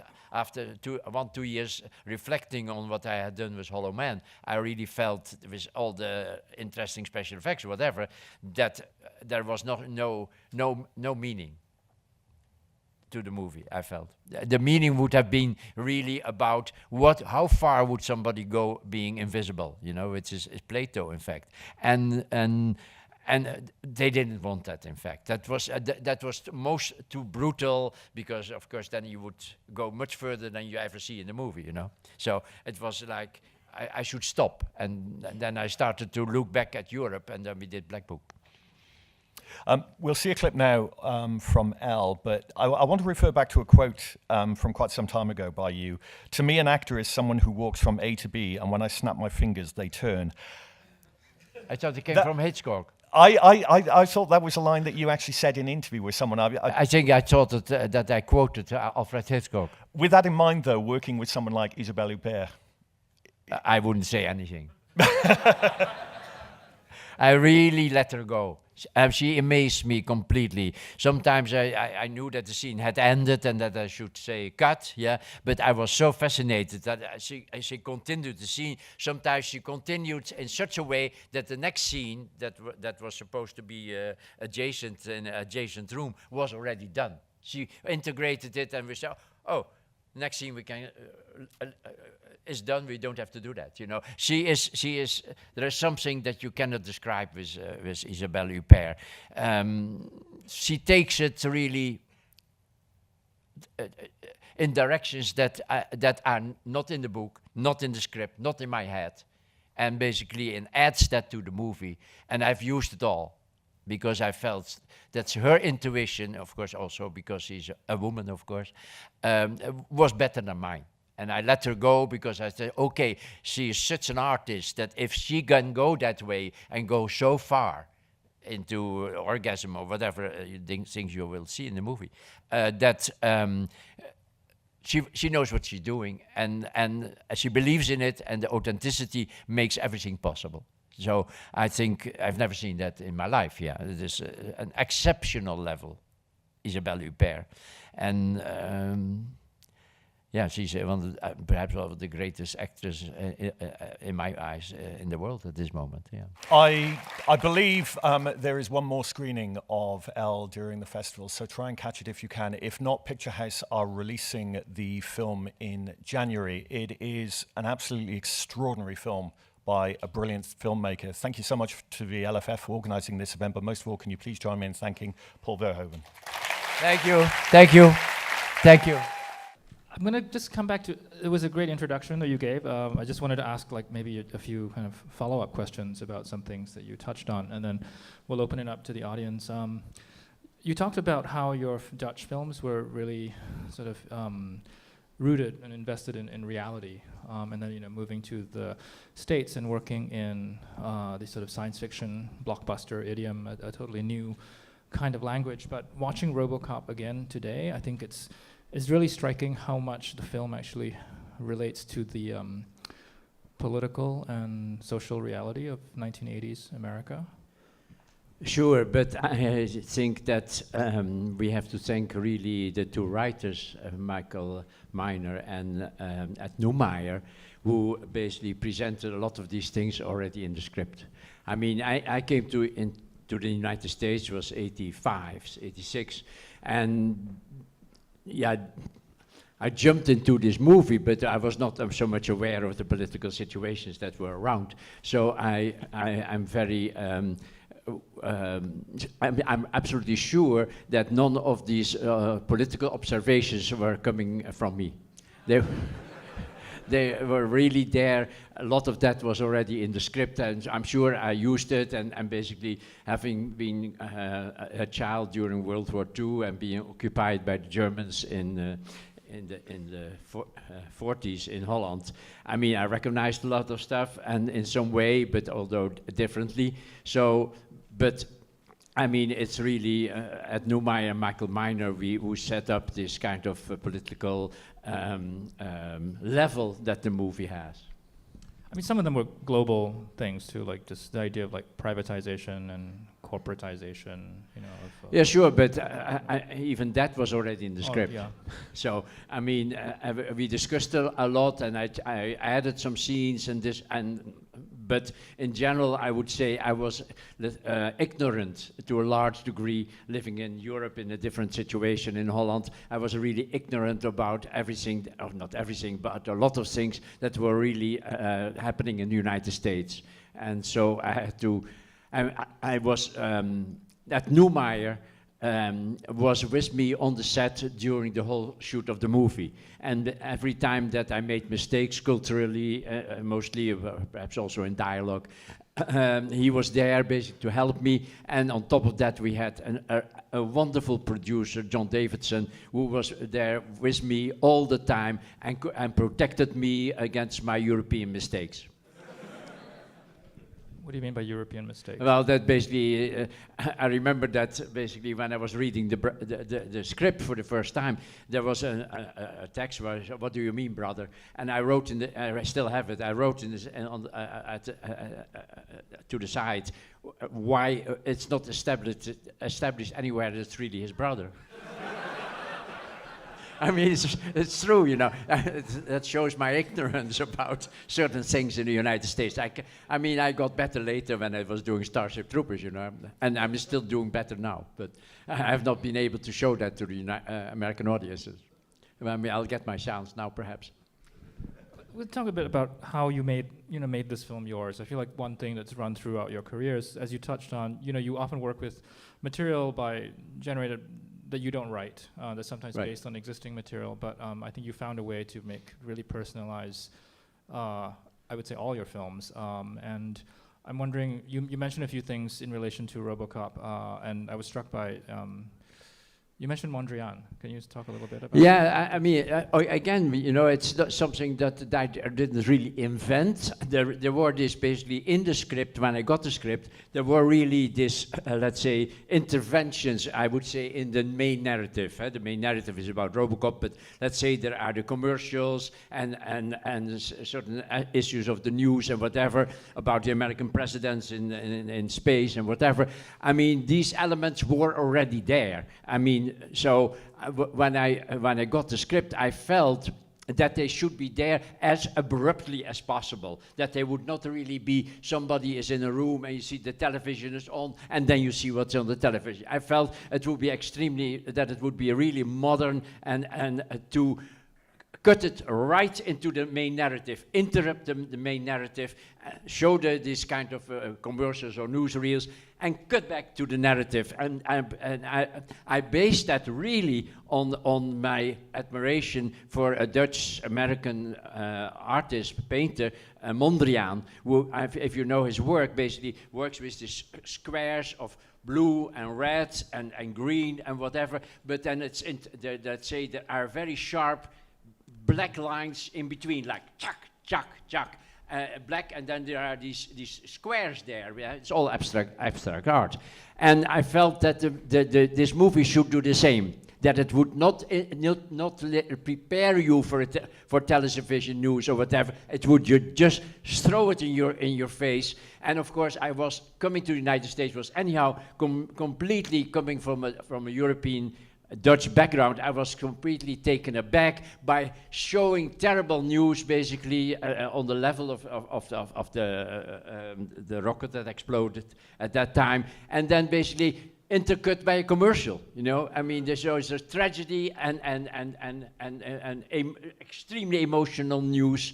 And then basically suddenly you get in between, you know, and that was so non-European. They would never do that at that time. Of course, now they follow the American. American cultural imperialism is all over the world. Of course, we know that, you know. So, but we also in Holland and in the whole of Europe, everybody has followed that example. So, but for me, it was really at that time saying, okay, I'm going to do something really. Something that is, let's say, in movie making, it has not been done. I mean, in the news, in television, you could see it anyhow, but it was not basically used as an art form. I think I used it a little bit more for structure and innovation. And you used the same device really in Starship Troopers, which you worked yes, basically when we started to get this group together a couple of years later, John Davidson, me, Ed Newmeyer, and my DP, Joost Vacano, we wanted to do another movie together, and we did that with Starship Troopers, and then we decided basically that it should be, let's say, similar to RoboCop, although let's say the newsreels are much more showing a kind of a political point of view, and let's saying that these people, I mean, that has to do with the double narrative of Starship Troopers. I don't know if you've seen the movie, but there is the main narrative that is really about young boys and young girls fighting giant bugs, you know. That's the main issue. But then there is a counter-narrative that says, by the way, these people are fascist. So that's the point, and I think that's very, let's say, interesting in perspective of today, of course. Yes, very relevant. Okay, let's talk about Jesus. Because yeah, basically you go. It was not a fascist. No, Jesus was not a fascist. That was not a good transition. But you did talk about the Old Testament and the New Testament in your introduction, and you've referred to RoboCop as the American Jesus. Sure. Well, first of all, I mean, Old Testament, I meant when I read the script and studied the script, the scene that really seduced me and convinced me that I had to do this movie, even if it was in a different culture and language, etc., which is the scene when he comes to his house and basically and sees these images there's like flashbacks about his former life, and for me that meant basically looking at Paradise Lost.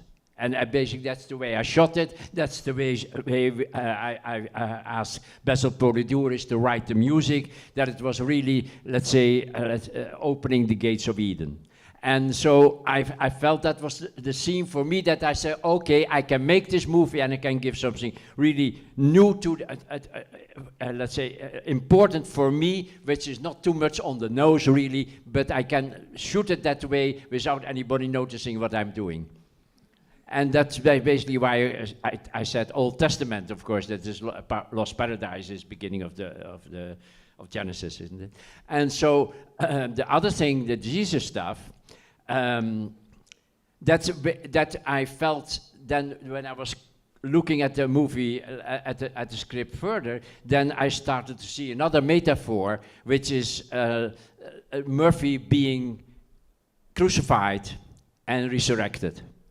And so I felt that the death of Murphy, which is very much in the beginning, 15, 20 minutes inside the movie, basically, that it should be as cruel and as diabolical as the crucifixion of Jesus.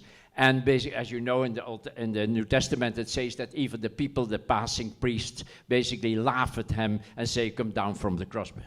And so I felt, I mean, you see basically the people, basically, the gang is laughing. I mean, that's all me repeating the crucifixion of Jesus in a, let's say, in film language of the now. And later, the resurrection basically is the same. There is this moment that we go to total blackout, and what people that are Christian would say, descent in hell, of Jesus' descent in hell, and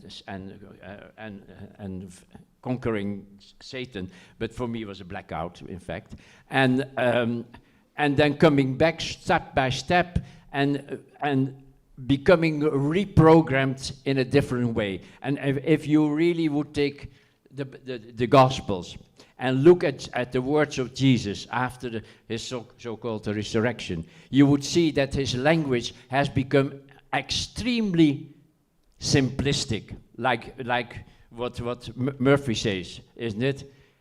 Thank you for your cooperation. I understand. Etc. There's text like that continuously throughout the movie. If you look at the post-resurrection words of Jesus, the same. Why don't touch me? Here, feel and touch. Do you have something to eat? It's really that, you know, if you read your Gospels, there is nothing more than that. Nowhere is there any possibility to see the Jesus that has been described before his death, which is all about parables, ethical behavior, and let's say the blessings and all that stuff. That seems to be all evaporated. He only says, can you give me some fish? Very interesting. So I felt that Murphy resurrecting should be simplistic and basically have a program and have very few words. Till he at the end comes back to himself and says, I'm Murphy. That was the idea. I mean, I didn't push that. Of course, you see at the end of the movie, the last scene, when he walks, basically, when you see them, when Clarence Boddicker is there, and you see there the walls of say, the walls of Jerusalem or the walls of Troy or whatever, and they walk up towards each other, Robocop and Clarence Boddicker, the meanest guy of the movie, and then I built underneath the water, I built a grid, you know, so that he could walk over water and say, I don't arrest you anymore. I'm going to kill you. He doesn't say that, but he means, I'm going to kill you now.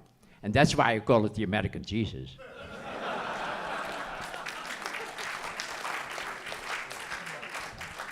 I just want to get into the production of the film a little bit. I was just looking again at the book on your work by Rob Venture, and he describes the making of RoboCop and devotes many pages to the robo suit. Yes, and it was quite a challenge.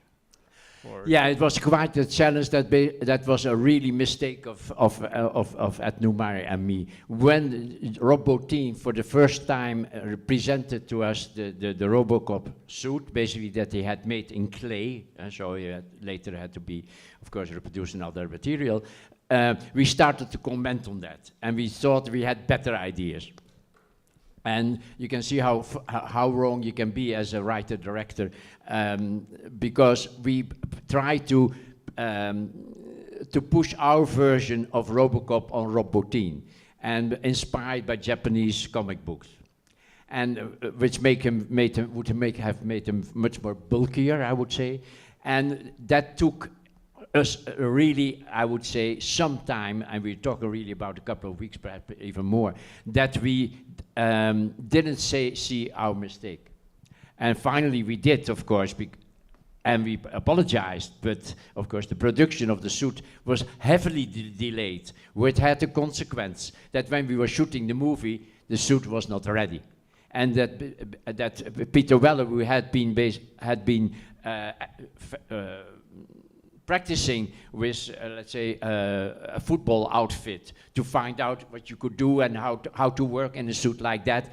I mean, none of everything that he had worked on worked. I mean, he couldn't move. He couldn't move this, he couldn't do that, and there was really a panic on the set. We had to stop production and revise everything, and it was all my and mostly mine, of course, mistake to think that I knew better than Rob Bottin, who is anyhow fantastic. I mean, he's an enormously gifted guy, and as is Phil Tippett, who did here at 209, and the Starship Troopers did all the animals.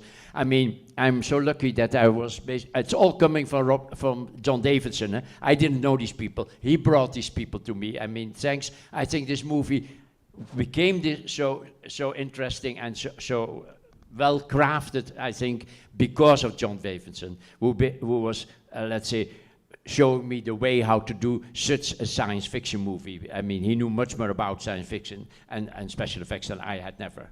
I didn't have that knowledge, you know. He taught me how to do this. So, I mean, I'm very thankful to John Davidson, you know, a wonderful producer. But you talked about, you know, Peter Weller getting in a suit and this restricted movement, but I think the suit, even as you see it in the film, is quite bulky. It is like this very heavy physical object, and I think that's interesting. But yeah, but the version we had was a little bit different, you know. I mean, that's also why in the beginning, when we find that the original plan was to, in the aftermath of Terminator, James Cameron Terminator 1, we thought that it should be Arnold. And then Rob Bottin again said to us, if you take Arnold, on top of that costume, that would be coming really over the top. You should have somebody very slender, very slim, and basically, and the only important thing is how his jaws look. So we basically cast it partially on jaws here. Peter Weller has really the good jaws, you know. So, I mean, it's horrible to say this, but it's true too, you know. I mean, we also looked at his talent, and we did auditions or whatever that, but ultimately, the decision really of the whole crew was based on this. Can you say a bit about working with Peter Weller? We actually invited Peter Weller to come tonight, and he said he really would have loved to, but he's in Hawaii, working on Hawaii Five-0, but he's was very excited about that we were showing this and doing the retrospective. But can you say a bit about working with him? It's as you say, it's a film. You know, you don't see his face for a lot of it, and somehow there is, I think, more than in most action films. Certainly, there's a certain pathos and a certain vulnerability to this character that he develops without even really being able to show his face. Yeah, and in the beginning, like I just explained, he was very unhappy and miserable, in fact, and thought that in fact there was nearly, let's say, an insurrection, I would say, something like that he didn't want and couldn't do it, and he was fully right. The costume came much too late. He had no time to adapt to that costume. It was coming in the morning at 5 o'clock, and then at 5 o'clock in the afternoon, 12 hours later, he come to the set and say, be RoboCop, you know. It was absolutely ridiculous, of course, what we asked Peter. And so after we solved that, and we were shaking hands and say, okay, now this we know how to operate now, and let's do it. it was a very smooth sail, you know. He gave me his word, and I gave him, let's say, all the time and that he needed. And from there on, it was a really wonderful production, and he suffered a lot, you know. It's to be in that costume is extremely, extremely unpleasant. It's warm, and we were shooting in Dallas. It was very high temperatures, and he never complained anymore. And he was a great, great, great guy to work with, you know. So. All right, let's take some questions from the audience. All right, we'll start at the very back.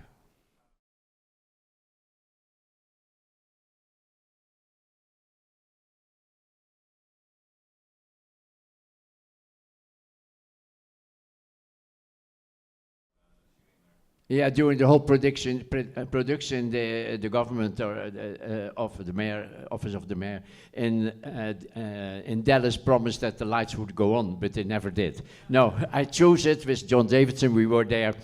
We were thinking about Dallas or Houston, and we chose Dallas because they had this skyline with one of the, at that time, innovative. One of the buildings was surrounded by a blue fluorescent, let's say, light, like around the building. And that felt at that time, of course now you see it all the time, but at that time felt extremely, let's say, futuristic. And that's why we chose Dallas, but it never went on, no.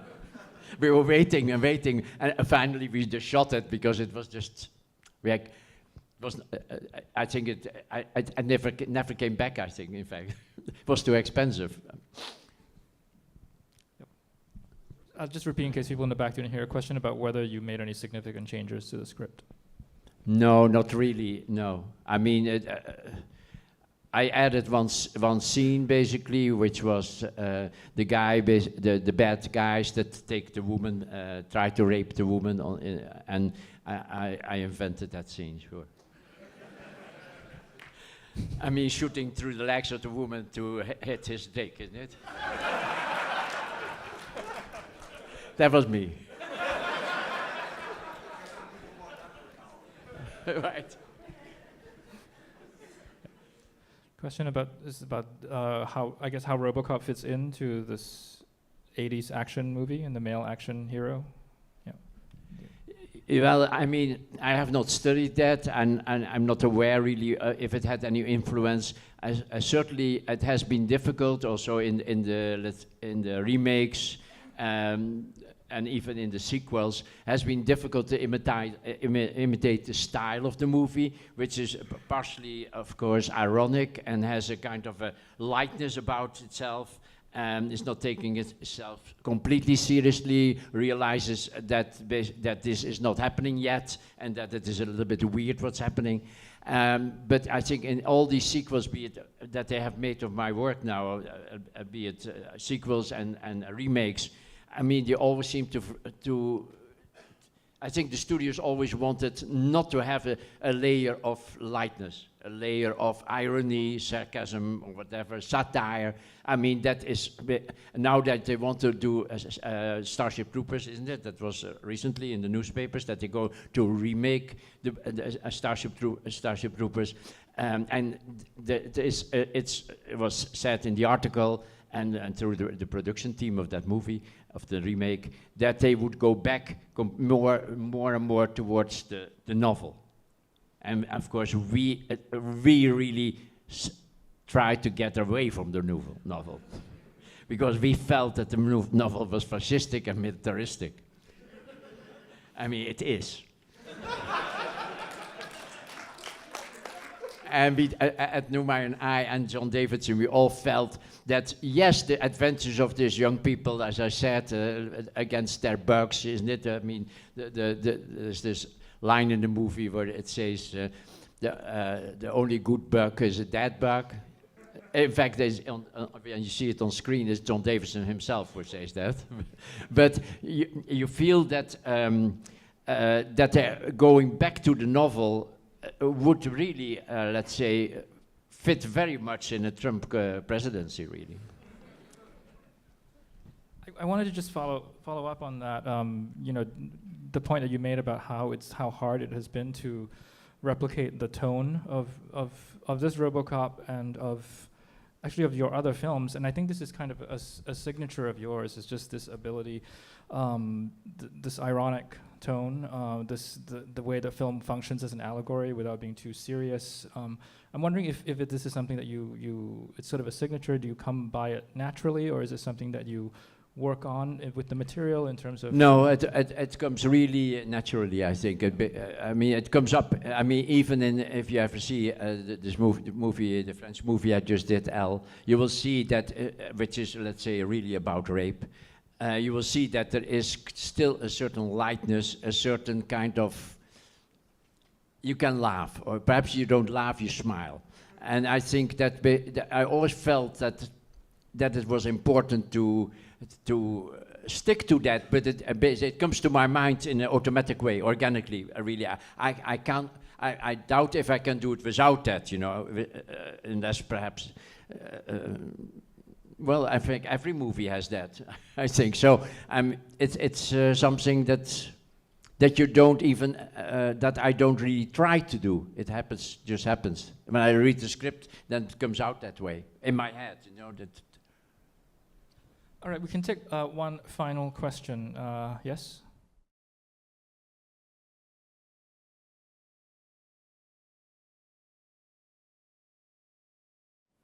Well, yeah, I was 6, 7 years old when the movie, when the war ended. Sure, I mean, I grew up when you start to become conscious of the world, when you're probably 4 years old or something, when you start to look around. If you grow up for 3, 4 years in the atmosphere of destruction and persecution and occupation and bombing, and which was, I lived in The Hague, which was the governmental city of the Germans and the Dutch, collaborating Dutch government, which was bombed all the time because of the V2s that they were sending from The Hague to London. Then you think that's the world. You really grow up in thinking the world is like that way. It's like growing up as a 4-year-old in Syria now, isn't it? Then you think that's it. That's how it is. And I think that always will play a part in my mind. Of course, I found out after the war, you find out that peace is a normality.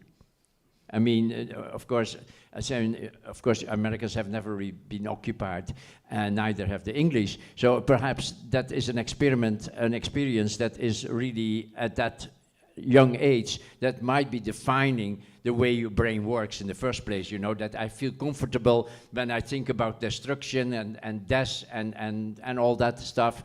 That feels completely natural to me. I am not afraid of it. I survived that, and I think I use it all the time, but not in a conscious way. It comes up, you know, it's like, oh yeah, this is horrible, let's shoot it.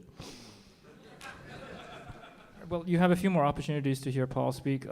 Next film is Starship Troopers, and he'll be joined by the star of the film, Casper Van Dien, Johnny Rico himself. And tomorrow night, we have Turkish Delight, and we'll do a Q&A with Paul after that. And then we have Showgirls, where we'll be joined by Gina Gershon. So I want to thank you all for coming. And Paul, really, thank you so much. Okay, thank you. Thank you. Thank you very much.